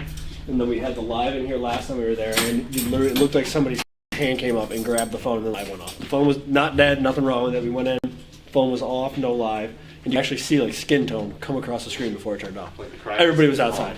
Yeah. It was crazy. So this is building F. This was a nurse's dorm during the sanatorium, and the prison had it as a mental health unit and also the hospice care unit for inmates. So a lot of death in this building, a lot of inmates that would come in didn't leave. We get overwhelming activity in this building. A lot of shadow figures, disembodied voices, footsteps, paint chips being thrown at you. You name it, it probably happens in here. There's also a creeper figure upstairs. He crawls on the ceiling. Not sure what it is exactly, but it's been described to me. I haven't seen him, I've heard him, but he has a top half and what looks like tadpole legs. Have you told him not to do that? Yeah, he doesn't quite listen to me. They know me very well in this building. My name got cut out loud. It's terrifying. We still have that clip, don't we? Yeah, I do. Yeah. Yeah, I can send it to you if you want me to. I enhanced it. So yeah, this building's very, very scary. I don't like coming in here by myself. There's always, it just feels like you the whole time you're in here. At the other end of the stairwell, there's a man that walks up and down the stairs. Sounds like he's got boots on, just stomping up and down constantly. You'll hear him above you. When you're on this floor, they'll make a noise and you'll go upstairs to look, and then when you're upstairs, you hear something from down here. So it's just constant cat and mouse. Why would it be dark energy here? I'm not sure. My personal theory is that it's not just one spirit that's the creeper, it's just the negative energy from when inmates were dying or tuberculosis in general, and then the mental health issues that they had, just kind of all that energy left over just pulled together as one figure.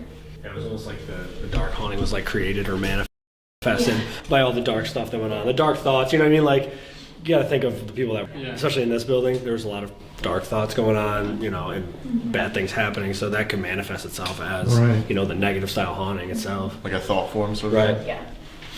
Yeah, this is a very intimidating building sometimes, but I have a love-hate relationship with it. What's the spookiest part of this building? Honestly, the hallways, because they're both really long hallways with cells on either side, and so for me, it's this hallway, and then for other people, it's upstairs where the creeper is. They're on this corner on the floor above us, so it's just dependent. Ceiling's kind of not great shape, but it goes further down than that. It's Yeah, that's long. Yeah, it's a big building. Definitely creepy. That's a little easier to see the length of the hallway upstairs. So one of the last original sun porches actually on this building. So this would have been original sun porch of a sanatorium. So nurses would have lived here and had an opportunity to be out in the sun a little bit. This room was Yes. the sun porch? Yes, it was. Wow. That's so weird to think about. Like just really sitting and just waiting to die. Yeah. It's like, oh, hopefully this fresh air helps a lot. Yeah. It didn't. It didn't. Never did.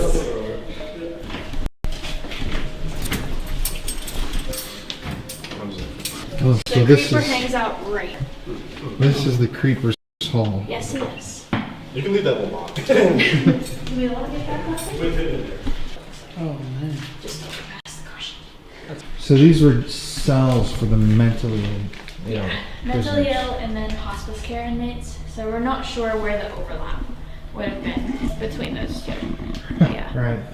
An interesting combo. Yeah, right? Yeah, exactly. You got people waiting to die, and you got people with developmental disabilities all hanging out All in the held same in cells. Right. That's fine. That's a good idea. Yeah. And they're prisoners in the first place. Yes, exactly. Right. for energy. Are there any other notable inmates? Not really. We have John DuPont was here from the famous DuPont family. He actually murdered, I'm not sure what the relation was, but he murdered a guy in his driveway, and he was kept here just for a little while. He wasn't here too long. He actually got transferred to Laurel Highlands is where he passed, but he was originally housed here at Crescent. Wow. Yeah. Those are our two most notable, between Joseph Callinger and John DuPont. Okay. So, Yeah. I guess 2 questions. Yes. What are, in your opinion, the most active places here? So this building F, is the most active place, and then for me lately it's been building C, just because I think we're really getting into the heart of that building and they're starting to come out and talk to us more. But everything's active. I'll be completely honest, there's not a spot that I haven't had activity or heard of activity happening. I guess my last question, so you would say this place is haunted? Extremely. It was my very first investigation here. I was blown away by how much activity I had. And it's just gotten more and more and more as I've investigated. And she's been to a lot of places too. Yeah. She's been to a lot of locations. Yeah. We've investigated a lot of places with Rachel. Yep. And she always talks about how active this place is. And we've seen it firsthand the other times we've been here, so. It's scary. So It's very scary sometimes, but it's worth it. Absolutely. So that tour was absolutely amazing, doing that for us. During this investigation, as you've seen, we were joined by Steve and Dylan from Haunted Nights. You may have seen them on their own channel. They've been in some of Sam and Colby's videos. Great people. And we all decided, after Connor gave us his input, that we wanted to investigate the chapel area because it seemed like a natural just beginning to kind of exploring this whole property because it had access to the tunnels. And from there, we were just going to let this or entity guide us to where it is, where it wanted to be found. And Connor himself has actually had some experiences with these darker energies, so I'll let him explain. So after high school, I ended up going to ministry school, and after that, I went and lived in India for a while. And while I was living there, the people I was working with, we would perform exorcisms on people. I've seen countless exorcisms and demonic energies right in front of me, things that are unexplainable to people who don't believe in the paranormal or spiritual beings. So anytime you cross-reference the paranormal to religion, there's always a dark space that lies in between those areas. Things that happen that you can't really put your finger on of what this might be, but you can only tell that it's a dark thing that's following you. So I personally wanted to start off at the chapel first, just because, I mean, if anywhere is gonna have some lighthearted energy, I feel like it would be the chapel. So we decided to start there, and ended up one of the craziest things that's ever happened during an investigation happened there. Alright guys, so we're starting off tonight here in the chapel. If you'll remember, we were told that this area has an almost, not violent, but more physical, aggressive haunting. This is just where we thought would be naturally the starting place for this investigation. I want to let these guys introduce themselves real quick. My name is Dylan. I'm with Haunted Nights. I've been ghost hunting for the past 8 years or so. We just started YouTube. Sure, yeah. I'm Steve. I own Haunted Nights. It's an event company. We bring people around to do paranormal investigations all over the country at locations just like this. This is our 3rd time here this year, and our first time filming here though, so I'm super excited to get in here with you guys and see what we can kind of stir up tonight. Yeah, it's an active spot, so. We've already heard a lot of stuff in here, just feeling weird, and follow these guys or subscribe. Please go check them out. They make amazing quality videos. These dudes they're cool too, you know? That's the whole thing. Like, I like these guys a lot. So I have a little experiment. This is it's like a Super 8 ball, okay, but it's electronic. All right. And I'm gonna have us ask a couple questions before we start. I like it. Okay. All right? All right, let's do it. So I'm gonna start this off. Let's see. Will I get hurt tonight? I am confident it is no. Oh, yeah, okay. Are we gonna catch something on camera? Definitely not. Damn it! No, cut. Will one of us get touched tonight? Highly doubtful. Whoa. Jesus. This place haunted? And the time is right. That's very ominous. Here, Connor? Is there someone in the chapel with us? Yes, without question. Without question. Well, there you go. Alright, your turn. Ask another. Do you like having visitors here? Hardly doubtful. I don't know if that's a good thing. All right. No, they don't like us. No. Are we going to make your presence known? Yes, without question. Okay. Where are you in this building? Oh, it doesn't. Are you next to us right now? Everything points to no. Damn. This thing is not giving me the answers I wanted. Come on. Is there something evil here in this chapel? The answer cannot be found at this moment. It's ominous. It's very ominous. Flashlight turned on though. Oh. What are your answers? Yeah. Is there something here that wants to hurt somebody on this property?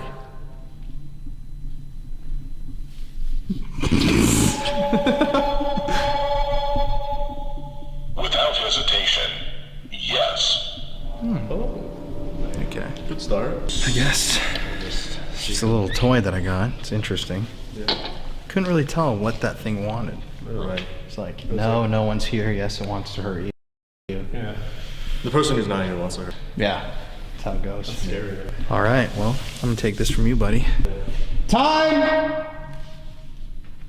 Sorry, that's just a sink. Oh, there's gonna be more to it. I was gonna say like time for church or something. Just time. You're like, what the hell does that mean? It's the time. Did you shut off the flashlight? I can't. All right, so I just want to start this off. To anybody that's here on the Crescent Sanitarium or prison or nursing home property, especially if you're here in the chapel, we're coming here with peace, love, light. We just, want to talk. We're not trying to bug you, alarm you, anything like that. But to introduce, my name is Colin. I'm here with my friends. I'm Connor. I'm Steve. Mine's Dylan. And yeah, we have a lot of little toys or tools out here. Like this thing, you can come up and touch it. That'll show us that you're here. There's one down there too that you've been playing with.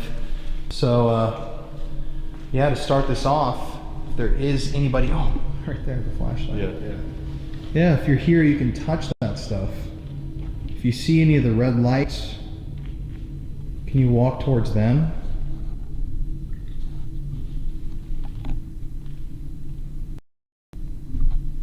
They're not gonna hurt you. It's not a flame.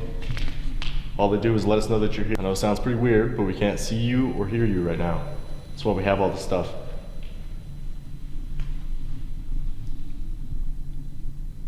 We just want to learn about your time here, what it was like to either live here or be imprisoned here.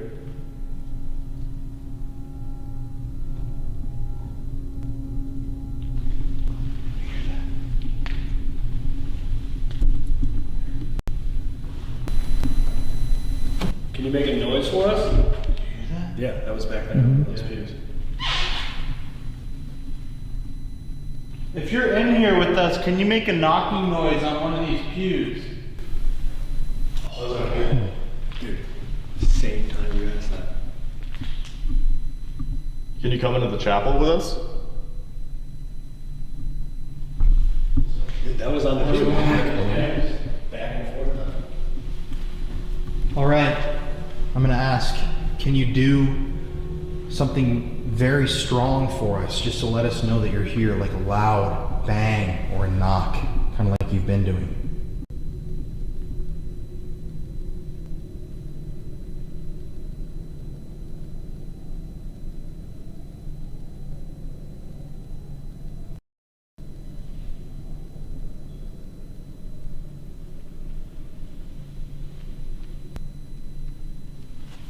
Am I hearing something outside? Yeah, this week. Dude, for a second there, it was like the most quiet you can possibly be. Where you hear the ringing. Where's the priest of this church? What is that? It's like someone's like unscrewing. Yeah. Like a gurney. It does sound like a gurney. You know, like that squeaking. Could be a gurney, could be a wheelchair. I mean, just because a patient was in a wheelchair doesn't mean they wouldn't come to church. Yeah, exactly. We've been told that people hear your voice a lot. Can you say something for us or yell?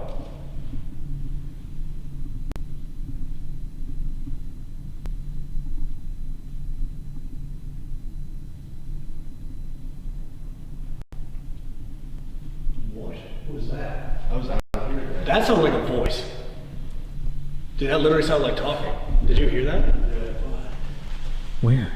I can't tell if it was coming from the tunnels or like It from sounded like behind me, so out this door, like you said, out that way. Yeah. It literally sounded like 4 words. Yeah, what it was like. It sounded like a guy. Yeah. Can you come into the chapel with us?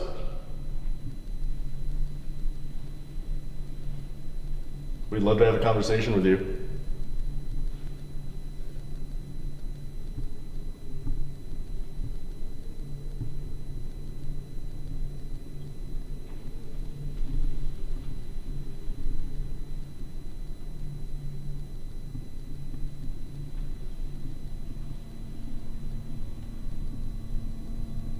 Is the priest here?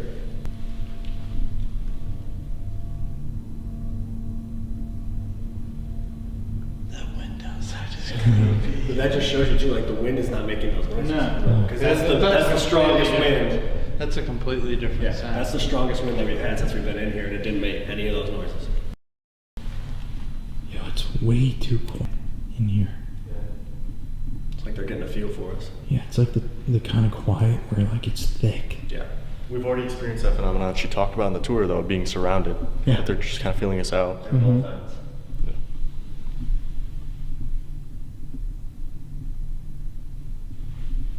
you make another noise for us? That was on the pew again.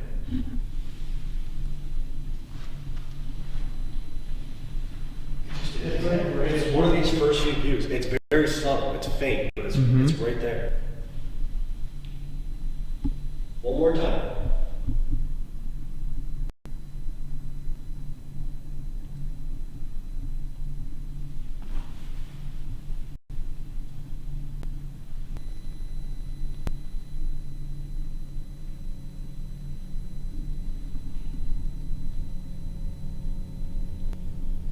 So eerily quiet. I know, it's just still nothing. No noise. Do you want us to go down to the tunnels?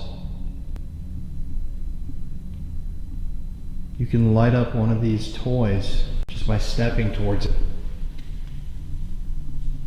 If you'd like us to go down, or you can turn that flashlight on all the way.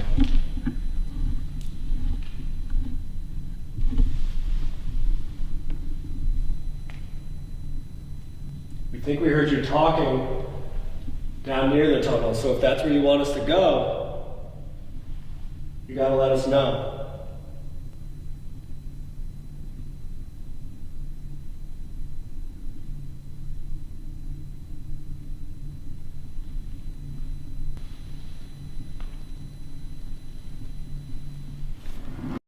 What the How did the flashlight turn on? Yo, what the bro? What the That flashlight does not turn on. No, isn't it like a click button? Yo, that's a fucking flashlight, bro. That's like a regular click. Remember when she was saying that light turned on by itself? Yo, dude, that's crazy. And there's zero electricity in this room. Dude, how the fuck does a flashlight just turn on by itself? No power on the property, no running water. The light, that light flashed one night. Just one single light, and the group that was in here had no idea that there was no power. It freaked them completely out, and we were all very, very excited just to see that happen. Do you want us to go down to the tunnels? You can light up one of these toys just by stepping towards it. If you'd like us to go down, or you can turn that flashlight on all the way. I'm not even kidding. How does that happen? That's literally a click button flashlight too. Like, how do you? Bro, That's yeah. that is the wildest thing. You literally have to press it in. Yeah. You have to press that flashlight. I mean, like, when that just turned on, I was like, what is that light? Yeah, so I I was like, oh, confused. what's that? I thought it was something like in the book. No.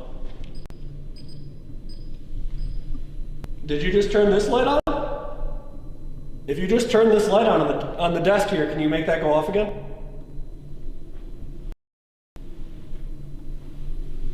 Another knock. Yeah. And then this goes off again. Thank you. How the hell did that just turn on? Dude, that's weird. No, that's actually really, really That's crazy. I don't know if you heard me like click it to turn it Yeah, on. you have to press it. Were you pointing at it? Was anybody pointing at it? I was pointing right at it. That's wild. That is a wild thing. Like, You have to straight up like click that. it. Yeah. Yo, and you know what's trippy? Remember, I just said when I went outside to grab the gear, this was dead. Your flashlight bro. died. Yes, it died when I was walking to the other building. And then it just turned on. Like 20, 30 minutes later. Right, and it's been sitting there. Yeah. That's so weird. And that hasn't gone off, and as soon as that turns on, that starts going off. Yeah, thank you for turning that light on. That's crazy. That is really wild. That's really That's strange, awesome. man. Isn't that crazy? Especially with the story of the light right there. Right. And it wasn't like it just barely Oh, turned no, it was out. on. Because like sometimes flashlights do that, just kind of like the mag light where it's just barely flickering. That one you have to press the button and then it turned on It was full on. brightness. Yeah. And then the REM pod immediately starts going Yep. off, and it hadn't gone off before that. Something came in here, man. You were playing with that over there too, in the middle of the pews. Are you still? I think it came up here to hang out. Almost, yeah. Or the music box out in the hallway too, because that was going off earlier. Yeah, And now that's so not weird. going off anymore. Can you turn on this flashlight on the table again? You did it just a second ago. Just click the end of it. Look at that flashlight just pulsing too. Yeah. Can you shut that all the way off, please?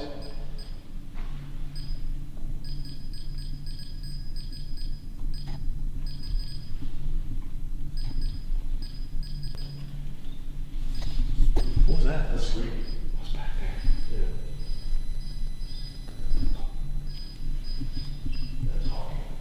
Yeah. It's that like What is light that? bulb. What is that? It's like a some sort of mechanism like that. Yeah.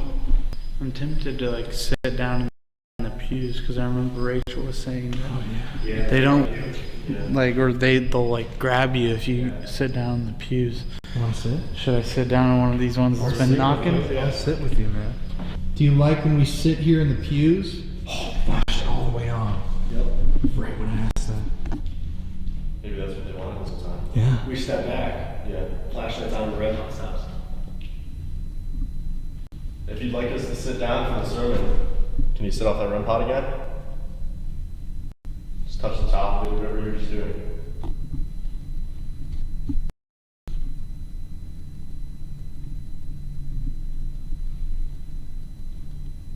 If you don't like me sitting in your pews, can you come grab my leg or make a knocking noise on the pew next to me? Oh, wow. Did you hear it? It's like another knock out there. That was a knocking noise on a pew. Yeah. If you like the company, if you like that we're here, can you set off the REM pod? Stay in chat for a minute. Talk.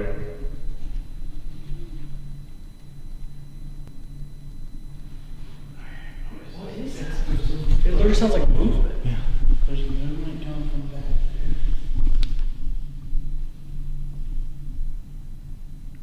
Where are you in this chapel?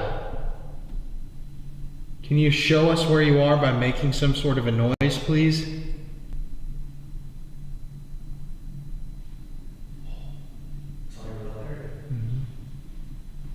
If you make a really loud noise, we'll leave this area and let you rest.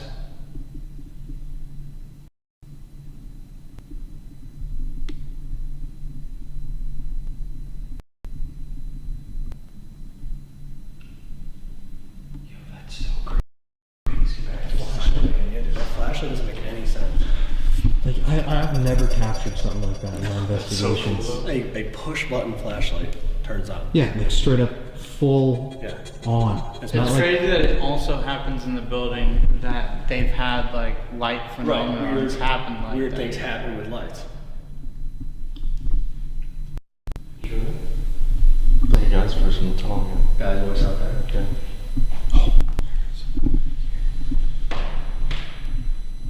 Are you still here with us?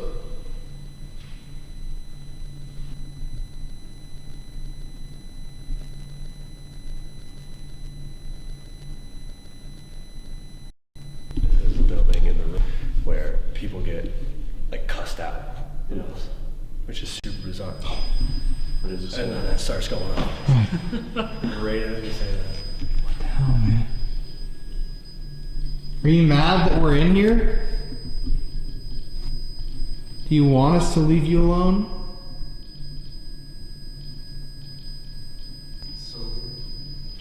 Dude, it's a really weird energy in here. Like, I don't feel like scared, but I don't feel welcome. Right. You know? We're not. It's like we're not supposed to be in here, but like you said, it's not threatening. Yeah. But we just feel like I feel like I'm out of place. Yeah. There you go. Thanks for understanding. Yeah, you are out of place.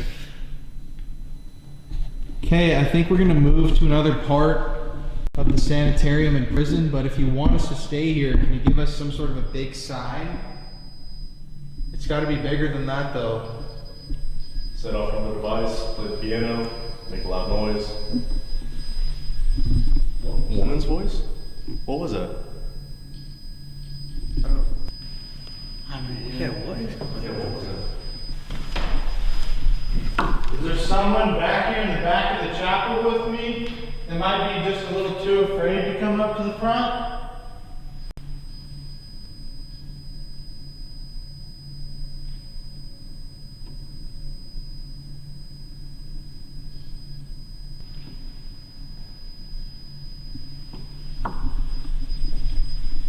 Did you touch that door? No. Was that not? No, there was something that was right on that door. Don't be afraid to come into the church with us. We're friendly people. We just want to have a conversation with you.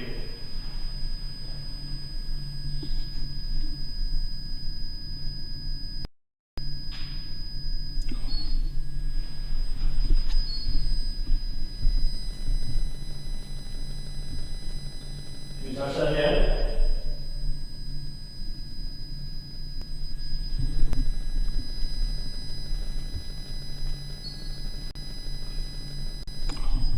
What is that noise?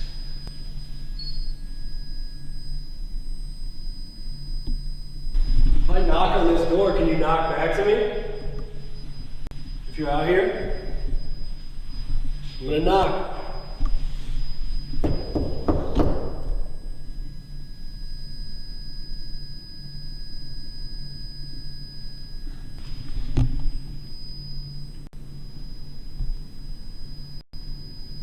I don't know why, but I'm getting this feeling like there's something here with us, but it's still trying to like keep its distance from us. Like it's still not comfortable with Yeah, it us. doesn't want to talk really.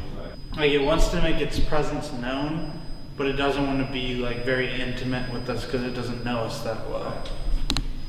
Well, do you guys want to go to the top? Yeah. Move down to the tunnel. I mean, we heard voices coming from out there, knocks, bangs, everything like that. So. See how? Right there. All right. Well, if you don't have anything else for us, we're gonna go head down to the tunnel.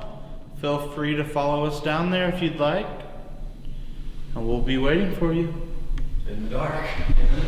This is your last chance. If you have anything left to say, or if you can do anything for us, just do it right now.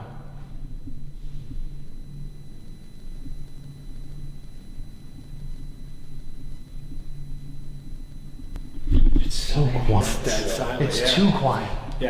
Like, I don't feel anything either. No, you know? It's like everything is just gone. Well, like we investigate. It's like you feel the energy. Yeah, And absolutely. like here, I don't feel much. No. The tunnels, I felt a lot earlier. That's what it's like. Something's kind of just like On the outskirts, dancing around us, yeah. like kind of teasing us. Right. Like it's not comfortable enough yet to like get close. do something like close to us. Well, I think that flashlight thing has got to be one of the weirdest things that's happened in a long time. That's unexplainable. You have to pick it up and click it. Yeah, and a flashlight is not a paranormal. Right. It's not made for this. No, it's just that's a flashlight from That's a Best Buy. seeing flashlight. Yeah. And it just turned on camera by itself. Sitting on the That's table nuts. for 20 minutes. Yeah. And it died when I was way out at my car when it died. Yeah. And it was dead the whole time I was clicking it on and off. Then it turns back on all of a sudden. No, that's weird. That was really weird.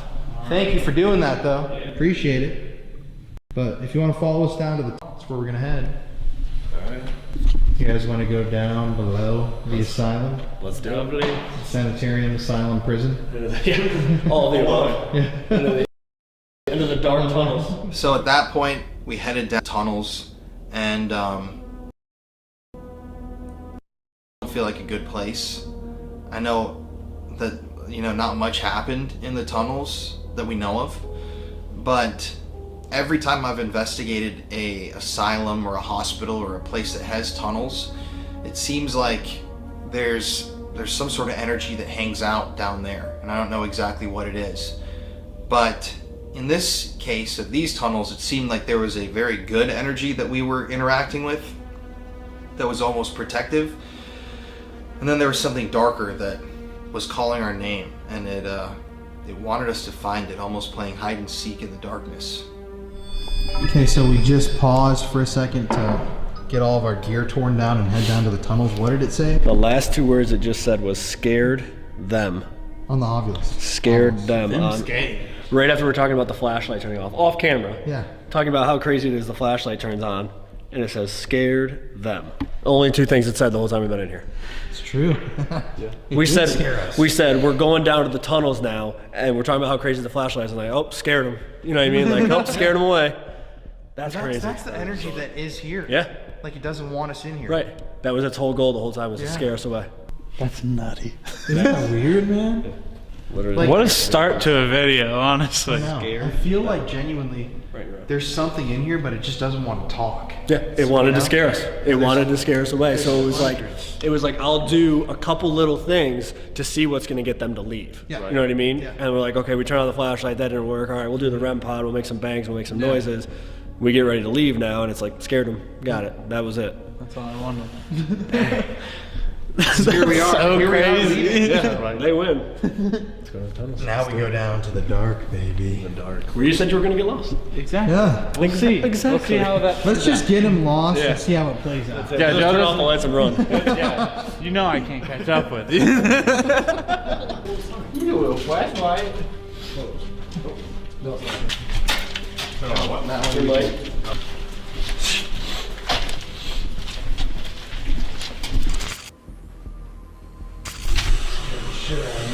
Shit my pants. Okay, we're down here in the tunnel right now, setting up our stuff, and the music box already started to hit. That's a common theme though. Like they start when we're setting up. They catch us off guard, you know? Yeah. And it's common. People are getting followed in this hallway a lot too. Yeah. Or tunnel. Whatever. Look at that, bro. That was just quiet for the last, like 4 minutes? Yeah. That's what kind of it's though. Like it's not consistent. Yeah, you know? exactly. This is how we were setting up. I have all of my stuff. We haven't even right stopped here. walking yet. No. Yeah, literally. I have 0 free. Oh, for the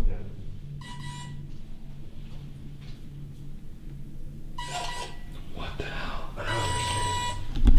Dude, something followed us from the chapel. He invited it down though. Yeah, He he said did. you can follow us down here. Well, dude, this is we just walked. I just filmed it too, from down there to up here.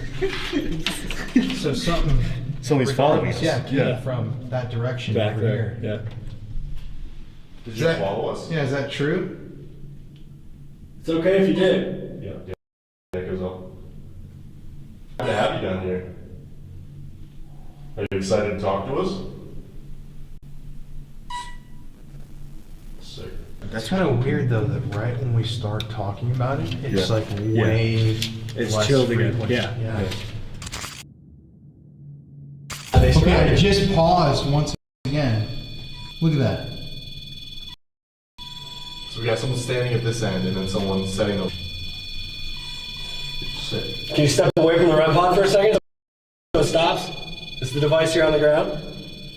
I'm down here, bro. And this lady said too, this is where you felt the weirdest earlier. Yes.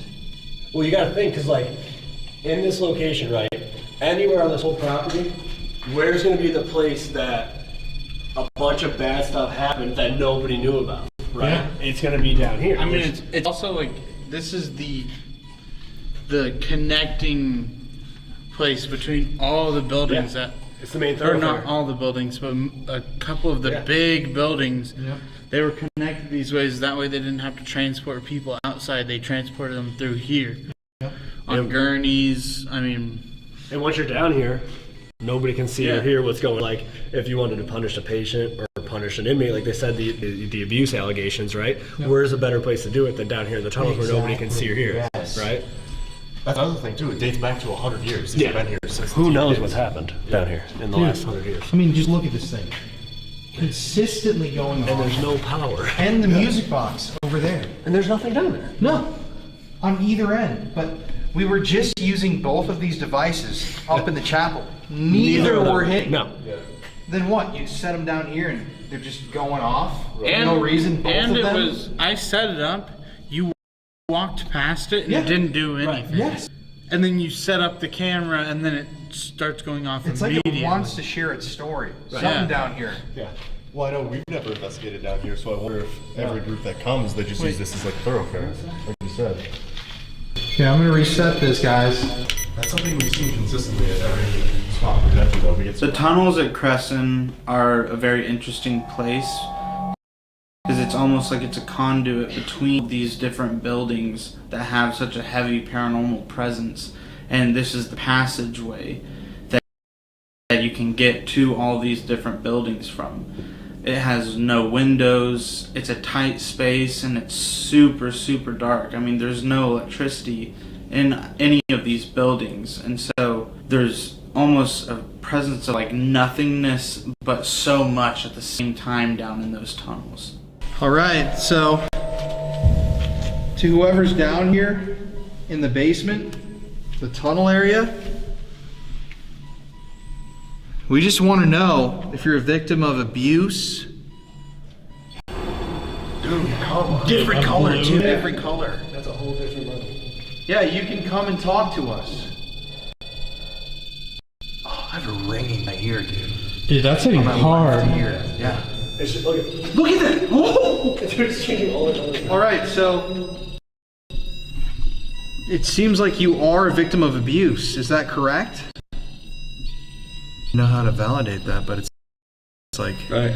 Can you step away for a second? I wonder if the left ear thing too is like consistent with what maybe they got hit. Yeah. Get hit in the head or. I have it's like a almost, you know when you drive through the mountains and it's like pressure. Your ears popping. Yeah, that's what's happening on my left side. And these are fresh batteries. Right. Everything, every And time. like you said, it didn't go off at all. No. Upstairs. You hear there's a footstep. I heard that too. What the was that, bro? Down the hall. Yeah. Somebody whining out from abuse. Somebody getting hit. You know what I mean? That's Like, exactly what it like a is. whimper almost. Yes. Yo, that was freaky, bro. There's a footstep. There's a footstep. Hello? Oh my god, dude. I actually feel like really f***ing cold. Do you feel that? I'm like the temperature. Yep. It's getting colder. The temperature Yes, change. yes. I'm not f***ing with you. It's getting colder. Okay, I'm gonna reset this one more time so we can hear your voice like you just right off the bat. That's not Dude, I feel f***ing weird. Look at that. How do you? told you, It's a man. temperature flux, like you said. Doesn't it feel like that though? Do you feel that? It's like a wind. Or am I going crazy? Yeah, it's like a wind, bro. That's what it is. It's underground. We're underground. There's no connection to any. I mean, we're like far down the tunnel too. Yeah, we're not near any doors. No. We're nowhere near any doorways. There's no windows. There's no reason for there to be. But it's like temperature the breeze just stopped. That's And that still stops. going on. Yeah. This is Caleb. Okay. You just recounted. Whatever that voice was. Dude, that voice was very, very very clear. audible. And I just reset again to show people, like, you reset that twice. I Yes. just reset the music box again, and it's still going off. See? Okay, what the hell, man? I don't understand.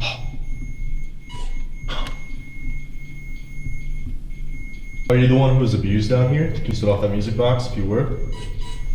Dude, instant. Do you want us to use the voice recorder so you can tell your story? Pretty good. Man, I'm gonna tell you, I feel fucking weird down here. I feel like it's like the darkness is like closing in around us. Yeah. There's a weird energy down here. Yeah. Like, I'm not kidding you. Whatever that voice was. Did you hear that? I heard that. There's something like hit the. Like someone Yeah. flicked it. Yeah. Like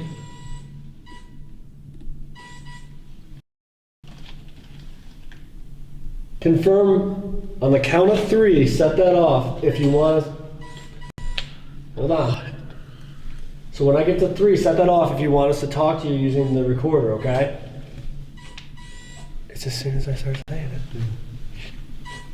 I mean, bro, there's something Right right there. Right? Like, Yeah. What is it? I want to know what moved away from the REM pod. Exactly. Because the REM pod's completely Yeah. silent now. Didn't change the battery, didn't do anything, just reset it. Right. and it still went off both times to reset it, and now all of a sudden it's gone. Mm-hmm. I'm gonna set the Eddie down here too. Yeah. And it's right after we heard that. Yeah. Yeah. Did you hear that? Yeah, it echoed. Dude, it was coming from up there. That was loud. Whatever It that echoed. was. Yes, it was a female. It sounded like a Yeah. woman's voice. That's what we were hearing in the chapel though. Like a almost like like a a whimper. whimpering sound. I'm getting Like, I don't know, chills, like- man. How does that work? Creepy chills. Yeah, okay, so you said you're substantially cold down here, right? Yeah. It's 50 degrees down here. It was 39 degrees in the chapel. Yeah, almost 20 What degrees. the hell? That's what I'm saying. Over 10 degrees warmer down here than it was up there. And it does not feel like it. No, I'm way colder down here. And it just started too. Yeah. It, like when we were Yeah. setting all this up, it didn't feel cold. No. It just came in like a. And again, Can you feel that right now? Yeah. It's like on our skin, dude. And we're so far from any Yeah. opening.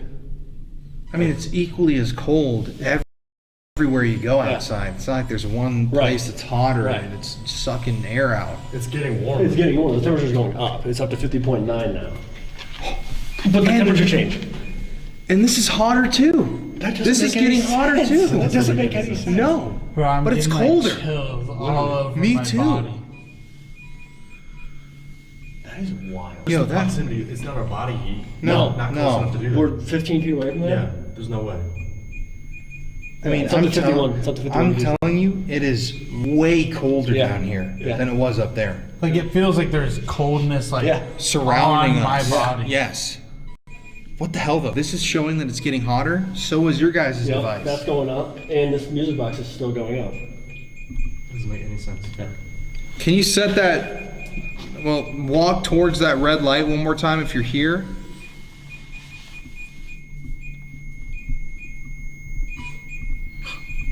That was me. Oh, Jesus Oh, that was you. No, I heard something down the hall. What'd you hear? It sounded like a mechanical noise. That's. Did you hear dirt crumbling? Part of me wants to turn off the music box. And the REM pod, bro. And the REM pod. Listen, Let's right? kill the light too. All IR. Pitch black. Oh my god. All right. Let's do the spirit. What the fuck was that? Was that? Bro. Let's do the spirit. What the fuck? Let's do the spirit. What the fuck? It was a groan, man. Dude, that was. Oh my god, man. That I'm echoed like, down the whole hall. I'm like, The temperature's dropping. It already dropped. Yo. A half degree. Yeah. Dude, I feel the energy down here. Dude, that on my noise, skin. that noise bro. was so weird. Through my coat. Eddie just said off. I just saw that. I just saw that. Cold chill. Yeah, this guy. There's no reason for it. There's no What reason would for be there the to be. reason? There's no cold searching down here. There's no circulation down here. It's weird though, man. It's like energy cold. Yeah, it's like it's charged down here. Yes. You know what I mean? Like, dude, my hair is standing on end. Yeah. I can look it right there. The thing just went off the end. I just heard something from down that way. Here, Connor, you can just pause that. The mic. This just got really freaky, bro. Yeah. Total energy change. A completely different vibe than upstairs. Yeah. It has dropped a whole degree so far. That's crazy. It went up first and then dropped. It feels like it's gotten cold. It's down 49 now, bro. Dude, that. We were just talking about how warm it How was. the temperature went on. Now it's dropped down to 49. If there's anybody down here, we are going to use a tool or a device that can hear your voice. So if you try to speak with us, you may be able to hear what you have to say. So just come towards our voice. Don't be afraid of us. We're not afraid of you. We just would like to talk and try to answer our questions if you can. I'm just going to ask, first of all, who is down here with us? Oh, dude, I feel weird. Who's down here?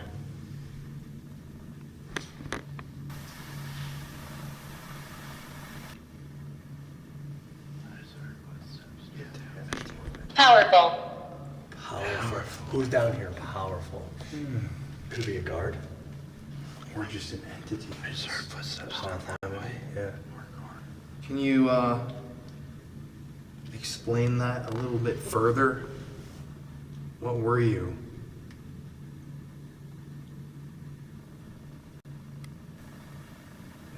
It's so quiet again. Temperature's down the full 2 degrees to 49. Crazy, bro. 48. And that's and like if it just Irish. Irish. What are you, Irish? Yeah. Okay, so you're Irish. You heard that like whistle? Yeah. Was that you? There's something. No.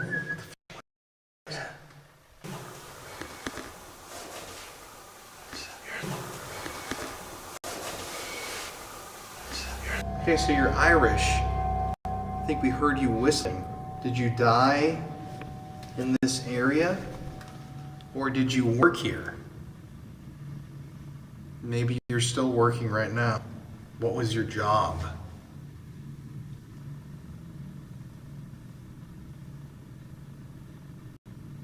Understanding. Nurse, bro. Yeah, a nurse. A nurse For sure. Yeah. Or like a psychiatrist. Yeah, exactly. Like a counselor for Yeah. patients or something. Yeah. Let me ask you a question. I know this might be hard, but we've heard that there was some abuse of patients, of inmates here. Is that true that people were being abused? You can tell us now. Can you describe what happened to some of the people here?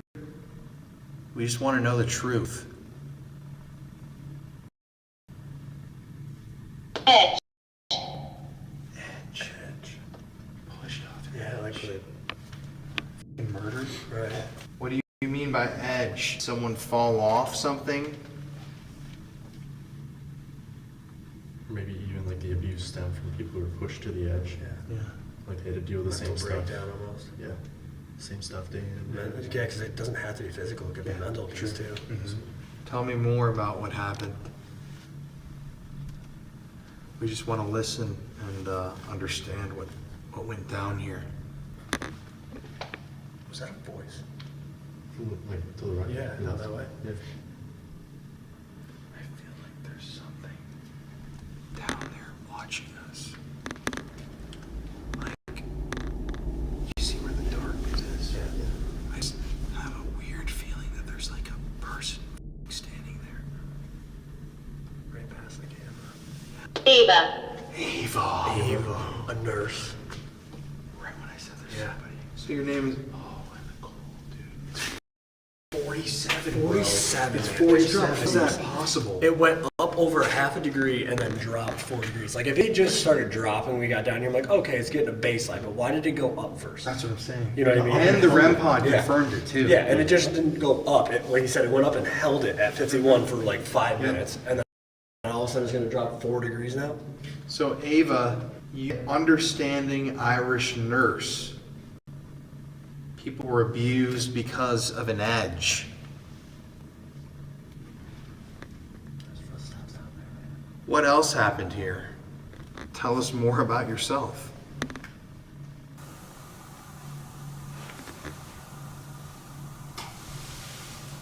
Age. Dude, I heard like 3 footsteps coming towards us. Are you asking us our age, or are you going to tell us your age? How old are you?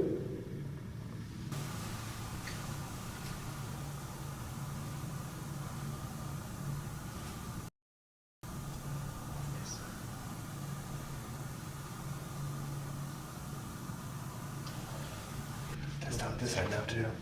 Wood. Is it knocking on like the wood supports? It's like what was sound? Like what was that? It was Right. If you're down here, can you make a really loud noise? If your name's Ava? If you can hear us, go like this.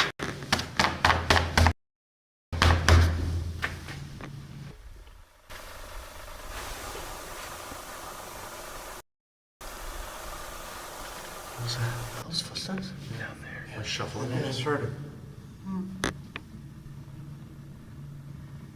Can you yell for us? Or stop your feet? Dude, that hasn't gone. Yeah, after not going Just what I was saying. It's like I feel like I'm hearing footsteps like approaching. Understanding. Again, the same twice. thing again. What the hell? How's that possible? Are you trying to get an understanding of what we're doing? We're trying to talk to you. That's all. We're not here to cast any judgment. We just want to understand what happened here. Mirror. Yo, that's kind of freaky with the mimic stuff. Yeah. Like, Doppelgangers and that yeah. kind of stuff. I'm gonna try something. Hello?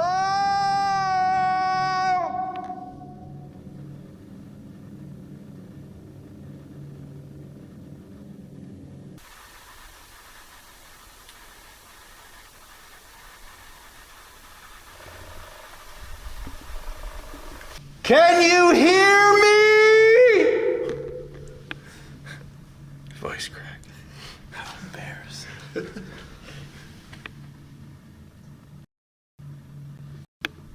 A pact.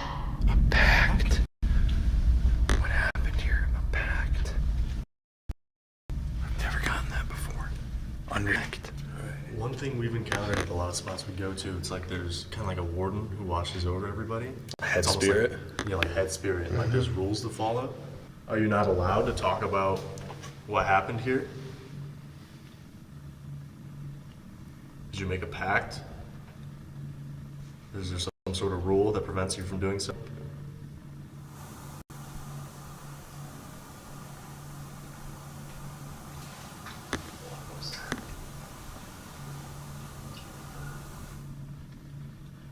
If you're down at the end of the hall, can you come closer to us?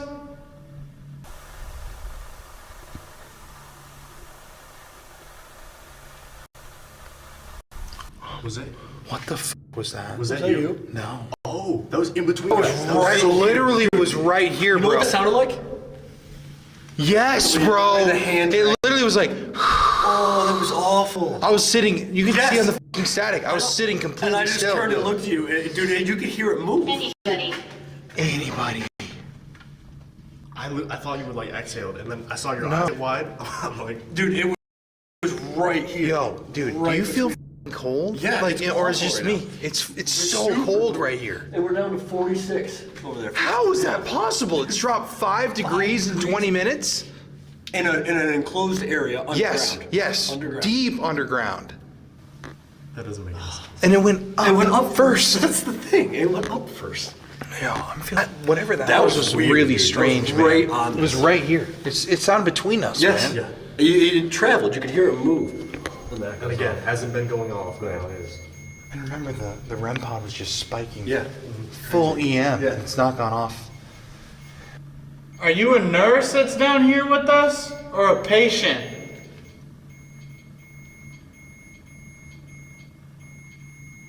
Stay packed.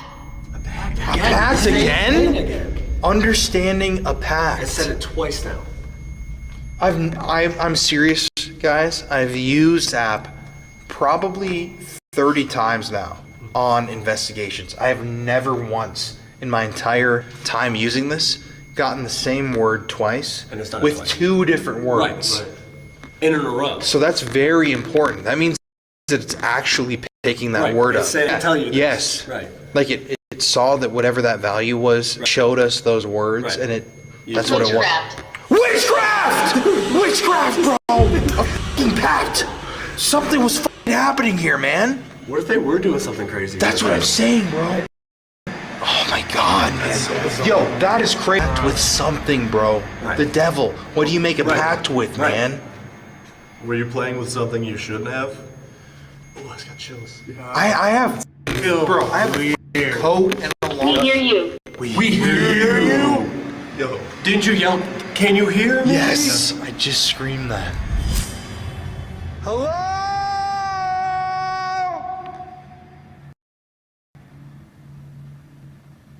Can you hear me? We hear you.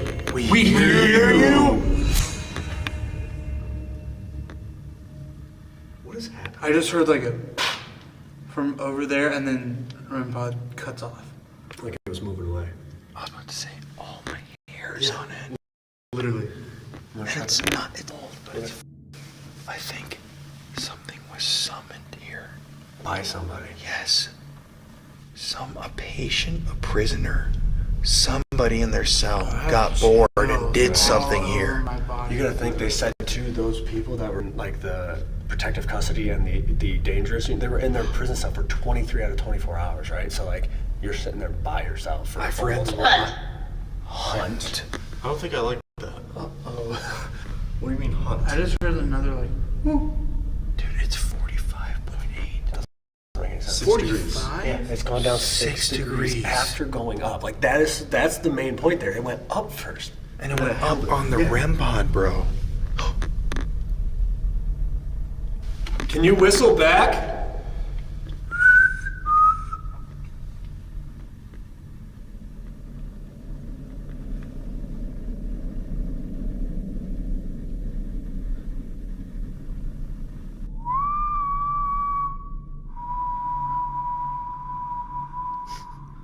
That was a way better whistle than mine. Throw.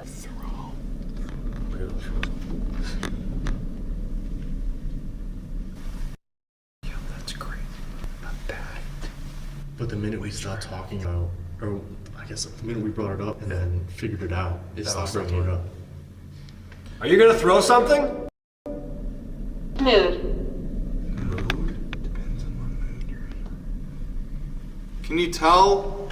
Okay, so we're gonna leave the tunnels, but we want to come to where you're at. Where are you? On the property. Are you up this way to the left or to the right? Where are you? Can you describe the room you're in?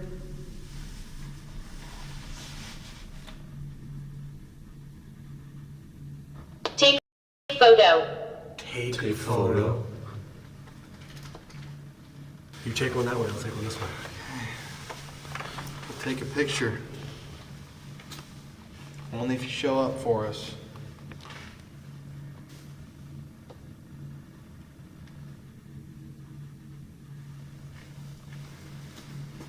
Anything strange?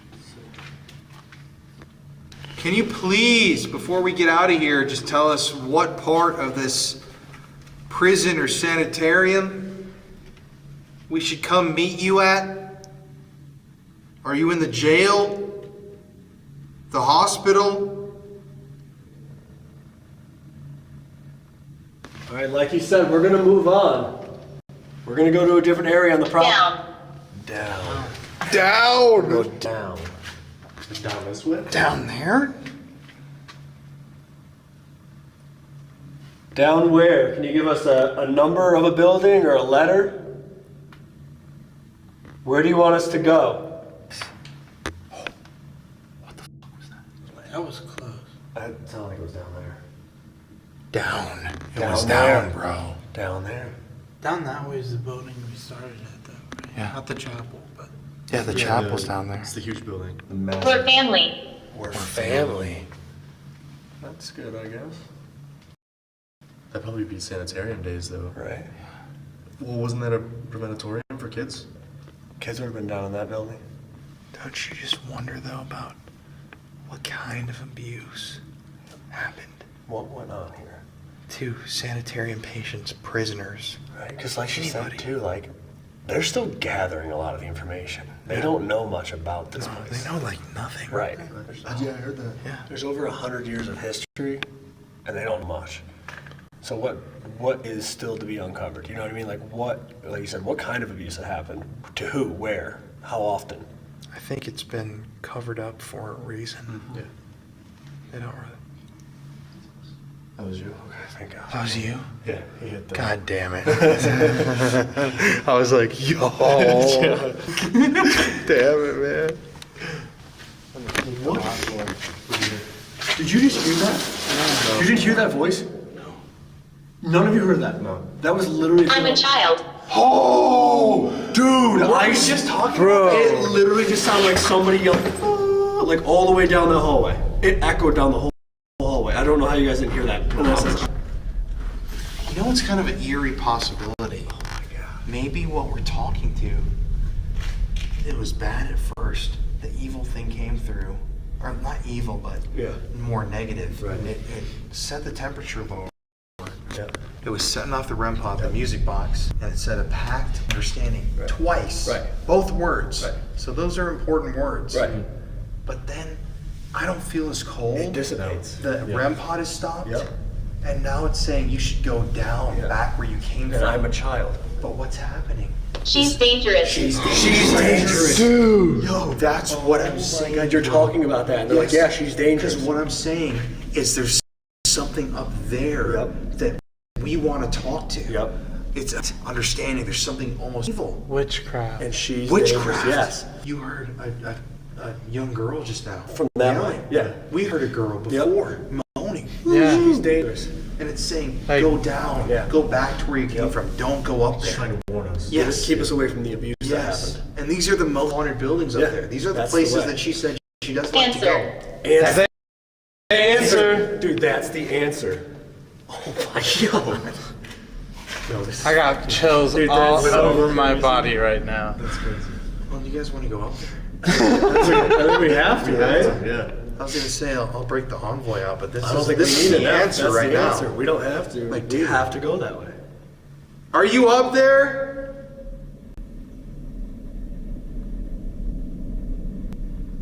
Knocks down here. Yeah. It's like trying to. And the EDI's going on. Yo, I feel cold Yeah. from down there. It's dude. trying to lure us. Witchcraft. Witchcraft! What the hell? Can you follow us up there if we go to protect us from whoever's dangerous up there? Dude, it's warning us, bro. Yeah. We weren't even talking to the thing. Yeah. When it said a pact, Yeah. understanding, it's trying to make us understand that there's 44.5 something dangerous. degrees. Yeah. It's trying to make us understand that there's something up there. She's dangerous. Beware. Beware! Beware! Yo! What the f*** now? Jesus. Yo, that's crazy! Beware. Yo, I have full body As we're chills, describing bro. it, they're like, yes, beware, Yes. beware. I asked if they could protect us. And Yes, they said beware. So beware. they can't follow us. And then it I'm goes gonna off lose again. again. I'm gonna lose one more. I'm gonna lose it. Yo.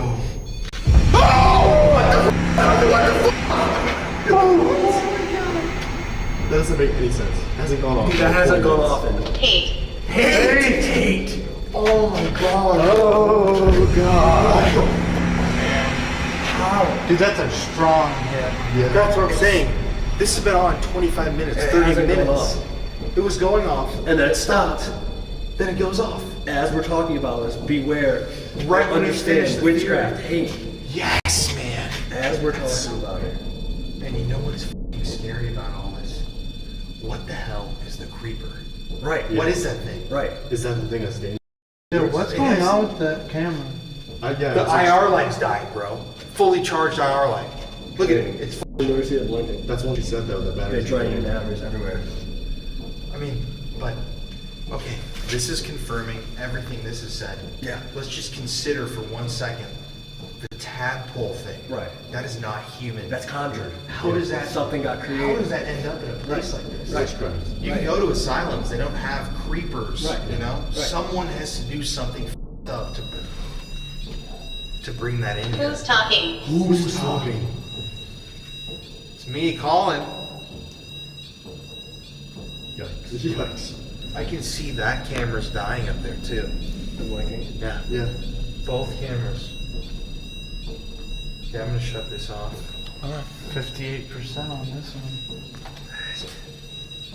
This just got really freaky, It man. took a drastic change. Alright, we're gonna come up that way.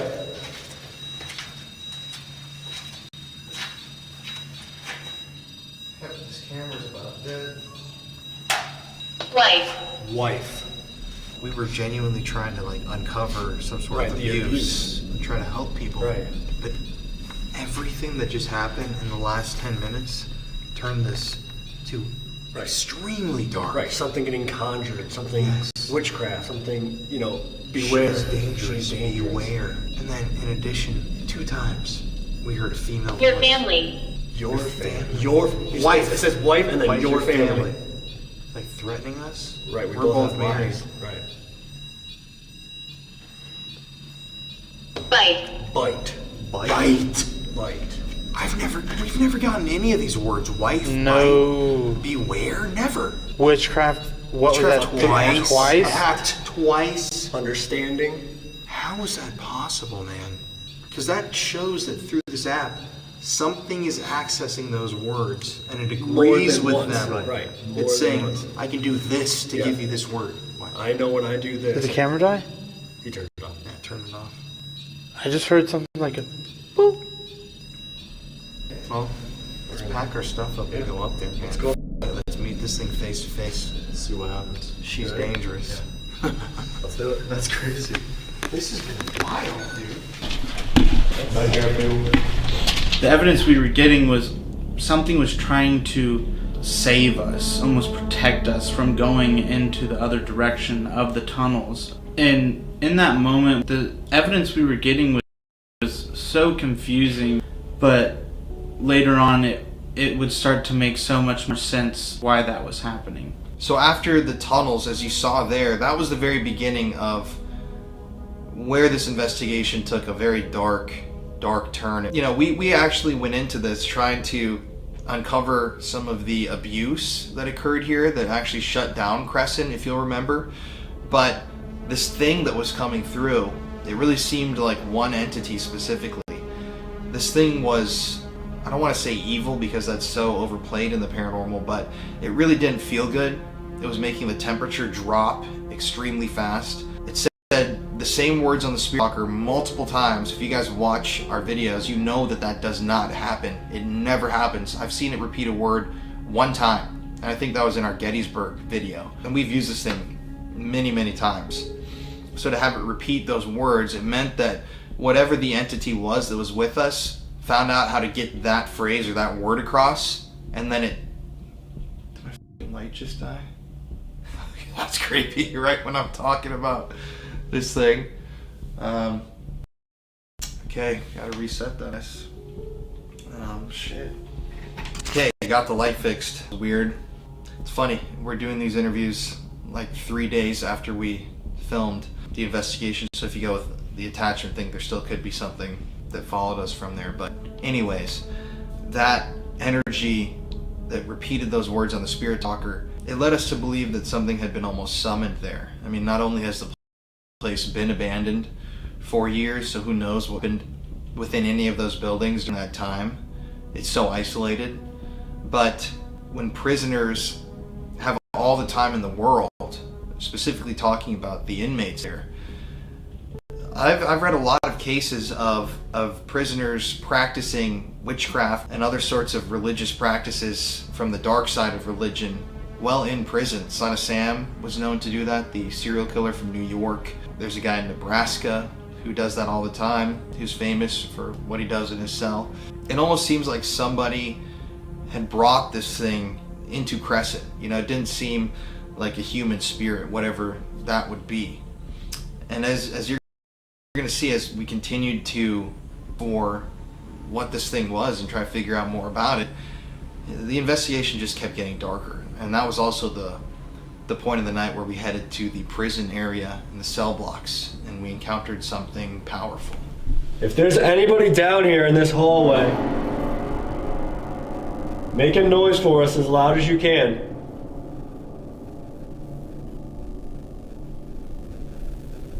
Slam the door. Hit the wall. Whatever you can do.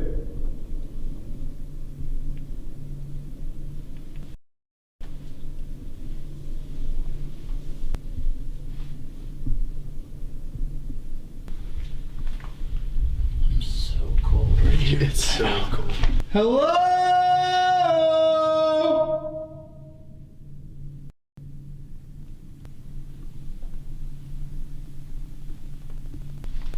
Completely silent again. I know. So different from when we were just down that hallway, like all the noises and the footsteps and all that. How f***ing freaky would that be though if it went?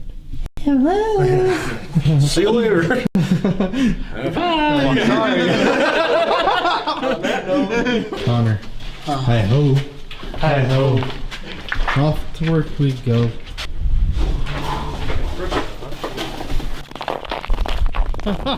This is one hardcore f***ing ghost hunt.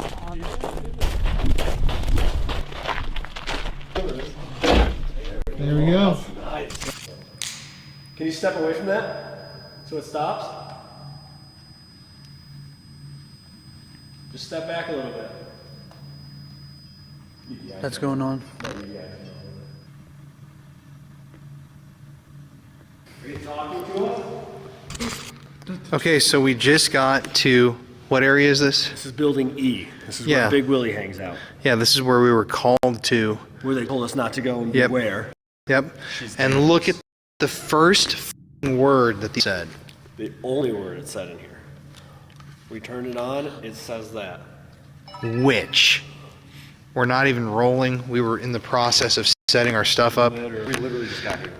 I mean, bro, a pact twice, understanding twice, witchcraft twice. And then we get up here. Yo, witch that's crazy, man. So as you just saw, literally, the spirit talker said witchcraft in the tunnels when we felt like this thing started to reach out to us. There was the almost positive energy that was pulling us back towards the chapel area and the other buildings. And then there was that dark energy, the little girl's voice, pulling us towards the prison area.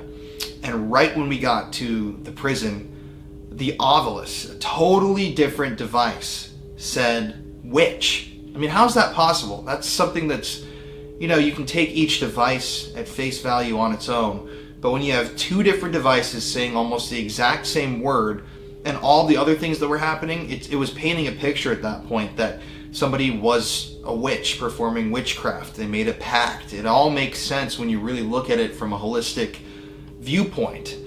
And the prison is where we started really making contact. Yeah, no. Why? That?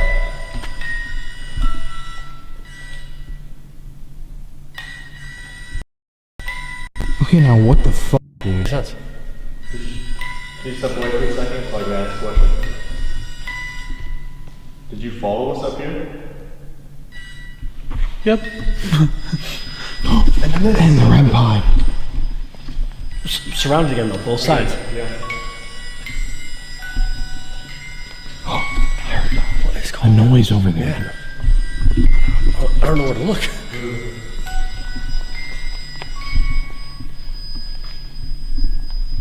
So you're surrounding us? Are you the dangerous woman that we were warned about downstairs?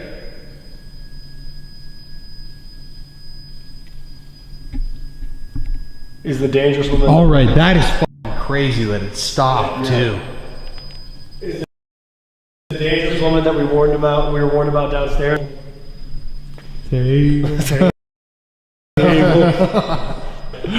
So just to confirm, the dangerous... Yep. Just to confirm, the dangerous woman's over by the table. That's behind you. Yeah. She's right there, dude. For safety, you know. So. Got on camera. Video. Yeah, got on camera. If I can't see them, they can't see me. I don't think that's how it works. If you're over by the showers, can you step closer to that device that's making a noise? Is that a voice? I was like, hey. And then that goes off again. Did you just yell to us?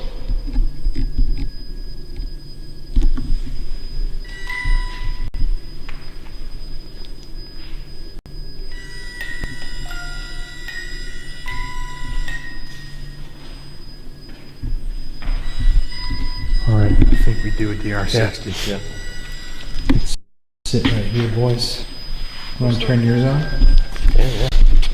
Okay, so real quick before we start, I think that whoever we were talking to at the beginning didn't want to talk to us. It was down in the chapel. It was there. It showed us that it was there. It didn't do anything like frightening. It was a little standoffish. But in the tunnel, it said, where should we go?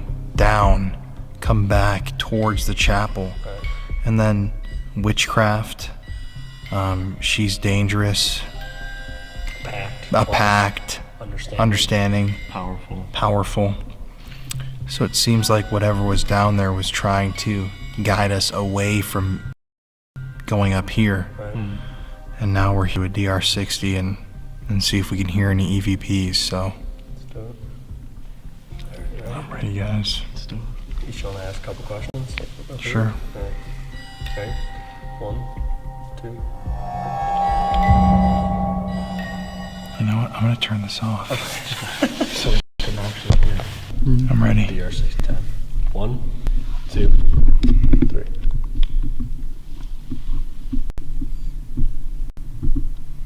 Were you down in the tunnels with us?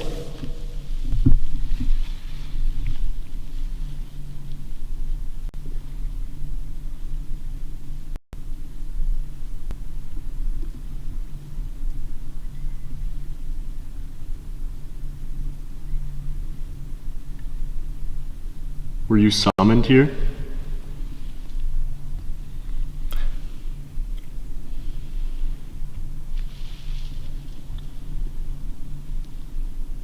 Why did they not want us to talk to you? Is there something evil here with us?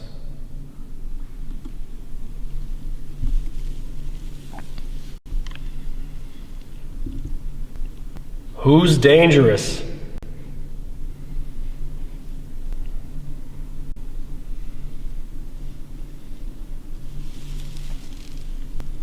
Are we understanding what you tried to tell us? Are you a product of abuse? Were you summoned here? Do you know where the creeper came from?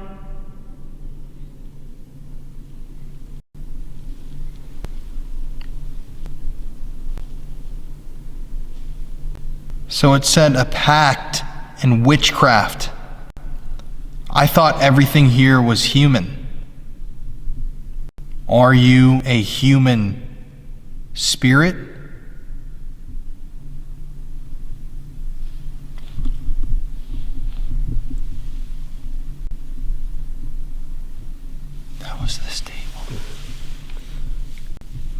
Okay, I'm gonna do 1, 2, 3. There's more knocking over there. Something's shower.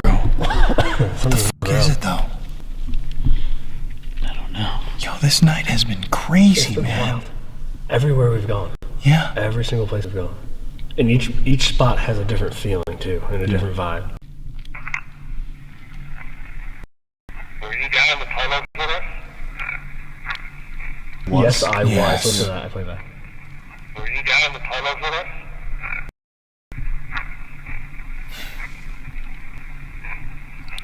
Woman's voice almost. Were you summoned here? There's a lot. Why do they not want us to talk to you?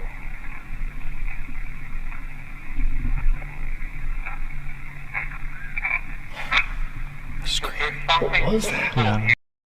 Here with us.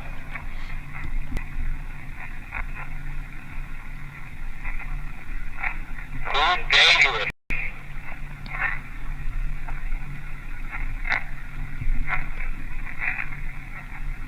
Are we understanding what you're trying to tell us?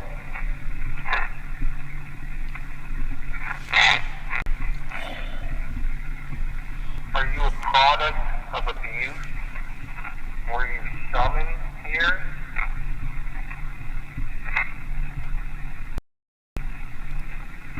Do you know where the creeper came from? So it said attacked in witchcraft. I thought everything here was human. Are you a human spirit?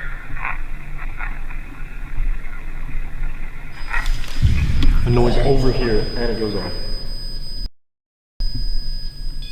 Oh! No way.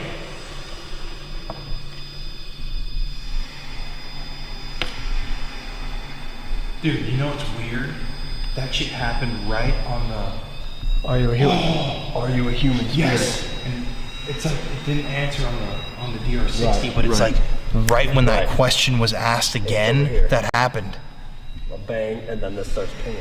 Yo, that's wild, bro. That's not gonna lie. No.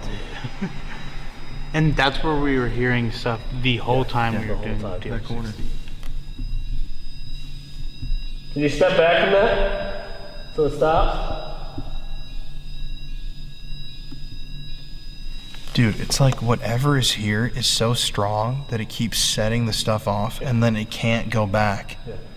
It's like the energy comes, and just the like- temp drops like 6 degrees, Right. and then it's like, it's going off. Yeah. Like, you have to go like physically reset the Right. device to get the same It just results. leaves all that energy right there, and it just continues to go off. It's also something to think about is that, like, if you're performing witchcraft Right. in an area, you're not just like doing something really simple, especially if you're a person that's in prison. Because Yeah. if you're in prison, usually you're an extremist. Yeah. And so they're probably performing some crazy rituals in here and making this place, this whole cell block, almost become like a portal. Yeah. Mm-hmm. Right. Drawing in all this energy and whatever else. 100%. Bro, My camera just lost focus too. you know what would be cool? You guys got 2 DR60s. Yeah. Yeah. We should split up, but yell our questions, and then all of us compare the DR60 Yeah. answers. Right. That's the same stuff again. Yeah. Because, dude, whatever the fuck just happened is strange. Yeah. Yeah. Like, you don't have a noise, and then again. Oh, right over there. It was like demonstrating. You don't have a noise. I literally just said it, dude. So the question is, who's going in the showers? You. Do you really want it? Shouldn't have asked. If you're excited for us to split up, can you make that noise again? Oh my my God! No, Never mind. that's crazy, dude. Holy shit. And you know what's crazy? It's dead ass coming from right there. Right there. It's not coming from over there. It's fucking right by the REM pod. That's so weird. Well, I guess we gotta split up. It just did it again. It just did the same knock again. Do you want one of us to come into the shower? It's like over here. No, it's moving, but it's up by the showers. Were you summoned here through a pact and witchcraft?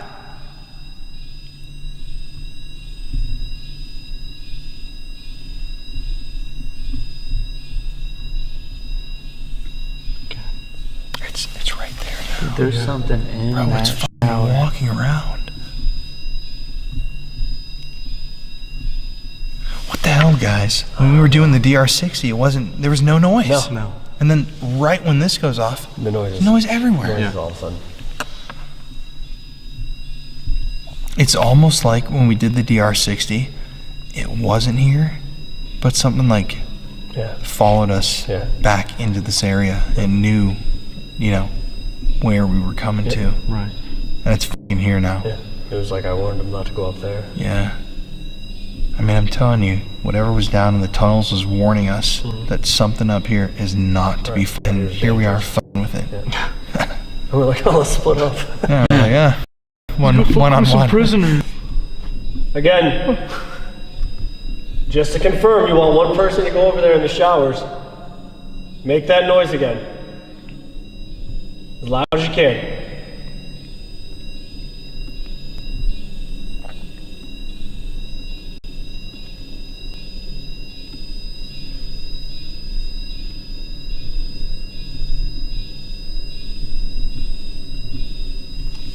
Do you want two people to go in the showers?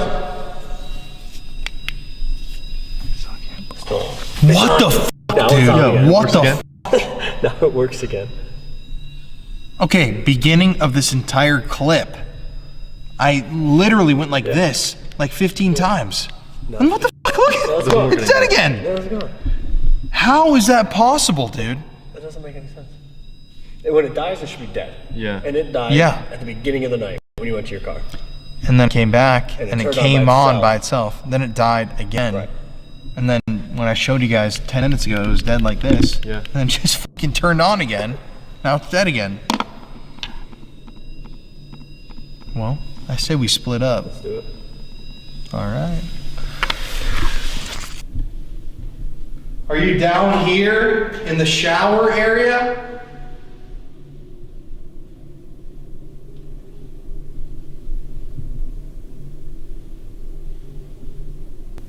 Hey, Willie, are you up here? Who followed us in here? What's your name? Does someone in here want to hurt us?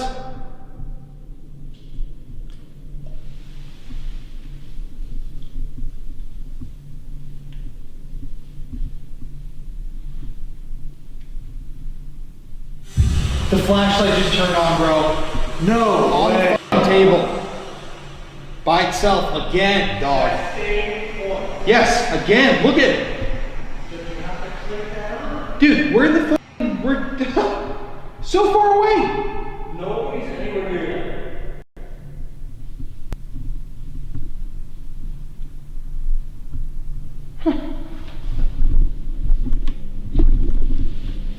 Who just turned on the flashlight on the table?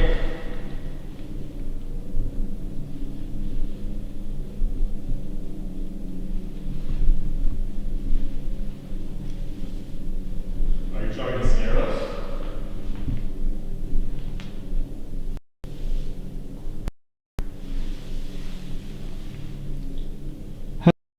Has the same person been...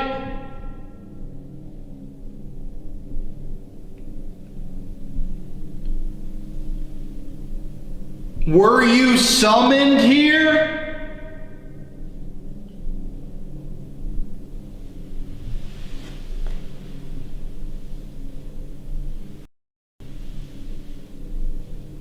Notice how the sound stopped.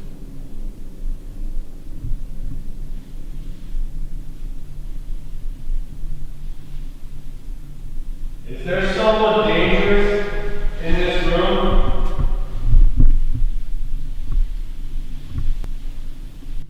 do you want to hurt somebody because you were hurt yourself?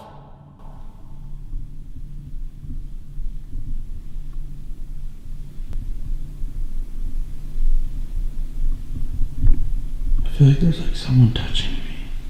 Where? Like on my neck. Is there someone touching me right now?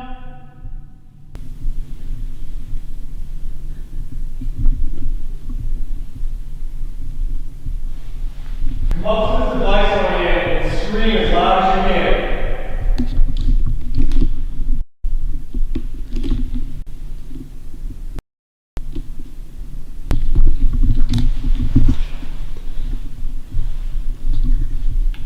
Why are you so angry? Your camera dead.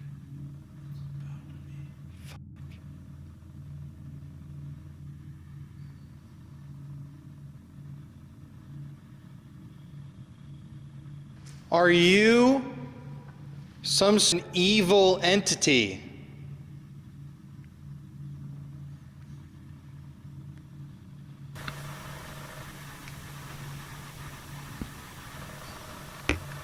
Are you upstairs?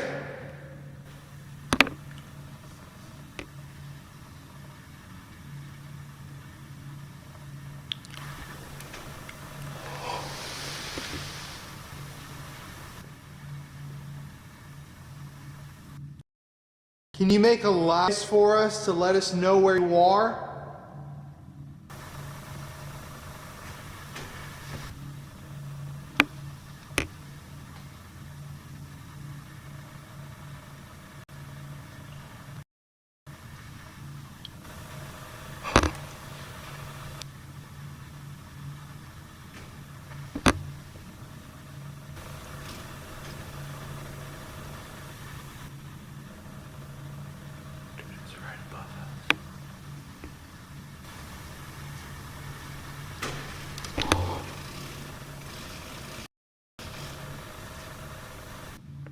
Okay, you're right here above us. I can hear you.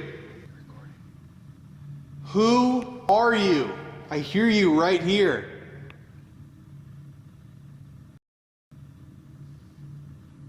We just heard you walking. Can you shut one of the doors or bang something on?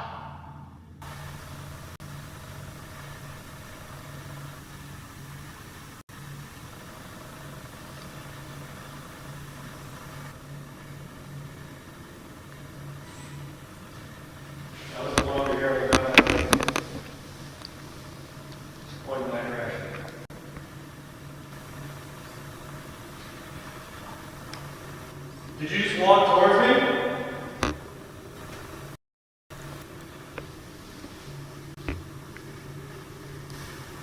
It sounds like someone's like getting off of the bed. Who are you?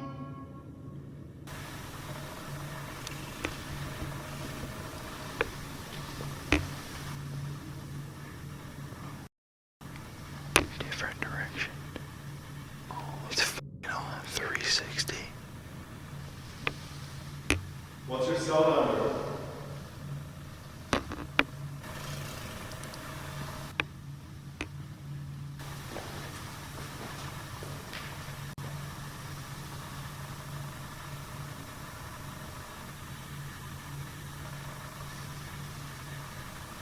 Show us how strong you are. Make a noise, knock on something. You guys want to compare? Yep. Did y'all just hear all the fun shit that was happening over here? Yeah. I can hear it right. Oh, there's just so much movement by us. If you guys watch the videos regularly, you know that channel basically survives off of interaction with the videos, comments, subscriptions. So the biggest thing you can do to help us out if you love these investigations is like the video, leave us a comment, and make sure you're subscribed to the channel with your notifications on. Every single week we give away a gift bag to a lucky viewer of the show. We love sending them out. A lot of people have gotten them in the past. But this week, to enter the contest, all you have to do is like this video, hit the thumbs up, comment, what is the creeper? And honestly, I know that you guys like to have discussions in the comment section, but maybe comment on someone else's comment too and give your theory. Leave a comment saying, what is the creeper? And then even offer your own analysis, because I don't really know what to make of all this evidence. So with this giveaway, I want to hear your guys' theories, and that's actually going to be really interesting to read through, and maybe we'll have to do an update video and include some of your guys' responses whenever we return to Crescent. But I'm going to give y'all 10 seconds to comment now. 10, 9, 8, 7, 6, 5, 4, 3, 2. So yeah, make sure to like, comment, subscribe, turn those notifications on. I'm sorry for the little PSA, but yeah, I love y'all and I want to keep doing this forever, so I want to see all of your beautiful comments and read what y'all have to say about this, because we still don't know what to make of it. But I'm going to let everybody get back to the video. Thanks for watching, and stay spooky.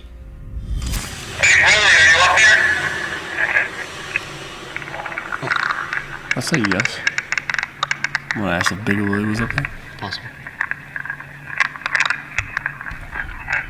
Yes, I think he did.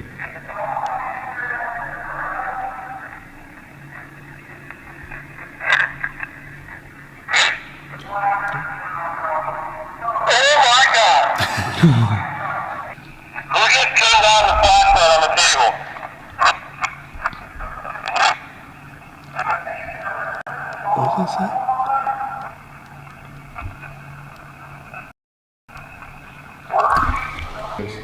That's not like footsteps. Yeah, that's what I mean. It sounded like one was like walking around in there.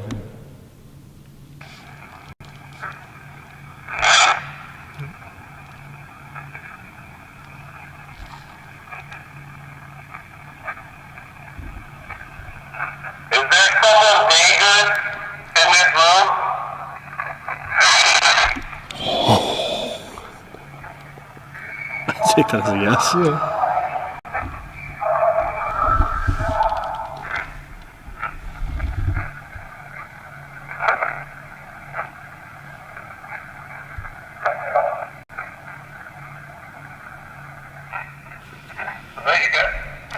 What is that?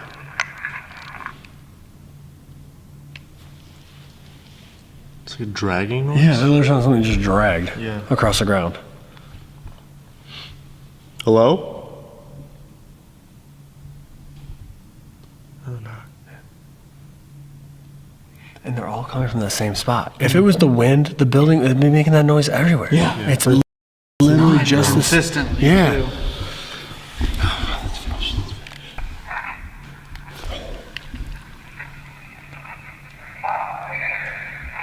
It's like a dragging ass. Are you up there? Knock every time.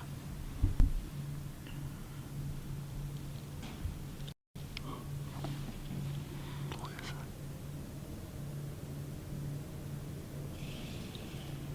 What is that noise?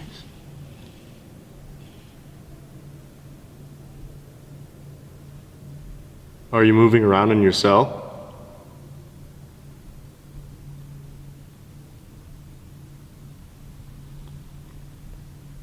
I don't even know what can make that noise. No.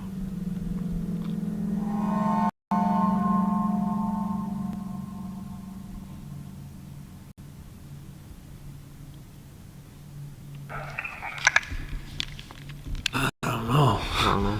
Either, man. There's a excuse me. There's a lot going on during that. It sounds like a couple screams.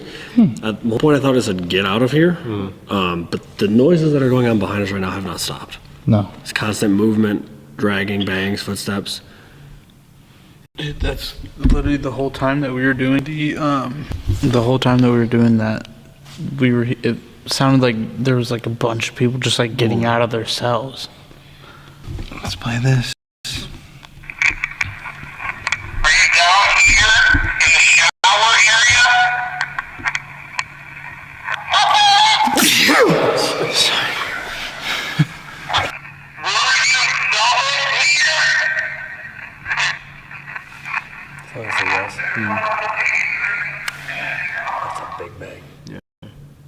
Right after the were you summoned here? Another noise right after you said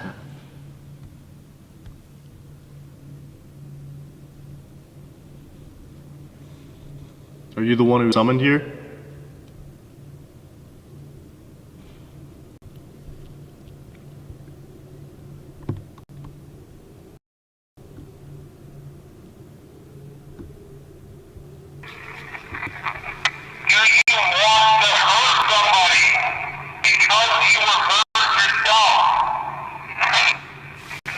Yes.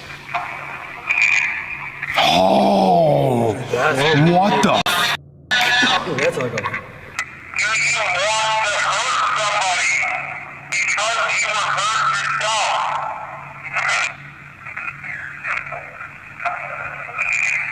Yes. Yes. Yes.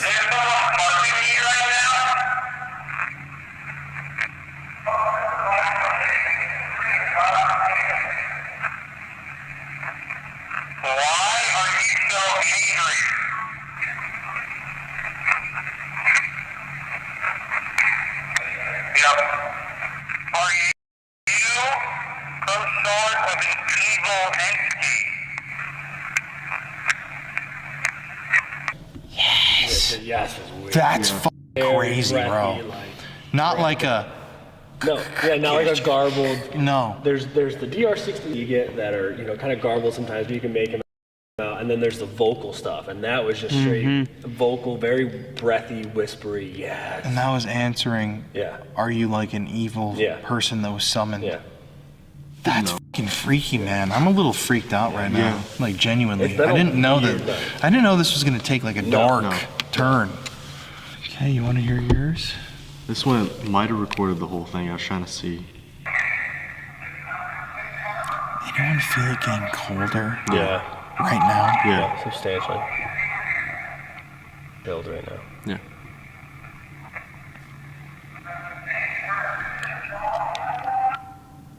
Dragon. Yeah, what is that?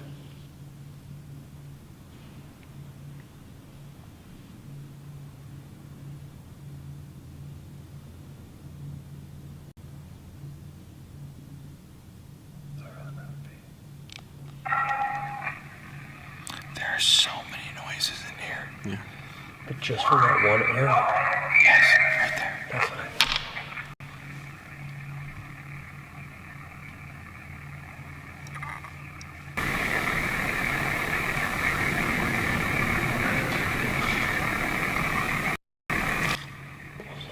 Voice.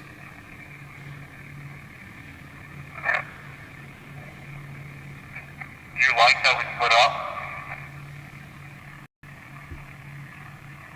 So quiet. Yeah, it's weird. What the fuck? Even anything that's on here too is not as clear. How did we get so much? And his is like complete silence. Yeah, nothing. It's almost 3 a.m. A witching hour. I say we go. You know, this thing has led us here. Yeah. It said it's not a good thing. Right. But, I mean, I feel like we need to go to the F. We have to. The F block. The darkest building. That's like the area where thing would live. I mean, The creeper. reading, the creeper. It's pointing to that conjured witchcraft. Yeah. It said that stuff like that can move building to building, you know? We wanted to come here just to here. Yeah. Right. But it was almost like the F block's like where we were meant to go, if you know what I mean. Been moving us there the whole night. Yeah. And I'm on edge to go there for sure. It's an intense building. Absolutely. And we've already had a crazy night with like stuff we didn't expect. You know what I mean? Like activity we didn't expect to have. And now we get to go to the worst building on the property. I mean, bro, look at the REM pod. That thing was just going fucking nuts. And now it's doing nothing. Same with the music box. Yeah. Yeah, box. Yeah. And that thing's on? Yeah. What the hell? Yeah. So it's like they're, Well, let's gather our stuff. I think we should do an Estes in the F block and see if we can talk to. I think that's a good idea. Let's do. I mean, we started to point this out tonight, thinking that we might talk to the victims who died from TB, the 30, 40,000 people, inmates. I was talking to them, serial killers. But what we're talking to is like something that haunts the whole property that is way darker Something it's that, fucking here, man. created, summoned by Yes. something or someone. And it's been here all night, and it's been moving us around. It's been following us around. It's following us. Yes. Yeah, that's what it said. And now we're going to like its turf. The epicenter. Yeah. What keeps happening is we come to a place, and then it comes to the edge of the place, but it doesn't come. Right. It said edge earlier, too. Yeah. Oh, yeah. Yeah. It's a little rest spot. I think F is where it wants us to go, though. It's the chemical. Yeah. Part, so. It's where I felt the worst. And if we're talking to something that's not human, like we thought we have been, Right. that's the place where it's going to be. Let's do it. Let's do it. So, as we were wrapping up in the prison area, we couldn't help but once again be almost by this evidence. I mean, it seemed like there was this dark thing that had been summoned to the prison. A prisoner had made a pact with something. And, you know, with all these records that have been lost, who knows if they may have taken their own life after making this pact, if they had hurt themselves even and they hadn't taken their own life. We still don't know. All of that information about this place is just hit or lost, or they haven't been able to find it yet. But the voices on the DR60, the screams, all of the banging throughout the complex, I know that some of that definitely was probably the wind, but there's a difference when you're investigating. You can tell when noises are, you know, caused by wind, and you can tell when they sound like human footsteps or banging, stuff like that. And let's not forget that the flashlight turned on again by itself. This is a click flashlight that you physically have to click on and off, that I thought had died. Multiple times I thought it was dead. And that's what's so interesting. I mean, that connects our first investigation in the chapel to the investigation at the prison, because it's the same type of extremely rare paranormal activity, that it's almost like the same entity had been following us and was causing that to happen, almost a sign like you're getting close, you're getting closer to where I'm at. We also have on the property, we have a creeper crawler, whichever you prefer to call it. I call it the creeper. And he's been spotted in this building as well as building F. A fellow investigator saw him crawl out of the doorway up onto the ceiling and then onto the roof as they went outside. There's also a creeper figure up, crawls on the ceiling. Not sure what it is exactly, but it's been described to me. I haven't seen him, I've heard him, but he has a human top half and what looks like tadpole legs. And it's kind of hard to wrap your mind around, but you know, the thing is, we were there at the prison and we felt like we were close to this thing. And that's when we had the revelation that we still hadn't gone to F block. F block being, according to the guides and Steve and Dylan, F block is the worst place on property. It's the place where the darkness at Crescent lives. And F block is also where the creeper is at. Now, no one knows who the creeper is, what it wants, but according to people that have seen it, it crawls on the floor and ceiling. It's got almost tadpole legs, and it's a shadow. Now, that doesn't sound human to me. I don't know what that sounds like, but that night when we were getting all that evidence that was pointing us towards believing that a prisoner had summoned something or made a pact with something, it is interesting because the F block is kind of the hospital area where there was a lot of death. It was like a medical ward for inmates, and it was the hospice area where people were dying left and right. It was the mental health area, the asylum portion of the property, if you will. So that's where, I don't know, maybe if someone was dying, they were trying to save their life, they may have made a pact with something. Maybe, I don't know, they wanted to get out of prison and they thought they were dying, so they had one last attempt at something left. I don't really know, but it is weird that this whole time the evidence was saying I was summoned here. Almost, it's not human witchcraft wish, the screaming, all the bangs, the freakiness. And then we somehow ended up at F block, where out of the whole tour, the one inhuman thing has been seen. And what we were about to witness up there, I think, would confirm our suspicions. Walking over to F block, I mean, that was when the kind of snowstorm was happening up there, and feeling kind of scared and nervous about going into this building because that's where the creeper is known to be sighted there. I know how these dark energies work and how they try to affect people, and seeing how they have affected people in that same building had me on edge for a second.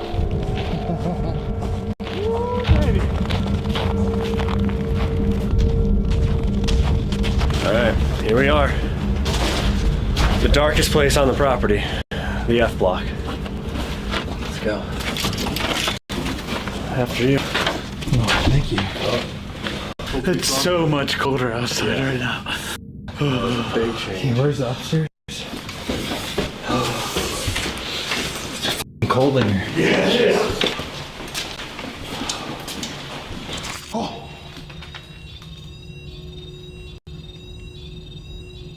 What was that noise?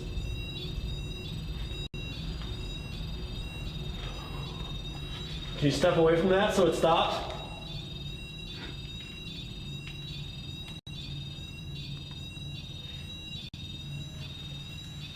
What's that noise?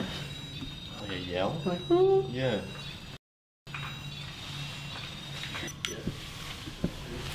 Body heat is gone. Yeah. Stuff remains. Okay. What? Huh. Thanks. Hello? That woman's voice, yeah. My eyes are watering. Huh. Do you know my name? Colin?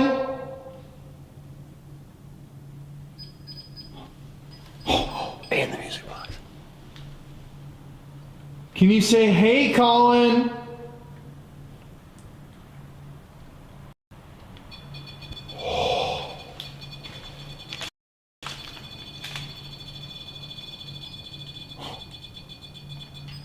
Come on, scream it. Hey, Colin! Every time you say that. Yeah.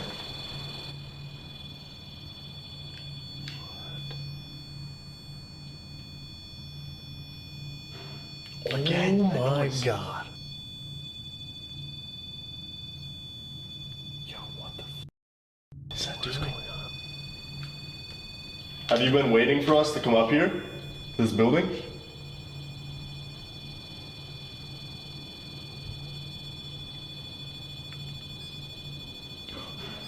What again?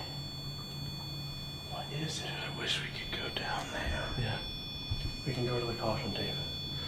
Okay, y'all go. That's fine. We're gonna come get closer.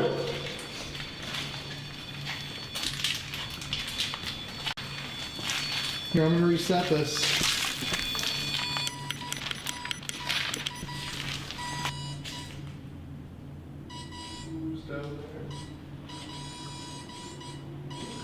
Again, it's something consistent all night. You've been followed. Dude, stronger than down here. Yeah. It was right behind you. What? There's a loud bang from that way. That static capture it. Are you down there? Oh my god. It is down there now. It's in this room.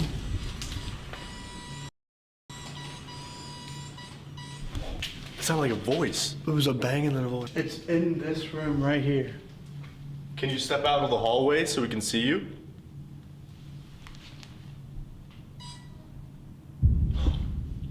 I heard a woman's voice. Yeah, another voice. The dangerous one.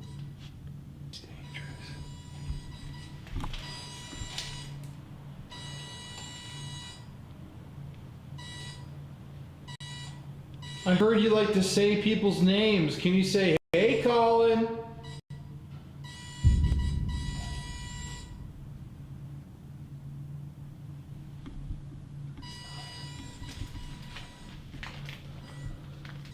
Can you make another loud noise for us, wherever you are?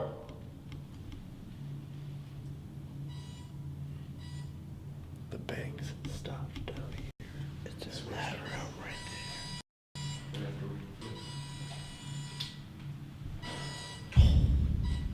That was not happening when we were just down there. No. That's what I'm saying. How does it start?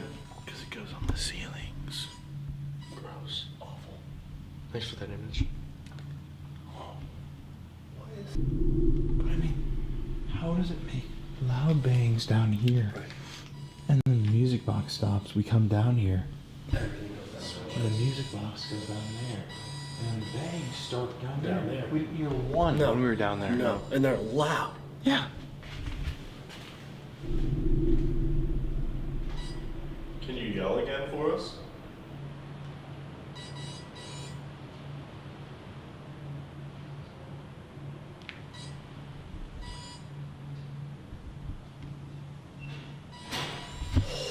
A whistle and like a door or something. That sounds like a door. Yeah.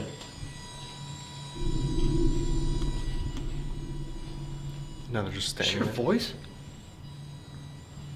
Yeah, I'm fucking freaked out, dog. What is happening? I don't like it over here. It's like we're cornered because we can't go We that can't way. Surrounded. You know what's fucked up? This whole night, it led us here, bro. Yeah. And if this is the dangerous thing, we're here. Think we're in about its that. territory. It led us here. We started down there. It made noises down here, so we came this way. Now we're at our. We can't go past this, right? So our backs are against the wall right now, and everything's down there now. Yeah. So, and we can't go. It's consistently been like a woman's voice, though. Backs us into a corner, and now we're trapped and we can't go anywhere. And also, out of the entire property, somehow we ended up right fucking here. Yeah. The most evil place in the whole complex. The only spot that she said anything dark was in this building. And it led us here, dude. And now it's active. Yep. This shit wasn't going off at all. No. In Now the it's last building. It's like standing at the end of the hallway, Yeah. just watching us. Regardless, Slamming doors. we found it, dude. Yeah. We found whatever we're looking for, but did we want to find it? Or did it find us? Yeah. You know? Oh, I think it found us and it did. led us here, Yeah. dude. The whole night. Witchcraft. Yep. A pact. A pact. Understanding. Powerful. She's dangerous. And then it says witch on the audio as soon as we turn it on. Like. And what? And also, what voice came from in here? Yep. Female voices. Multiple voices. Yeah. Female voices. Who called your friend's name? A female. She's dangerous. women. Yep. Again, She's another voice. dangerous.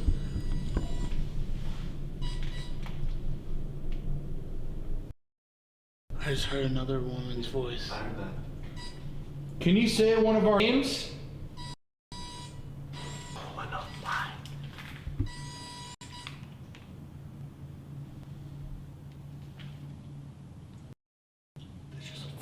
Like on the paint Yeah, chips. talking and then a footstep. Like walking down the hallway. Okay, how the f is that possible that we were down there hearing noises from down here? And now there's no noises down here. Yeah, and no noises down there. Then we come down here. Everything's down Everything's down there. This thing feeds off fear, But dude. she even said that thing likes to hang out right over there in that corner. Yeah, that like that area of the hallway where the two hallways meet. A voice again.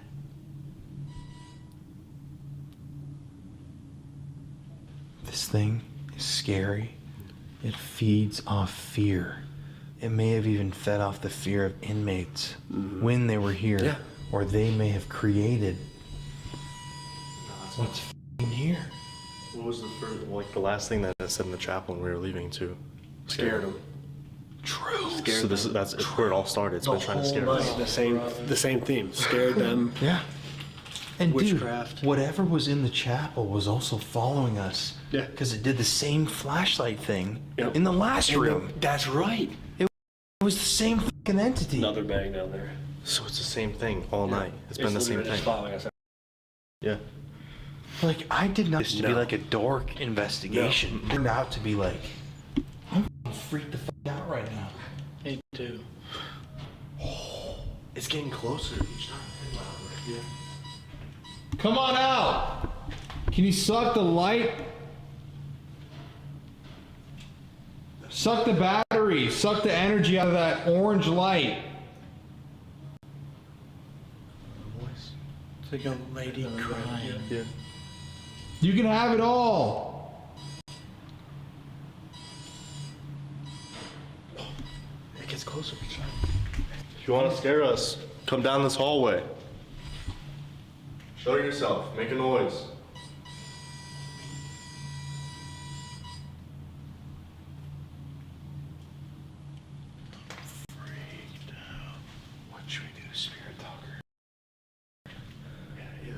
Estes? Let's do Estes. Yeah, Estes. let's do Estes. There we go.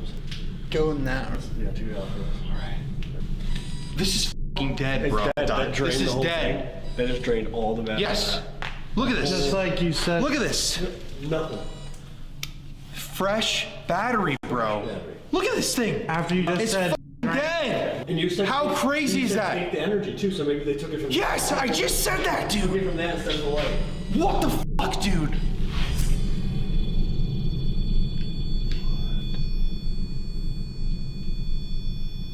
Suck the battery, suck the energy out of that orange light. You can have it all. I'm freaked, dude. I don't know the last time this thing died when we filmed. I mean, look at. Nothing. It's got no juice. Look. Look. Nothing. Completely fucking fried, bro. Especially with the fresh battery in it. So Especially after you said take all of it. It's all Wow, It's all bro. charged up for you now. Okay. I'm gonna put these headphones in a blindfold on. We're gonna be out of here. You're just gonna be like, Yeah, I'm gonna open my eyes. Y'all are gonna be out waiting in the car. You're like, hey, we're at the in, man. Where you dude, at? there was a guy like right behind. We had to leave. We were gonna tell you, but you had the headphones on. Okay. I'm doing the Estes method to everybody on my. Oh, these are upside down. Whatever. They still work. All right. Oh, another voice. It was not low. Yeah. Hey. Hey. Are we hearing you talk?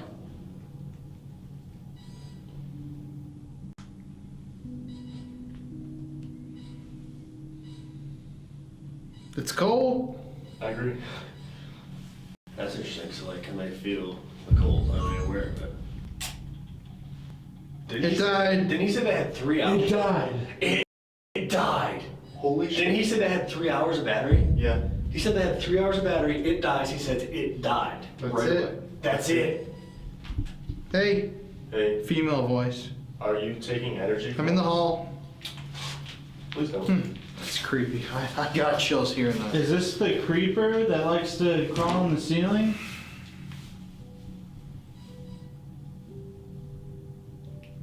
The red. The red. There's the orange light. Yeah, orange light right there. The red light. I see you. Oh, good luck, Steve. Steve. Oh no. Yikes. You were the one who stepped in the hallway, too.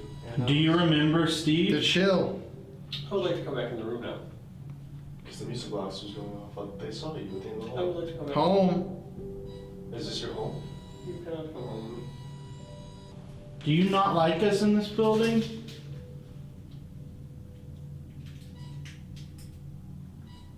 Get out. Get out. Why do you want us to leave?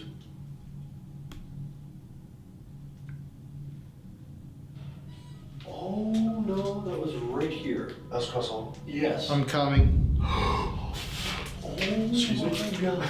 Help. That was right across the hall. Don't like you.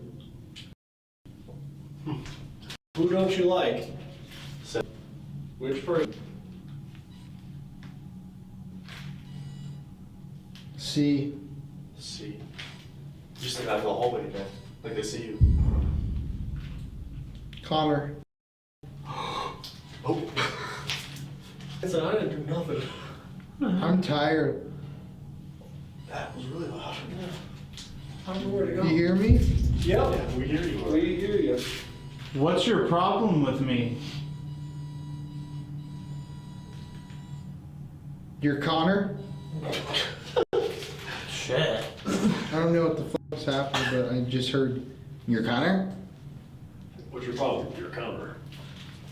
Or it could be like questioning. Like, you're Connor? Yes, I'm calling. Why do you have? Fuck you.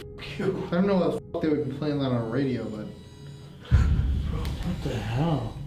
Man's just getting hated for Villa? Villa. Sounds nice. Yeah.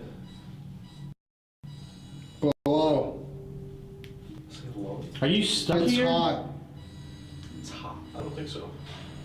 Oh my, that was close. That's right across the hall. Yeah. I don't. Every time I go out there, they yell at me. What was that? 6 stars. Is that you across the hallway? If there's anything in here with 6 stars. Yep. Is that you across the hallway? Yep. Fuck you again. I don't know what the fuck. It says fuck you. Why are you so angry? Oh God, what is that? What? She hurt me. The dangerous woman? I don't like it in there. Inmate. I don't like it in there at all. I don't like it in that room. You said she hurt me. Curling iron. Curling? She hurt you with a curling iron? It's true. What? So you were an inmate? She was a CO? Is that what you mean? Nurse. A nurse. Wait. Oh my God. But a lot of times during the psych hospital days, they would refer to them as inmates. Yeah. We jumped right over that part. That's it. That's it. It doesn't have to be TB or prison, psych hospital. What the So a nurse hurt you with a curling iron when this was a state hospital? When this was a psychiatric? I'm mad. You're mad? I would be too. Yeah, that's pretty messed up. Find me. I don't think I want to play hide and seek right now, sorry. I'll come out in the hall. The woods. Nope, won't go there. Sorry. Pass. Candy. Wait, find me. The woods. Where they would have spread the bodies and stuff. The mass grave? Yeah. Is that what you're Ashes. Ashes. I said where they spread the body and stuff. Ashes. Or Asheville. Oh. Asheville. How long have you been here? Basketball. If they were one of the nurses. My favorite. Yeah, as I said, the gym. You like to play basketball with those basketball courts outside? Wait. For what? Are you sure? He's coming. Oh, good. Ooh. Who's coming? As the music box is pinging. Like someone standing in the hall. You know? No, we don't. Who's he? Who's coming? Turn off the music box. Horn. Horde? Did you just say horn? Crawl. Crawl. Please don't. But I'm getting cold, man. I feel even colder than what it was. Something is crawling out here. Did someone play with Did you something? just hear that bang? Jamie. Isn't Jamie one? Bang. Bang. Yeah. Isn't Jamie one of the people that works here? I could have sworn. Might be. Did someone play with something they weren't supposed to? Did they summon something here? In this hallway? Hallway right now? Yeah. Feels absolutely terrible. A drawing. A drawing? A drawing of what? Like a symbol? I'm telling you. 6. 6. 6 again. He said 6 stars. Telling you right now? That hallway? Feels gross. Killed himself. That was eerie. That hallway feels terrible. This place is Oh, he sees you. right. He when sees go you. down the hallway. He sees you. Who's out here? What's your name?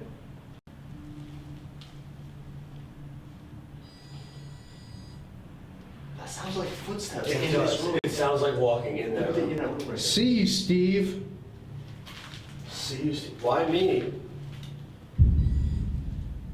Do you remember me? It's really clear. See you, Steve. Music box is coming off and no one's in. Kiwi. Kiwi. Sounds nice. Help me. How can we help you? The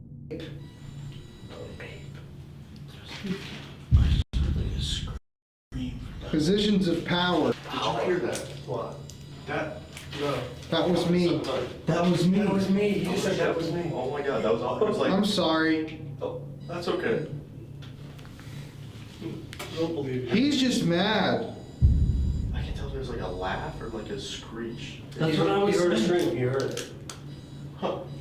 Why is he mad? Why is he mad?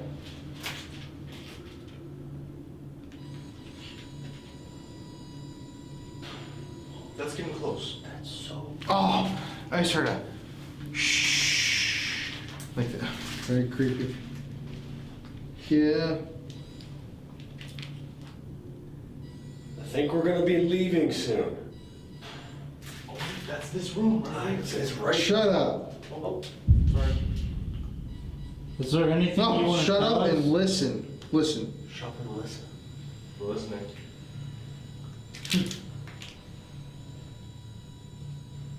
I'll visit you. Oh, thanks. Where? Where are you gonna visit us? Forever. I don't think I like that. Me neither. I'm not good. There's like whispering out here. I'm not good, he just said. Quiet. Are you sick?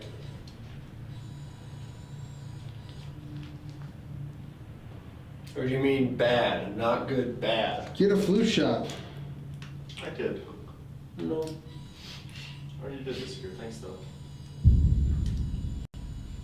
I'm freaked out right now. This is bizarre right now. Do you see me? No, can you step into the hallway? In the corner. Of this room? The wind. It's windy. Just listen. We're gonna just listen. We won't ask any questions right now. We're just gonna listen. I was hurt.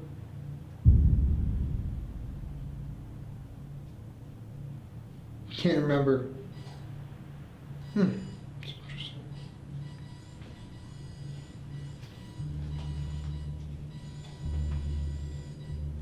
Carl. Why don't you kill that music box? Just so we can listen. Go. He said go.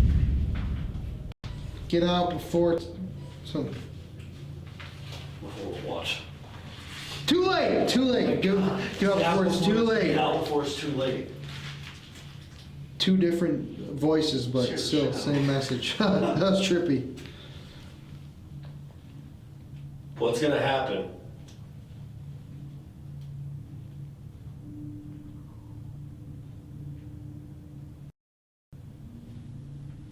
Lungs.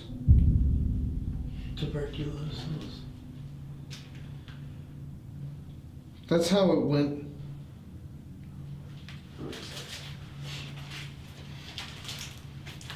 Are you afraid we're gonna get infected with tuberculosis? Indeed. Indeed.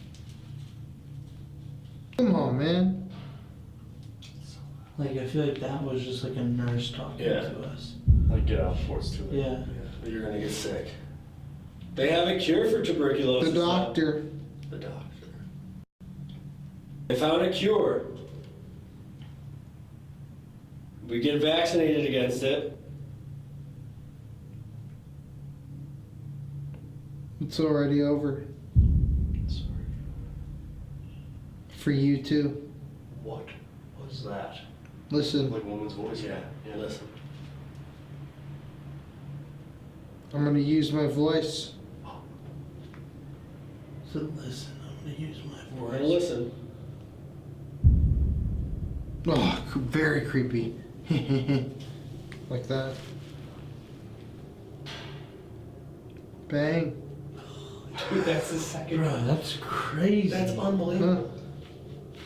Prophetic. Prophetic. That's a big word. I don't know what that means. I heard it all. You said bang and then a bang. Prophetic is like, you're like Gonna die. Freaky. Don't know why they would say. prophecy, you're gonna die. I mean, someday. I see your eyes. Oh, what the?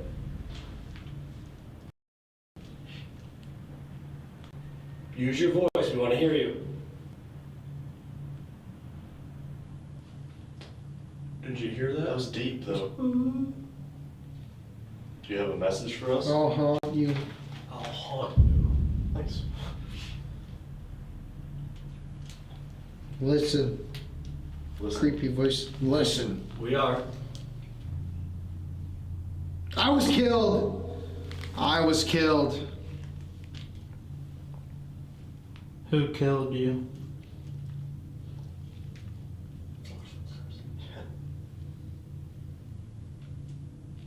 With rope. With rope. Jeremiah.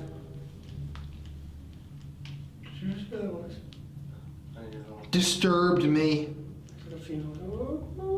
Listen outside. We're listening. Again. Shh. Like that, bro.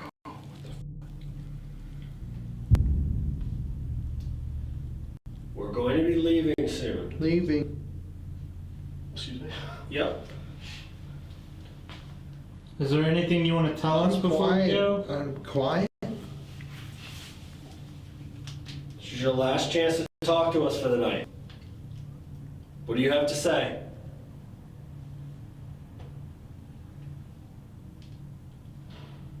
Yeah, his voice again. Yeah. I'm out there. I'm out there. Out there? Yeah. Ugh, I feel f***ing creepy, guys. You should hear Not saying that for Estes, it's creepy. Mac and cheese? Oh, no. Sounds good. Sounds really good. Sounds delicious. Do you have a message? Get out. Alright, well, We have to. Shut up. I'm telling you, every time I do an Estes method, and I'm the one asking questions, it always tells me to shut up multiple times. Really? Can you say goodbye or good night to us?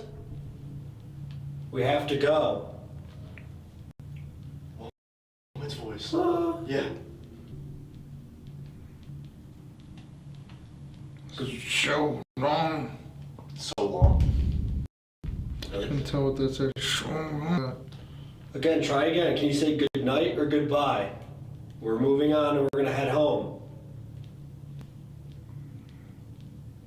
I'll always be here. We'll come back. We'll come back to talk to you. Would you like for us to come visit you again? Don't. It's mean. Harvard or Connor, something like that. You sound like Harvard. Do you have big plans? Not a bit. Alright, well, if that's all you have for us, we're gonna get going. Can I? Say goodbye. I'm tired. Tired. Me too. Thank you for talking. Hungry. Same. Same. Yeah, feel that. Coughing. Yeah, coughing. We're on the same page. Yeah. Alright, well, we're You're gonna wrong. get going.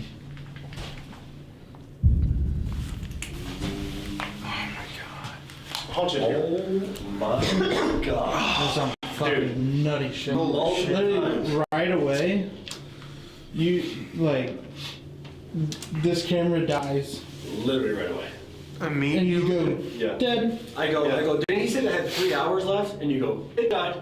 It was supposed to have 3 hours left. That Dude, thing's there was like Like, massive it shut bangs. off on itself. There's massive bangs and literally it would go off. We would look and you'd go, bang. no way. It happened so many times. And guess what? That's a little I'm asking questions again. Guess who keeps telling to shut up? You. Me. I walk out Why? the hall and you're like, I see you, Steve. No. Yeah. Oh, and I remember fucking hearing I was that. like, that sucks. It was kind of like, I'm seeing you, Yeah, I but literally walked out there and you're like, I see you, Steve. I'm like, oh my God. I literally went like, And then we'd hear a voice and you'd ask, like, can you hear me? yeah, you're saying, listen, I'm gonna use my voice, and we would hear a female voice. Yeah. All dude, out here, Yeah. you'd hear something? Yeah. We heard, like, Some nutty stuff. Yo, that's crazy, dude, it was man. crazy. I can't wait to watch That was because good. I felt like it didn't really make sense. No, it did. it was like all, It did. It all lined up. Okay. like there was maybe only like 5 or 6 things that was like, Yeah. yeah. Some mac and cheese at one point, which just sounds good. Oh yeah. Yeah. Remember that? I was like, mac and cheese. alright, Let's do it. Let's go get warm. Yeah. Yeah. yeah. What a night. What a night. Interesting, man.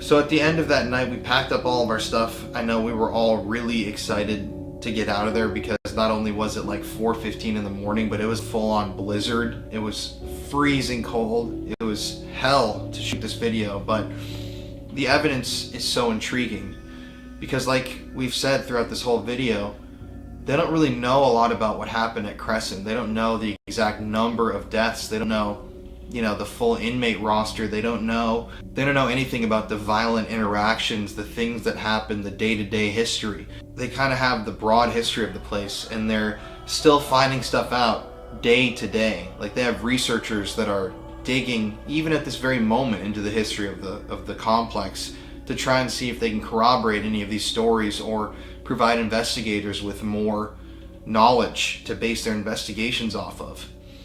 But that's the interesting part about all this. We went in trying to uncover some sort of dark secret about the abuse that was happening, and it led us totally by chance to the inhuman thing and why it may be there. So the creeper, we don't know what we're dealing with, when it comes to that thing, but from our investigation, I think we determined that it was summoned there almost. A pact was made at some point, and it's there. I mean, when you think about it, if an inmate performs some sort of a ritual in their cell, maybe they die, take their own life, who knows, they hurt themselves. Either the inmate is one day going to be released, or they're going to die there in the prison. What happens when the inmate is gone and the building still stands? Well, the remnants, the leftover energy, the entity that was summoned in whatever was performed there in those cells, in those buildings, that is still there in those old empty hallways. That thing that came out of the darkness, that energy that was called upon, it still stains those halls. And that's why I personally feel like the creeper is being seen in those hallways. Something happened there. Maybe one day they'll figure out what it was, but until then, all we have is our evidence that we captured. And yeah, it was a very interesting night. So, wrapping up Crescent, I really started to notice that this place is definitely one of my favorite places I've ever been to, history-wise, paranormal-wise. But it was also the scariest place I've ever been to in my whole life. And I've seen some crazy stuff in my life. And just hearing things all around us, unexplainable things happening to us. I mean, the flashlight clicking on and off. I mean, you can't explain this stuff. It's really cool opportunity to be able to go and investigate this stuff and be able to show the world that this stuff exists. And it's unexplainable how it works, but seeing it for yourself, it definitely shows that there is something out there that's not really explainable, but it's there. I mean, we had a great time working with the guys at Haunted Nights. Great people, really professional investigators. We had a really good time with them. Hopefully we get to maybe collab again sometime. It was a great experience, and I'm really glad you guys got to watch this and kind of experience it with us. I will say though, I was really excited to leave there at 5 o'clock in the morning and get out of that damn cold. But I want to shout out Steve and Dylan. Those guys are awesome. Be sure to go check out Haunted Nights on YouTube. They also do actual events all across the country where they sell tickets and people can come out and ghost hunt with them, and they can go explore haunted buildings and do paranormal investigations of their own. So be sure to go check out Haunted Nights. Great people. And at the end of the day, I think Connor and I, we pushed ourselves to our limits with this investigation. This was back-breaking work. It was freezing cold. It was super late. It was let alone 8 hours of driving in a day and a half just to get there before we did all of this, but it was so worth it. And I can't thank all of you people online enough for watching these videos, for enjoying what we do here.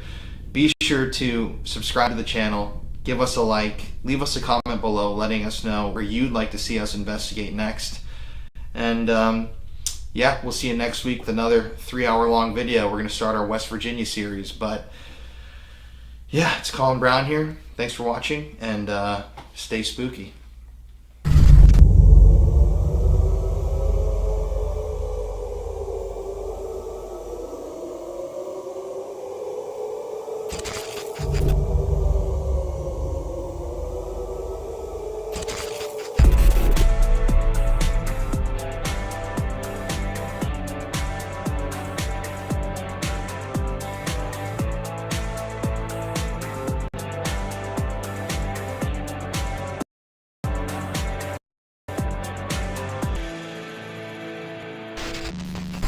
Hello.